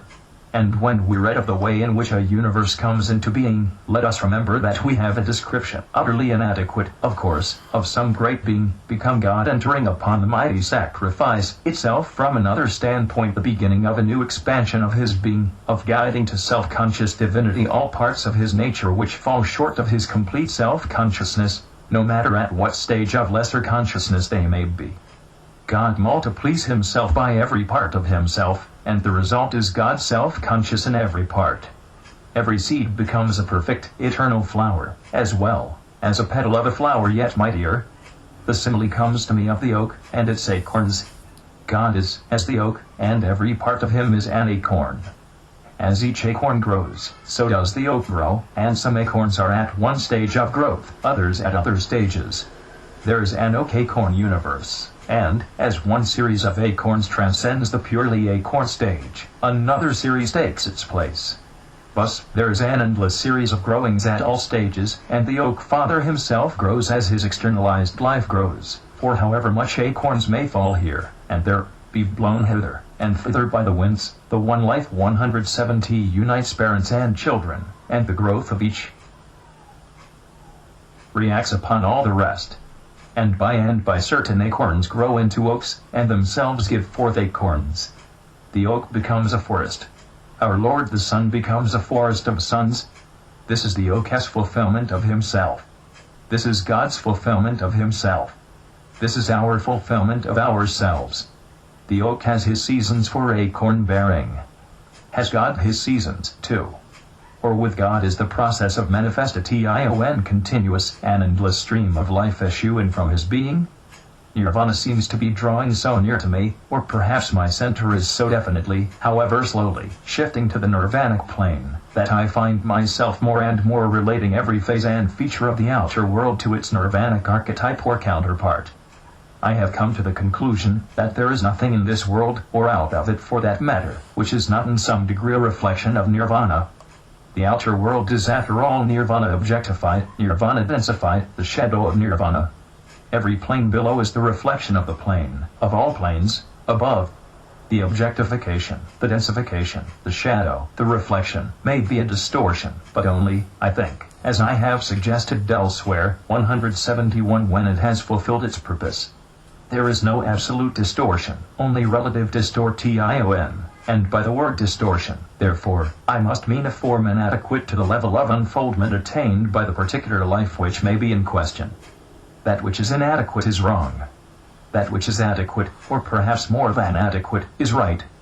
As I write this, I wonder if there are any things in the outer worlds which are fundamentally wrong, or if at the worst they are inevitable. Given certain conditions which themselves, it may be, ought not to exist. Take, for example, a liquor shop. On first consideration, I am inclined to decide emphatically that a liquor shop is fundamentally wrong. But then I ask myself whether a liquor shop may not be the only place, under existing circumstances, in which certain people can forget that which they ought never to have needed to know. Life is very grave for many people. From time to time they must needs forget its grayness, if they cannot alter it. The public house temporarily solves, in a ghastly manner, the problems of life for many people. And to this extent liquor shops may have once been right. But need they be right any longer? Ought they to be right 172 any longer? We are still at a very low level of evolution, if they are still right. For my own part I think they are supremely wrong. Woe unto those of us by whom this offense comes. But until we are able to provide something better to take its place, the public house remains. Do I hurt my readers' feelings, or shock them, when I say that the public house does represent a pitiful attempt of men to reflect that glorious self-realization, after which each one of us yearns in his heart? Shame upon us that we should suffer so hideous a distortion to dwell in our midst, far more shame upon us who tolerate it than upon those who are driven to it. This brings me to the point I want to make. Each one of us must constantly strive to live according to his own highest standards, and not according to conventional standards which represent less than the highest, at least so far, as regards those to whom theosophical teachings appeal. The need for this is borne in upon me very strongly at a time, when standards which have hitherto sufficed me must no longer suffice. The conventions of my old world are not the conventions of the new, and I must change accordingly. Is it not true to say that the conventions of the 173 pre-war world are not the conventions of the post-war world, or ought not to be, and that the world needs to change accordingly? So it is with me. The pre-Nirvanic world is utterly different from the Nirvanic world, and there is hardly a detail of life which does not need readjustment, because everything is revealed in a new light, literally in a new light. I am immensely struck by the extraordinary difference in the values of words. The dictionary is a new book to me, for every word in it has, I was going to say a new meaning, but certainly a new power. Words are power universes, power atoms, and they are exploded by being uttered. The power in them is released, and goes on its errand. Have certain words evil errands, and other good errands? In some is there the power that makes for righteousness, while in others there is power that makes for relative unrighteousness. I have yet to examine the question. In the meantime I am almost appalled at the power of language and at the gravity of careless usage of words. Until we know what we do, maybe we shall be forgiven, but when we begin to know what we do, there is no justification for forgiveness. 174, which means either that because the will behind the utterance is so little potent, therefore the result is more or less negligible, or that counterbalancing forces are introduced to neutralize the effect. In the one case there is forgiveness from within, in the other forgiveness from without. For the time being I am occupied in watching the jars made both by my own utterances, and by what I hear from the lips of those around me. Certain words jar me terribly. I must be careful to avoid them. I wonder why they have not disturbed me before. But the fact that I can be thus hurt by myself I take to be a good sign. It means that from time to time I am able to live outside my lower self, and to compare the larger with the smaller, and it also means that I can understand, as a matter of pure personal remembrance, how other people are not affected by that which only a short while ago seemed by no means discordant to me, nor must I expect them to be shaken, or be impatient of their not being upset. Simply because I happen now to be agitated by something which has hitherto not shocked trial at all. I see clearly that there is little use in reaching nirvana consciousness, unless such attainment stimulates at 175 true attainment, in whatever sphere, or department of life, is deeper at 1 ment, and reality of achievement may be measured by increased strength of unification. That which definitely promotes union is accomplishment. That which does not is not true gain at all, whatever the outer world may call it. Not only does this new nirvanic element profoundly modify my appreciation of language, but equally my appreciation of everything else, of people, of landscape, of cities, of animals, of business, of pleasures.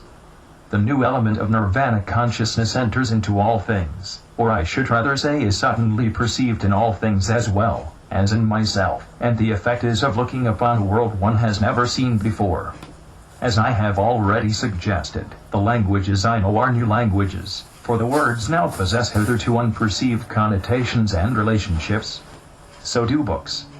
I do not think the modification of consciousness is anywhere more marked at present, in any case, than in books.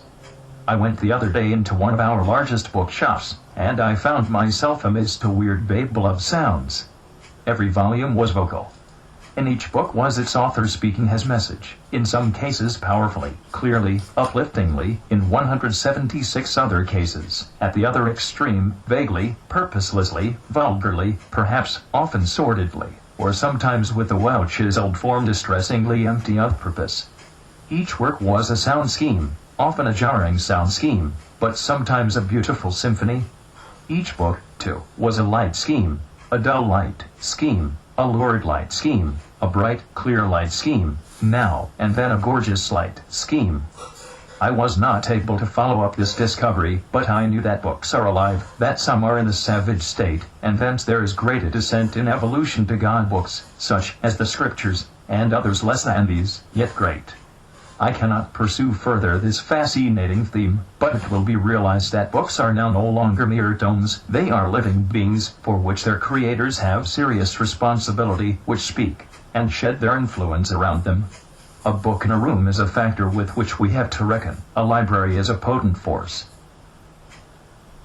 One of the most awe-inspiring effects flowing from the awakening of nirvana consciousness has been in connection with the celebration of Holy Eucharist. When I had the honor of celebrating this great sacrament in the Church of St. Alban, Sydney, for the first time after 177 beginning to make my voyages of discovery in the realms of light, I found that an extraordinary change had taken place. In any case, the ceremony is most impressive, but I have never before been so conscious of its power, and I endeavored to trace this newly awakened consciousness to its source. It seemed to me that this marvelous sacrament is taking place at all times on all planes. When we celebrate it down here, we are merely for the time being bringing ourselves into conscious relationship with its eternal processes, becoming mere unobstructed channels for its expression, in and through ourselves. Clearly, I think, the act of celebration on the physical plane is a distinct gathering together of the essential forces of the Holy Eucharist, so that they affect in special measure the surroundings in the midst of which the ceremony takes place. But I also saw that the Holy Eucharist is the expression of a law, of evolving life. Hence Eucharistic processes are ever at work, as are the processes of all other great sacraments. Sacraments are sacrifices, expressions of the eternal and continuous sacrifice of God. We ourselves, and all that lives, are embodied acts of God's sacrifice, and the Eucharist is a mode of the growth of all things. I was 178 wonderfully conscious of this at every moment of the celebration. In the first place, I was clearly conscious of expressing, evoking, manipulating the Eucharistic power on a plane other than the physical, so that the physical words and actions seemed to be but the echoes of the real sounds, and I performed the actual physical movements, as in a dream. At the words, "May the Lord purify me that I may worthily perform his service," it was as if the purification took the form of a translation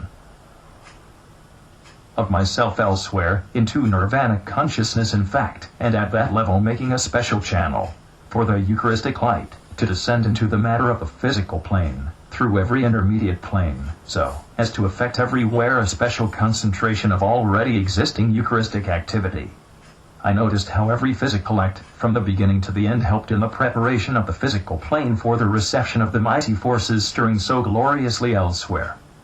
I heard at one level the gradual weaving together of beautiful notes into a marvelous symphony of sound, reaching a stupendous apotheosis at the act of transubstantiation of the bread and wine, and apotheosis reproduced in each one of us in the act of communion, and 179 equally beautifully, but differently, in the two great benedictions at the close. At a higher level, the nirvanic, there began an indescribable interplay of light, with penetrating flashes of glorious radiance at each of the great stages. I do not know whether I was simultaneously conscious on several planes, or whether it was a case of rapid passing from one to another. Be this as it may, on the physical plane every word uttered, every act performed, every step taken, seemed alive with power, with great outflowing pulsations of forces surging in all directions. As for myself, so far as regards the physical plane, I was in a dream, the center of my waking consciousness having transferred itself elsewhere. But this dream condition was by no means a state of diminished physical plane effectiveness. On the contrary, I knew I was far more effective than normally by very reason of the dream condition, which was a sign of the minimization of the static interference of the physical body due to the density of its composition. The physical body had been sublimated to its utmost measure in order the more easily to transmit the forces generated on higher planes, and the dream condition was the result of a very conscious working from 180, within rather than from without. The physical body was but the river's mouth opening on the sea of outer life. Far away were those mighty mountain torrents which made the river, and sent it forth to the sea. I wonder if I can at all make clear the effect of the retirement of the center of consciousness from an outer to an inner plane. I presume that the effect of every initiation is not merely an expansion of the circumference of consciousness, but also a very definite modification, in the center of consciousness, which appears to be in the nature of retirement to an inner region, because, after each step, one finds oneself from one point of view living in a new field of consciousness more than in the old. This new field is a subtler field, a more archetypal field, and the apparent withdrawal inwards of the center of consciousness is due to the fact that the old world of consciousness has lost some of its supreme and exclusive significance. No longer is it able to exact the lion's share of attention. It must take its place among other worlds, a place suitable to its station in life. No longer is it able to occupy the whole of the foreground of the picture. Other worlds very properly claim their place, and the old world must make room for them. 181 The taking of the first of the great initiati unsynchronizes with the beginning of the retirement of the center of consciousness to the buddhic plane, the plane of unity. This process becomes intensified in the course of the second and third initiations, and it seems as if the center of consciousness should be firmly established in body by the time the fruits of that stage are being gathered. Then, at the fourth of the great initiations, the center of consciousness tends to move still further inwards, and begins to make a home on the nirvanic plane, a process which should be complete at the threshold of the fifth of the great initiations. In the light of my own experience, it is certainly accurate to speak of a withdrawal or retirement of the center of consciousness, if we look at what has happened from one aspect only. I feel able to say quite definitely that Nirvana is now my true home, though I have only just taken possession of my new estate, and have yet to explore it. But I am living in Nirvana, whatever excursions I may take into the regions without. I shall often be visiting my old homes, but I shall no longer be living in any of them except quite temporarily, and in any case even when I do live 182 in them I am living from this newer home. I may regularly visit the scenes of my childhood, of my various childhoods, but they will have ceased to be as real as once they were. Hence, occupying this new home, all outer worlds are, from one point of view, dreamlands. Still following this point of view, to return to the physical plane is to go through a series of fallings asleep. I fall asleep from the nirvanic to the buddhic plane. I fall asleep from the buddhic to the middle plane, from the middle to the emotional, from the emotional to the physical plane. In one sense, therefore, I may be said to fall fast asleep on this outermost plane, however much in ordinary parlance I am supposed to wake up. But this by itself would be a very inaccurate description of the facts. True, all outer worlds are worlds of shadows compared with the inner worlds. To me the nirvanic world is the supremely real world, though to those at higher levels even the nirvanic splendors must be, but has shadows of something still greater. This physical world is in many ways far more of a dreamland than ever it has been before.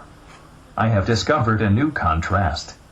I had already known the contrast between the buddhic and the physical worlds 183. Now I am beginning to know that between the nirvanic and the physical world, and the greater brightness necessarily intensifies the shadows.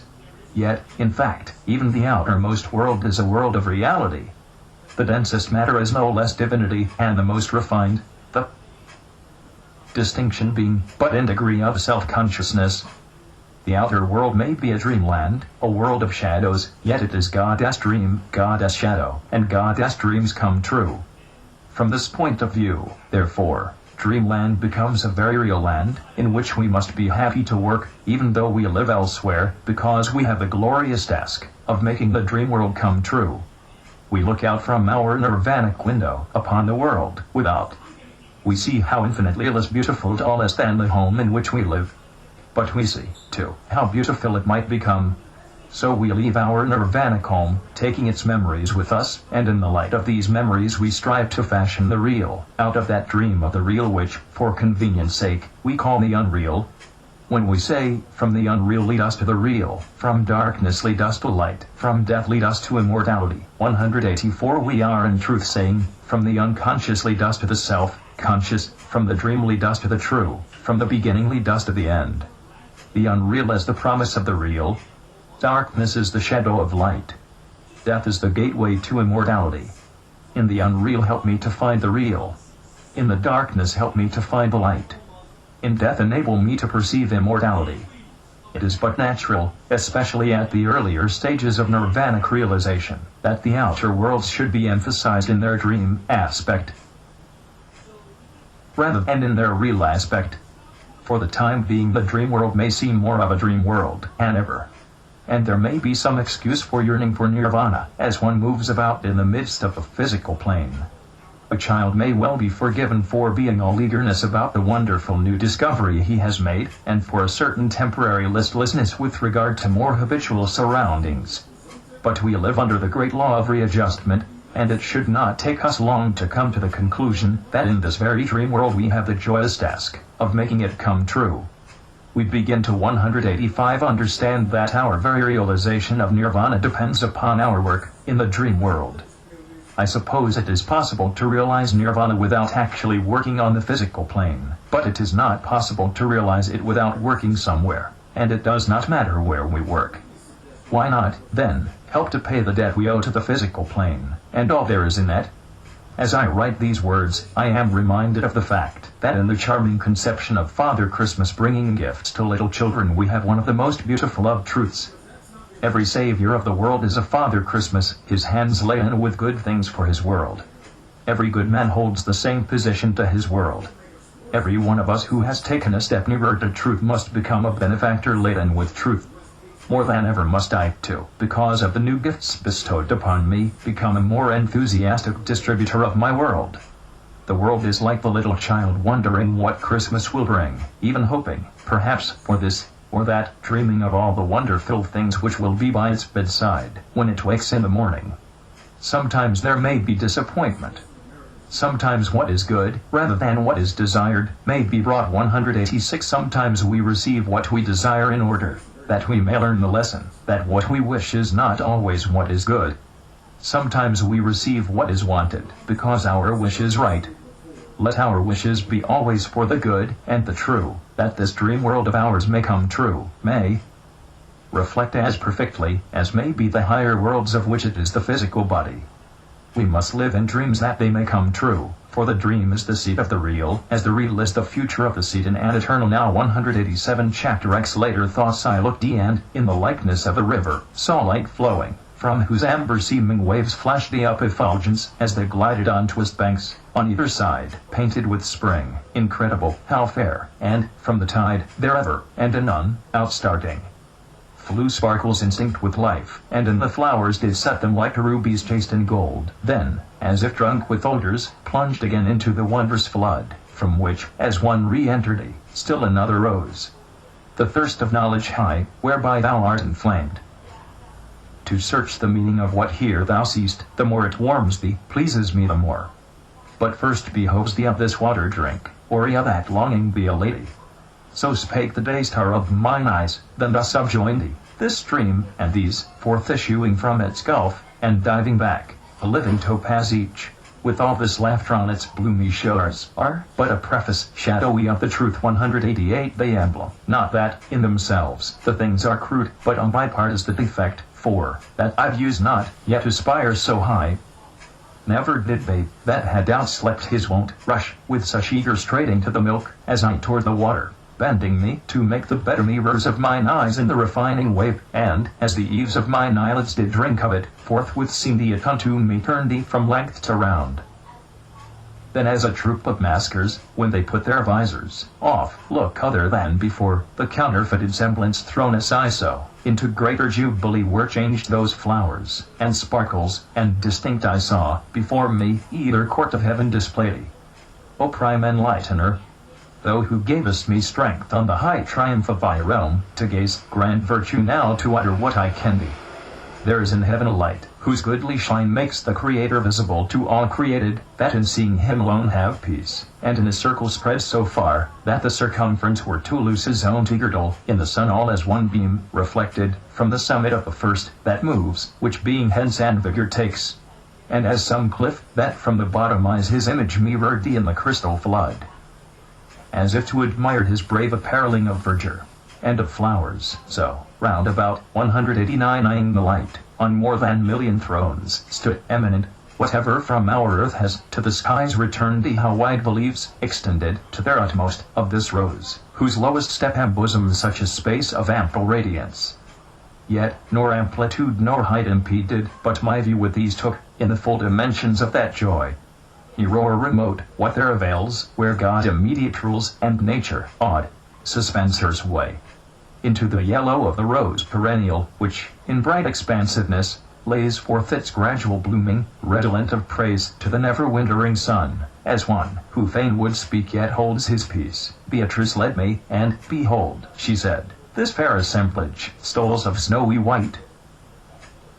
How numberless! The city, where we dwell, behold, how vast, and these our seats, so thronged, few now are wanting here. Dante, Paradise, Canto 30. Naturally, I am continually brooding on, or may I say in, Nirvana.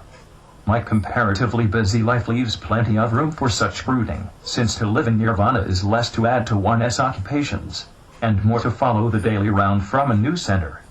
I am learning to nirvanize my life, which means that I am endeavoring to enter into the Nirvanic 190 spirit in everything, and so gradually to achieve a new mode of being. The dominant reflection inevitably centers round the advent of the Lord. That he has come I know, not merely because I have been told, but because the whole world is visibly and audibly changed. A new richness of color has been infused into it, a new melody permeates it, because the Lord of Nirvana, the Lord of bliss, meditates upon his world, is engaged in the wondrous yoga of physical incarnation so that he lives among his younger brethren as he has not lived for more than 2,000 years. Not a single living thing is without a newer, a truer value, whatever be the kingdom of nature, for the Lord of happiness is awakening all life to happiness. And what is this happiness but the bright shadow and reflection of nirvanic bliss? The advent of the Lord is a descent and awakening of Nirvana, the abode of happiness.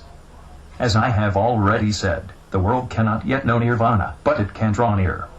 It can join in the worship, and thus gain something of the glory, as the high priest of happiness celebrates the great ritual of the transubstantiation, at the altars of men's hearts.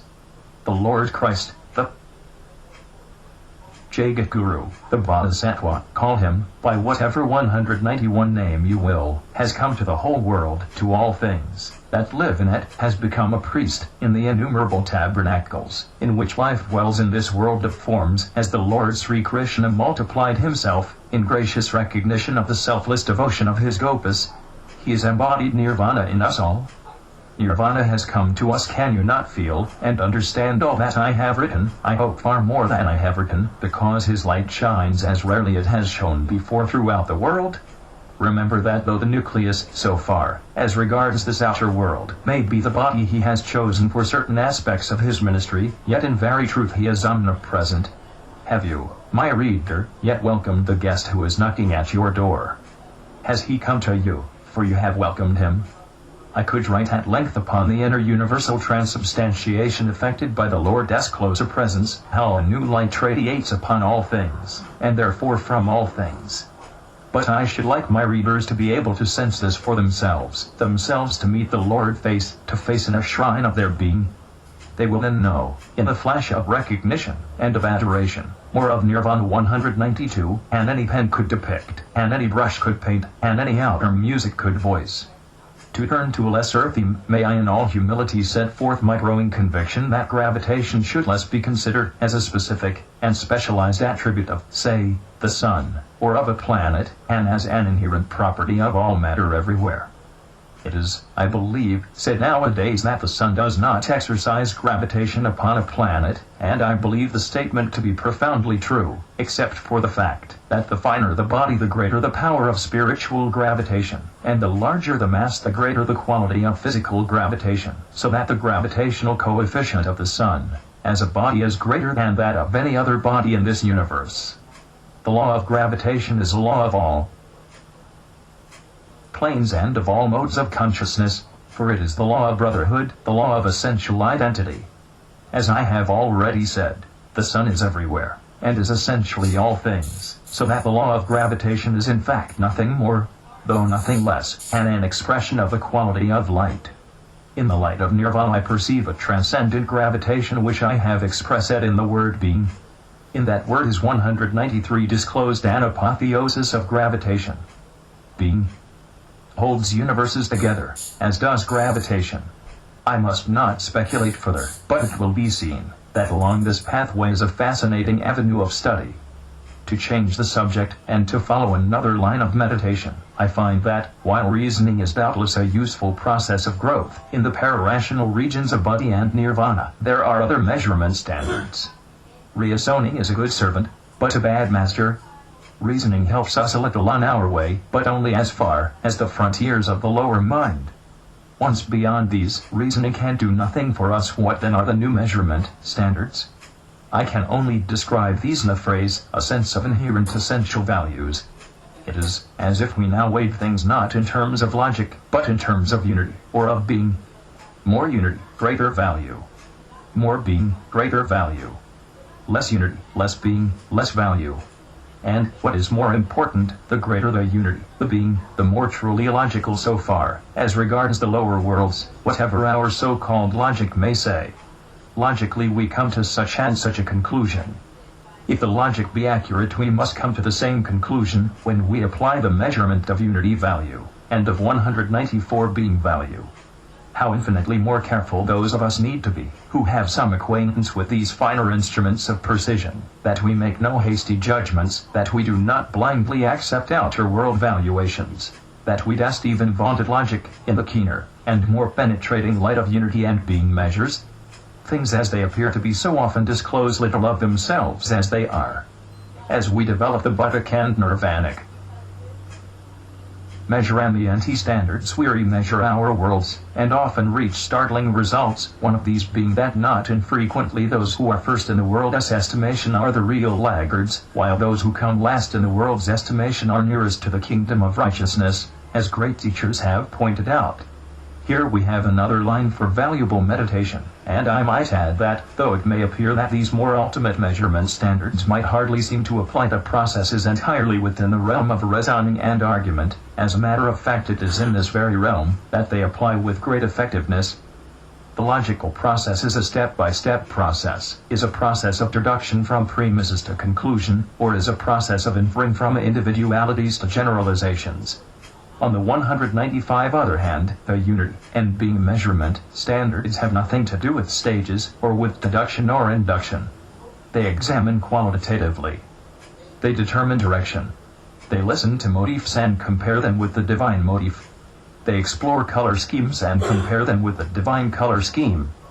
They stop short at the very premises themselves. The conclusion will take care of itself. It is the child of the premises. So it is the premises that matter.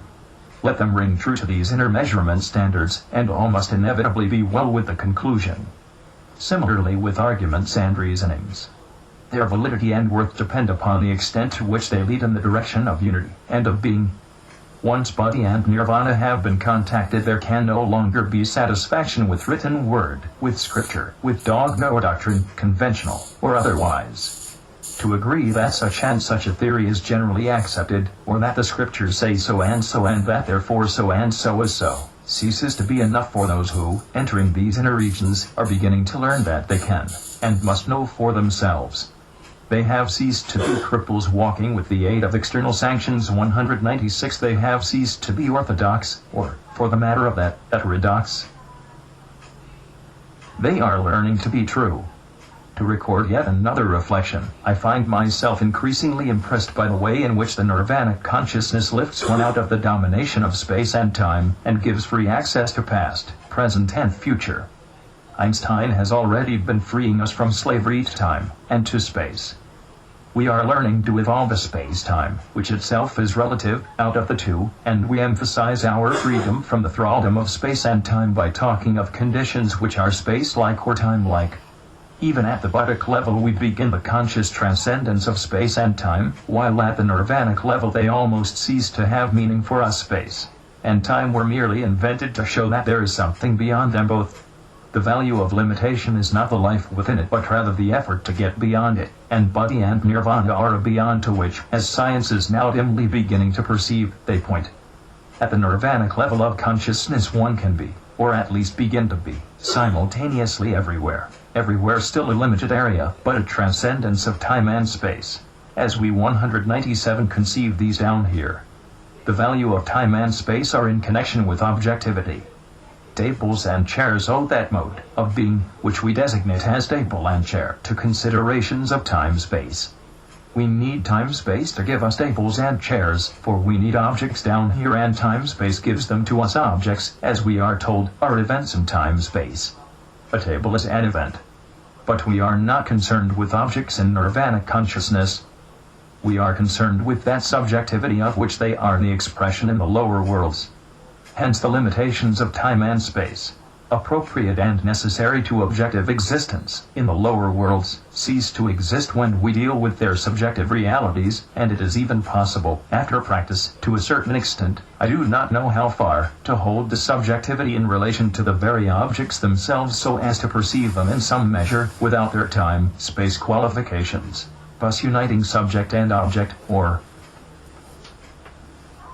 should I say thus merging object and subject, and yet retaining a shadow of objectivity. I am afraid I am expressing myself somewhat confusedly, but I can only hope my readers follow to a certain extent what I am driving at. I see what I mean, but this is 198 hardly encouraging to those who have yet to know that there is a meaning to see. Perhaps I can make myself clearer if I suggest to you to try the experiment of universalizing a chair or a table, subjectivizing it, while at the same time, as long as you can, holding to the objectivity. I do not advise you to try very hard. Try lazily and comfortably. You may then begin to see what I mean, about as much as I see what I mean, which, believe me, scoff, as some may, is by no means not all. But we can not only do time-space the ordinary objects of the outer world. We can do time-space faiths and nationalities, races, and peoples. From the nirvanic standpoint, the essence of life is universal being, which is the same thing as universal truth, or as universal law. There is no Christianity, or Hinduism, or Buddhism, or Islam, or Zoroastrianism in Nirvana. These terms are time-space terms, highly vital up to a certain point, but beyond this point perceived to be no more than a number of objects depending upon a universal subject. The subject passes through the spectrum and objects are reflected. The vision of most people does not include perception of the spectrum, so they see but one object as true. They are not aware that it is one among many 199 reflections. But buddhic consciousness discloses the existence of the spectrum, enabling us to infer the subject behind, and nirvanic consciousness takes us into the realm of the subject itself, though it is quite clear that the time will someday come when the nirvanic subject will be perceived to be but a mode of a still more essential unity. How much happier the world would be if we could at least realize the subjectivity common to all faiths, however much we might in our lower bodies prefer a special reflection, a special objectivity. It is the same as regards nations and peoples and classes. There is a subjectivity embracing them all. I would, however, recommend students to guard against the very real danger of ignoring the objects as they gain vision of the subject. To put the matter in comprehensible terms, a spirit of internationalism is a most valuable quality, but we must never be international at the expense of national duty. Patriotism is not in the least degree irreconcilable with the spirit of universal brotherhood. On the contrary, the virtue of universal brotherhood can only truly be practiced as we fulfill the smaller duties of national citizenship. We do not discard body, as we assume nirvana. We fulfill body in nirvana. We 200 do not discard Christianity or any other faith, as we assume theosophy. We fulfill our faith, we fulfill our nationality, as we become theosophists. We become wiser, not less ardent. Let me now show how entry into the Nirvana consciousness enables us to transcend time in a very special way. I can do this no better than by means of the following quotation from Camille Flammarion in his Popular Astronomy. A man, a spirit, leaving the earth either by death or otherwise, this year, and transported in some hours or days to a great distance, would see the earth of former times, and would see himself again, as a child, for this aspect of the earth would not arrive where he was till after a long delay. Now Flammarion here postulates a particular place so determined as to effect a synchronization between the individual as now, and himself as then, the present meeting the past. But from the Nirvanic standpoint, there is no need for transportation nor place. All times and places are modes of being. It is therefore but a matter of bringing the changes upon a mode universal. Light travels, no doubt, or at least we say it does, though I have my doubts, but it never travels so far away that it can be 201 lost. The light which made that mode of time-space which I call my childhood is not, from the Nirvanic standpoint, in the past. It has not traveled away to a distance. It is immanent.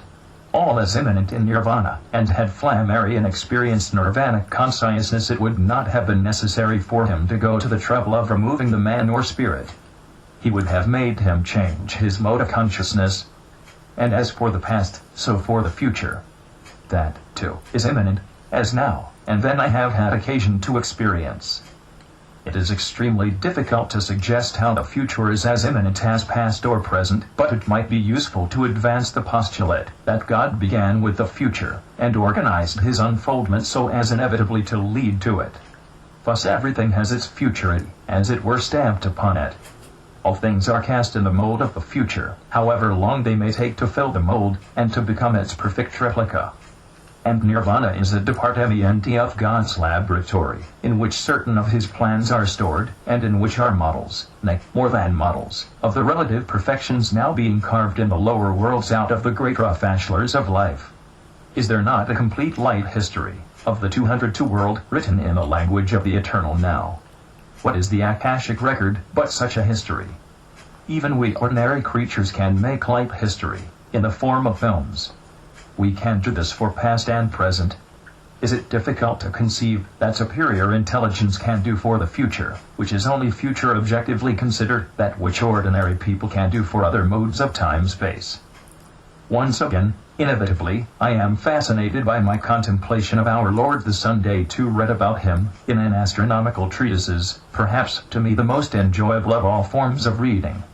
At every point I stop both to marvel and to relate the description, whatever it may be, to its Nirvana counterparts. For example, I read somewhere recently the following passage: "What comes from the sun, and from all sources of light and heat is not then, to speak accurately, either light or heat, for these are merely impressions, but motion, motion extremely rapid. It is not heat which is scattered through space, for the temperature of spaces, and remains everywhere, glacial. It is not light, for space has constantly the darkness seen at midnight. It is motion, a rapid vibration of the ether which is transmitted to infinity, and does not produce a perceptible effect until it meets with an obstacle which transforms it." 203. Without being able to follow the author in his observations regarding space, the most significant fact remains that while, nirvanically speaking, light may be regarded as the archetypal substance of the lower worlds, yet light itself has its own archetype, for which we use the word motion. Light may be our supreme archetypal percept of the divine motion of things, yet the divine motion itself, which down here we may call light or sound, is other than these expressions of itself, as we begin to realize when we contemplate that wonderful shadow of reality which in Hinduism is depicted as the dance of the Lord Shiva. Even motion leaves me dissatisfied. I know that this word limits, and that our idea of motion, however exalted, is but a caricature of the divine motion. But it is something to imagine, however feebly, a transcendence beyond light, beyond the lightning standing still. I am interested in the last portion of the concluding sentence, no perceptible effect until it meets with an obstacle which transforms it. This is an admirable statement of the continual transubstantiation taking place between higher and lower, between inner and outer. The divine friction between subjectivity and objectivity is the whole of evolution. But 204. In truth, of course, obstacles are non-existent. The vibrations of divinity do not meet obstacles. They readjust, as between their respective particles. It is readjustment that is continually taking place, and readjust ment only. Then there is another passage which I would venture to quote here. The sun comes to us in the form of heat, he leaves us in the form of heat, but between his arrival and his departure he has given birth to the varied powers of our globe, yet the earth only stops in its passage the 2,000 millionth part of the total radiation all the planets of the system intercept, but the 227 millionth part of the radiation emitted by the central star. The rest passes by the worlds and appears to be lost, but is, on the contrary, utilized to purposes of which we can have no conception. At this point I contact once again a universality, beyond the limits of any one individual system. I know that is Centauri and 61 Pygmy, the suns nearest to us, even though 25 and 43 millions of miles distant from us, or 4.35 and 7.2 light-years respectively away, exercise potent influences upon us in the marvelous scheme of interpenetration and cosmic adjustment with which 205 some of the greater elders of our world are concerned. They reach us, affect us, modify us, through the universal light, in which the whole cosmos shares. Indeed, though sound would take us more than 3 million years to reach us from a Centauri, still the sound does reach us, and can be heard by those who have the ears to hear. As has been truly said, light transports us into the infinite life. It also transports us into the eternal life. Let me add the following beautiful passage from Flammarion. It is the heat of the sun, which maintains the three states of bodies, solid, liquid, gaseous. It is the sun which blows in the air, which flows in the water, which moans in the tempest, which sings in the unwearied throat of the nightingale. It attaches to the sides of the mountains, the cataracts, and the avalanches are precipitated with an energy they draw from him. Thunder and lightning are in their turn a manifestation of his power. Every fire which burns, and every flame which shines, has received its life from the sun, and still all this is nothing, or almost nothing, compared with the real power of sun. A fine description of immanence, yet telling only a tithe of the truth, for the sun is all things everywhere. 206 Chapter 11 Mother Light. No more glorious vision has Nirvana given me than that of the apotheosis, or must I say again, an apotheosis, of womanhood.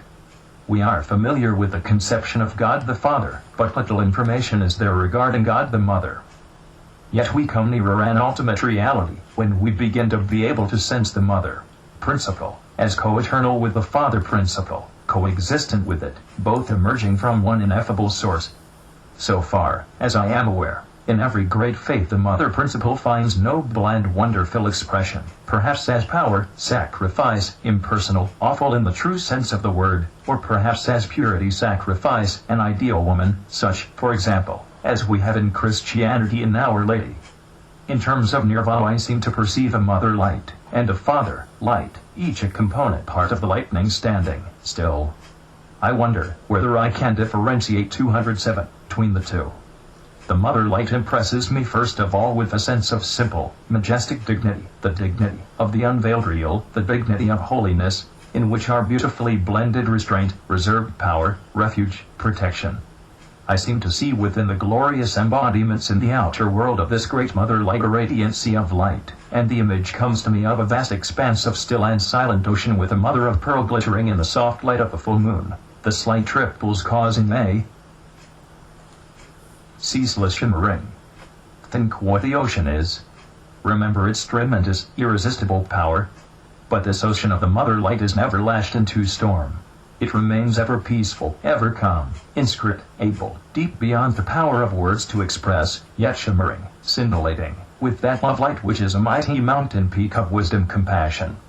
In this great sea of mother light lies every woman in the world, in all worlds. Its light permeates her and its sea upholds her, so that she rests upon it, is enfolded in it. How calm is the sea of light, how utterly safe, how wondrously about every woman in all worlds. Every woman is one with this mighty sea, is indeed a holy and consecrated 208 channel through which it flows outwards to generate and to fructify all life mother generatrix. As broods the mother light over every act of renewal in every kingdom of nature, so should every woman know herself to be the priestess of this light divine, to every kingdom of nature. What a mission! How splendid an office! Woman, the fire of creation. At this point let me for a moment place in juxtaposition the Father, light. What do I perceive in differentiation? Action, a flashing forth, may I say a storm-ridden sea, pulsating with mighty outpourings? The positive complementary to the negative, the two mighty poles of manifested being. Entering the essence of these two great lights I see the one. And almost I begin to understand the one, because, as I watch, or is it, as I change? I perceive the light quality dissolve into apparent nothingness. It is not really nothingness, and there remains a more, and light, that to which even light owes its being. I can say no more. But I realize how both Father Light and Mother Light must together express this more, and light, as it assumes the shadow of manifestation. I return to the contemplation of the Mother, Light. Instantly the image of mighty Palace 209 Athene comes before my inner sight. In some wonderful way she seems a most perfect form of Mother Light, infinitely majestic, inspiring, a sanctuary, in which the afflicted take refuge and issue forth strong and unafraid, a great heartener, Queen of Heaven's ministering powers. The ancient statues of her convey something of her glory. As I gaze upon her, a miracle happens. I see myriads of her. For a moment I wonder what has happened, but almost immediately I perceive that I see her reflected in all womanhood, in all kingdoms of nature. Every woman a sparkling jewel of the Mother, Light, imprisoning its glories, to release and speed them on their way. The whole world should sparkle with these jewels, yet many are dull, lifeless, dimmed by desecration. Where are the women to restore to womanhood its splendid luster? Where are the women to lead the women of every nation on a great crusade to recover and fulfill their heritage? How long shall it be our women remember that their bodies are shrines of the Mother, Light, at which they may worship with mighty sacraments, among them those of marriage and motherhood? How long shall it be our children are born in holy temples rather than 210, in hovels of lust? How long shall it be before the body of a little child is in very truth the sacred consummation of blended Mother Light and Father Light, dedicated to noble purposes, because conceived in holy aspiration? I suppose this sounds utterly alien from modern ideas of motherhood, womanhood, childhood. But I have been abiding a while in the real, and I have been living in the intense yearning of the world mother, that her children may draw nearer to her, that she may press them to her heart. Where there is sorrow, grief, despair, agony, there is the world mother, tending, cherishing, comforting, as many a pain-stricken mother knows, as many a lonely child knows too. Yet she could do so much more, would womanhood but turn to her. The Christ has returned to his world, many of us know this, and are preparing a welcome for our guest and Father.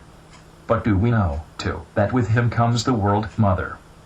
Not, perhaps, in her own most glorious form, though possibly in bodies consecrated specifically to her use, nevertheless she comes, and her mission is to the women of the world, to remind them of the glory of womanhood, to summon them to lead the world, and to give to the world great men 211 and women, and to exhort them to make womanhood worthy of reverence as she will exhort men to reverence womanhood.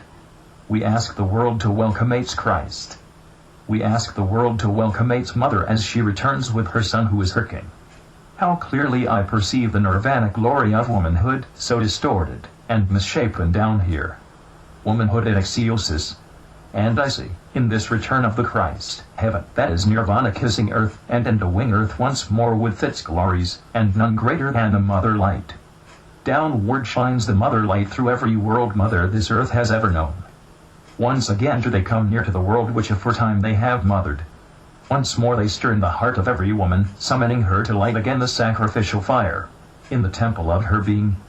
Many they call to the sacraments of marriage and individual motherhood, but they call all to that wider motherhood, of which the world is being so disastrously deprived in these modern days, when men and women alike have forgotten woman's true place in life. In an article appearing in the August issue, 1926, of the Liberal Catholic of Sydney, Australia, I venture to describe a little glimpse of Our Lady which I had in the light of Nirvana. I reproduce it here, as the externalization of the flash in which I first began to know her as far as I am capable of understanding her. I saw a light. I have put that light into feeble words. There is no more beautiful or mysterious truth in the world, and the truth conveyed in those infinitely touching words, Our Lady. In every faith we find this truth. It is almost the heart of every faith. Each faith has its power, its wisdom, and its love. Within all three lies enshrined motherhood, directing the power, enlightening the wisdom, beautifying the love. Our Lady, chatelaine of the castle of the world, is wonderful as the Mother of Jesus, infinitely appealing to all that is noblest in us. Jesus, the vehicle of our Lord the Christ. Our Lady, the way of the Christ to his world. In her holiness she is far, far away from us. In her motherhood she is nearer than hands and feet. But she is more even than the Mother of Jesus, more than the symbol of her, in any faith, for we find her on every plane of nature, in every kingdom of nature. I ascend the loftiest regions I am capable of reaching, 213, and there I find her, light radiant, a light exquisitely distinguishable from all other light. In that light glows the mother principle of light and life and glory. I am face to face with the shadow of the motherhood of God. I see her as the supreme embodiment of motherhood everywhere, in all kingdoms, on all planes. She is the universal mother, the apotheosis of all that makes motherhood the purest reflection of the nature of God. In every act of motherhood is marvelously reflected and ever renewed the supreme wonder of the sacrifice of God, so that motherhood becomes the most sacred thing in the world. Wherever there is motherhood there is Our Lady, and, as I write these words, there comes before me the picture of the Lady of the Lamp, Florence Nightingale, as she passes from bedside to bedside among the wounded in her hospital at Scutari, carrying comfort and courage to every sufferer. I see this picture as a faint image of the compassion of Our Lady, as she moves from bedside to bedside among the women expectant of the world. The whole world is her hospice, and myriad-formed she broods with infinite tenderness over every mother-to-be as she consummates her divine act of remembrance of the sacrifice of God. 214 I am told, too, the story of the poor Hindu girl in an Indian village, who, about to become a mother, was anxiously expecting her own mother to mother her in her time of exquisite trial, through a crucifixion into a resurrection. Her mother lived far away, but was hastening to her daughter's side. She had not arrived when the agonies of birth began, but another mother was there in her form, so that the girl rejoiced that her mother had come in time. Tenderly Parvati, Our Lady of the Hindus, the mother principle, guided her child through the sacrament of motherhood, enfolding her in joy and peace. At last the mother herself came, and Our Lady vanished. But the young mother knew not what had happened, and one day thanked her mother for her marvelous tenderness and care. Astonished, the older woman answered that to her great grief and anxiety she had not been able to arrive in time, but was so happy to see that someone else had bestowed upon her child a mother's care. But said the daughter, and then upon them smiled Parvati, and they understood and rejoiced in deepest reverence and gratitude. At every sacrament of motherhood Our Lady ministers, and many women there be 215 who see her, while all who are conscious of the sacrament know in full measure that peace which is her presence. To all she comes, taking for each the form she loves and worships. How wonderful is the motherhood of God, the mother principle of life, a glowing glory, a glowing triumph, a glowing tenderness, a glowing sacrifice, a glowing understanding, a glowing power to guard and cherish. The light which is this mother principle flashes forth many hued, encircling the world, radiating upon all things.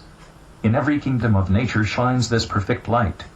Upon every act of creation it rests in priceless benediction. Of this light Our Lady, this universal mother, of us all, is the Epiphany, the embodied form. She is a being, a person, who has trodden this glorious road to divinity, and has reached at one moment in motherhood.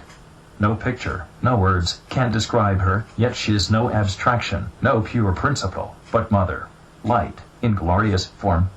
By the side of every mother does she stand, as the mother bears splendid witness in her own physical body, that she is a temple of the living God, and that in her this sacrifice is mirrored anew for the wonder of this world.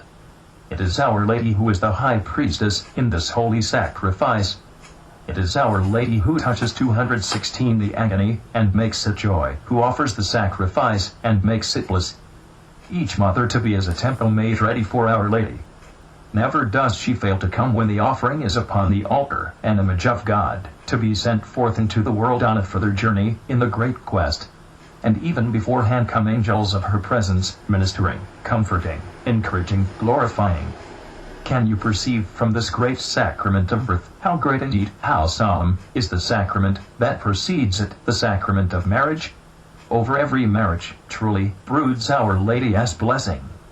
The married couple become her children, united for that beautiful sacrifice of birth-giving which they prepare in shining love, for offering by Our Lady.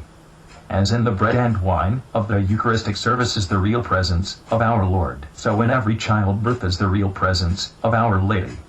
How glorious the role of woman, temple, priestess, altar, chalice, in one. Is not every childbirth a marvelous Eucharistic service, sacred and joyous beyond the power of words to paint? Would that the old-time reverence for women returned. Would that women the world over entered into their heritage of priesthood. 217. All women may not be able to marry. Marriage may not be the vocation for every woman. Yet the priesthood remains. Is there not the service of the benediction of the most holy sacrament as well as the Eucharistic service itself? Is there not so much in the world that woman alone can do, even though she be not called to be the priestess mother?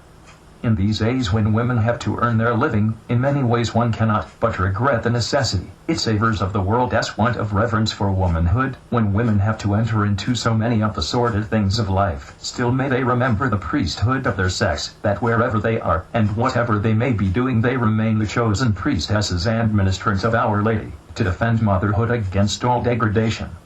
To stand for the sacred rights of mother and of child, to represent the mother principle in life. Is not every child a child of Our Lady, the universal mother, and sacred for that if for no other reason? Is not every woman, because of this, a mother to all children, only less near than the physical mother, ready to replace her should need arise? The world needs more motherhood. Has not Our Lady been too little remembered, though she has ever remembered? 218. Motherhood begins before birth, and nowhere can we see it sending. Through life, through death, we need a mother. No more cherished word than mother. No word so fraught with tenderest memories. No word more potent to arouse the heart's most poignant yearnings. Let there be honor to motherhood from women and men alike. Dishonor is there to the Christ, where there is dishonor to Our Lady. Dishonor is there to the Christ, where there is dishonor to woman or to mother. For every woman is a temple of Our Lady, whatever be the sacrifice destined to its altar. May every man bow in reverence before her temples. May every woman cause her light to shine upon the world. So shall the mother light heal the wounds of the world, and make it new. Chapter 12. The dangers of Nirvana. I have gone the whole round of creation. I saw, and I spoke. I, a work of God's hand for that purpose, received in my brain and pronounced on the rest of his handwork, returned him again his creation as approval or censure. I spoke, as I saw. I report, as a man may of God's work, all as love, yet all as law. Now I lay down the judgment he lent me. Each faculty tasked to perceive him has gained an abyss where dewdrop was asked. Have I knowledge? Confounded it shrivels that wisdom lay bare. Have I forethought? How purblind, how blank, to the infinite care. Do I task any faculty highest to image success? I but open my eyes, and perfection, no more and no less, in the kind I imagine, full fronts me, and God is seen, God in the star, in the stone, in the flesh, in the soul, and the clod. 220. And thus looking within and around me, I ever renew with that stoop of the soul which in bending up raises it to the submission of man as nothing perfect to God as all complete, as by each new obeisance in spirit, I climb to his feet. Robert Browning, Saul. There is, however, another side to all this.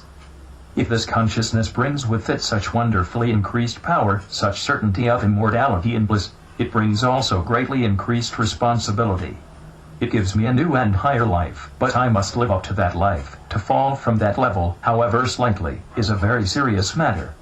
For example, I have had an experience which I think is worthy of record in this book. The other day, when things were for the moment going somewhat awry, or perhaps I myself was a little off my guard, I felt, I am ashamed to say, somewhat irritable. And I am afraid I expressed myself irritably to one or two of my colleagues. The feeling was slight, and passed almost immediately, but its effect was really quite extraordinary. To all intents and purposes, effective work became impossible for the rest of the day. I went through routine 221 duties, but the ELA and vital was absent. The very moment I weakly allowed irritability to enter, peace departed, and I knew at once I had made a serious mistake.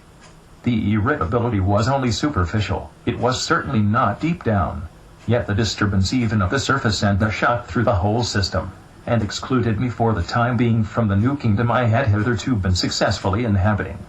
Every one of my bodies, from the physical upwards or inwards, became disturbed, and I passed a very unpleasant time. In the course of a recent address, Signor Mussolini advised his audience to live dangerously. I have been thinking that to come into touch with Nirvana consciousness is distinctly dangerous living, and this little episode of irritability has more than confirmed me in my opinion.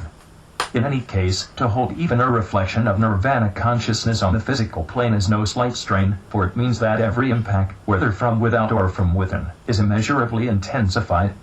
That which to many might be but a ripple, to me is now a storm. The various bodies are infinitely more sensitive to external vibrations, while every word, feeling, thought, action, is charged with far greater power. The result is a much more 222 intense living. Every minute is more fully crammed than ever before with 60 seconds worth of distance run. To control Nirvana consciousness involves a stupendous increase of power which may be used for good or for evil. I presume that were it consistently used for evil it would have to be shut off. It would be too dangerous to allow Nirvana power to flow in wrong directions.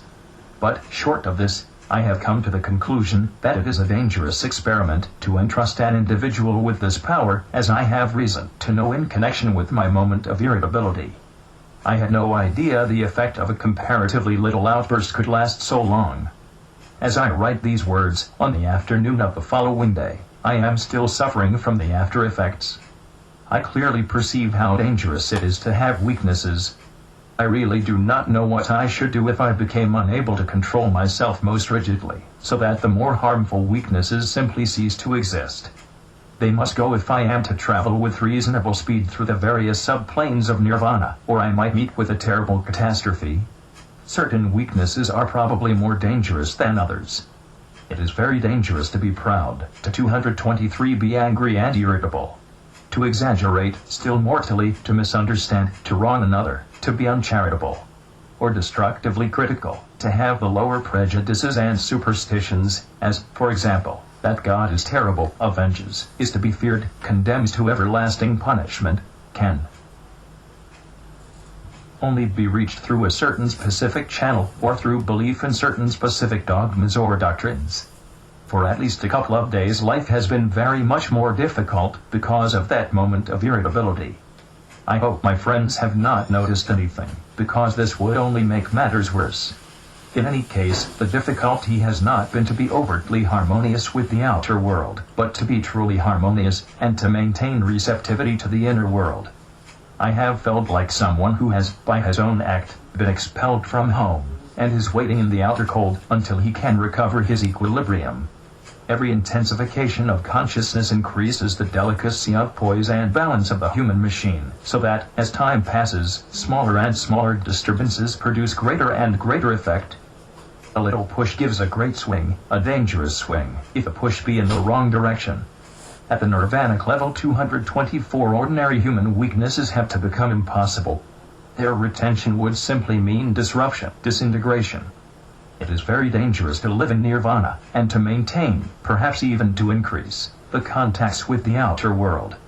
In many ways it would be much easier to retire to lonely places, to the forest, so that many external circumstances, which tend to promote internal disturbances, might cease to be operative. On the other hand, for some of us, such retirement is not in the order of things, and we must bravely face the dangerous situation of immersion in the storms and stresses of the lower worlds. More and more must we abide in the light we know, living ever at the center, and from the center to the circumference, never away from the center so that we lose our connection with it. For a moment, during the period of irritability, I was away from my center, and the result was, well, not disastrous, but at least highly disturbing. It is by no means easy to get back to the center, when one has broken away from it. I am getting back to the light, but I have had a stern lesson, one which I hope I shall never forget, and I shudder to think what would happen if at any time I became really angry or indulged in one or other of those 225 weaknesses which are intolerable to nirvanic life.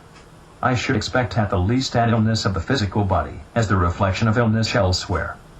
I notice particularly how appalling are the effects of depression, unhappiness, cruelty, falsehood.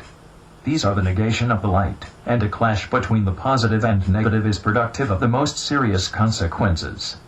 On the whole, I hope I am gaining steadiness, and my one saving grace is, perhaps, absorption in the Master's work, an absorption which makes me either forget or not care to do the things I might otherwise do to my own detriment, and to that of my surroundings. But I perceive very clearly the vital need for incessant watchfulness and self-control, and I venture to say to those who long for the glories I have endeavored to describe, remember the danger of holding lightning, while there is still the grosser dross to burn away. Remember the danger of recoil of power upon yourself, when it meets weaknesses which have no business to thwart it, as it should pass through you on its mission to the worlds without. Nirvana is power. As we are, so shall we use it, but woe to us if we use it unwisely, ignorantly, selfishly. Lightning illumines, 226 energizes, but it also destroys, and consumes. Are we certain of our strength and self-control, to use it to illumine and to energize? Let us look at our thoughts, our feelings, our actions, our speech. Let us take them, as they are. Are they sometimes selfish, narrow, unkind? Now let us imagine nirvana force vibrating with all its marvelous power in every thought, feeling, action, word. The good in us will, of course, be magnified, but so will the weakness.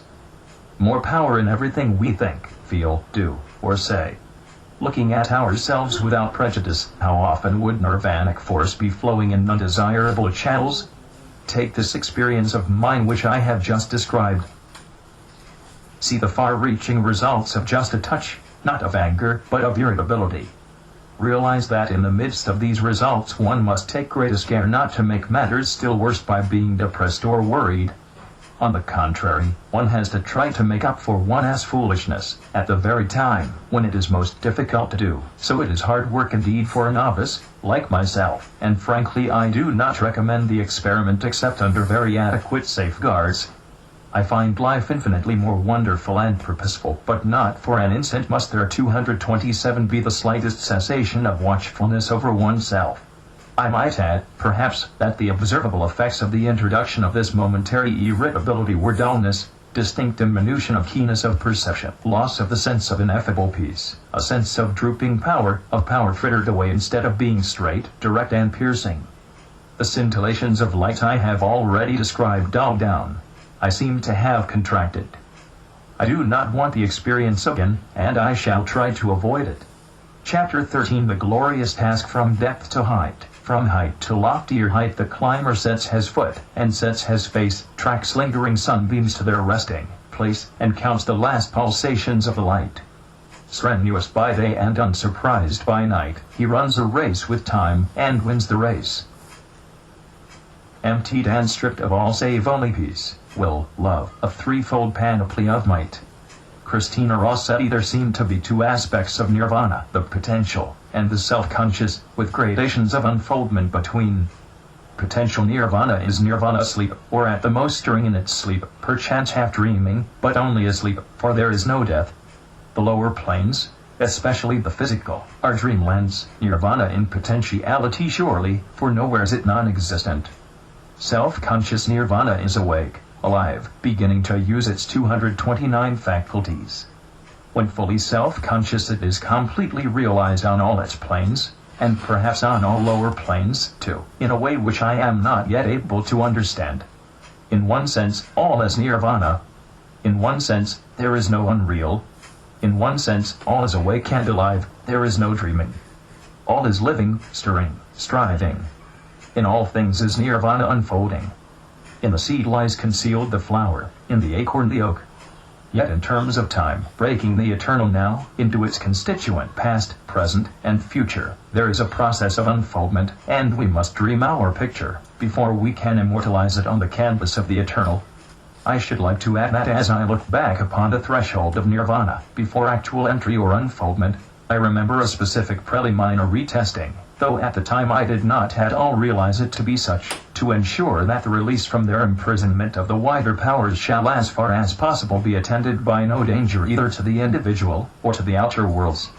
Such testing seems to be the law of all spiritual transitions, and a successful outcome confers, as it were, the password, whereby admission is gained into an inner court of the temple of life.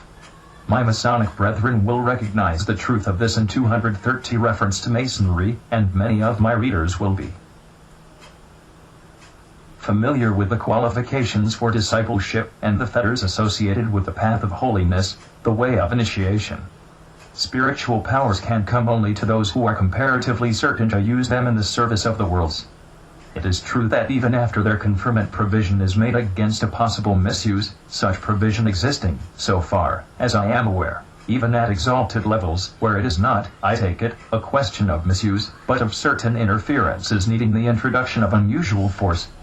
But the wider powers would not be conferred at all without some definite assurance, tempered, of course, by considerations of human frailty. Fortunately for human frailty, the opening of the new powers is very gradual, only the lowest subplane coming within range, probably for some considerable time, and even then only by degrees. In the beginning the pressure is of the gentlest, but even the gentlest pressure of nirvana consciousness has a tremendous reaction upon all lower bodies, and quite transforms the physical, at all events from the standpoint of the waking consciousness, and of the physical relation between the individual and his surroundings. The magic 231 wand of nirvana consciousness touches all things, and makes them new. As I have already said, there is, therefore, very great need for calm deliberateness. It would be so easy to allow the pendulum of one's being to overswing to either extreme ecstasy, depression, irritability, indifference to outer things, absorption in the inner. All these and other extremes would not be at all difficult to reach. So surging are the forces playing through me. I must use my new powers with great vigor, yet with great restraint. I must take life easily, yet strenuously. Myself a whirlpool of force, I must remain a great center of peace. I must needs live in the midst of storms, for I belong to storms, being of the band of pioneers. And as one grows, the seaworthiness of one's ship is tested in the alternate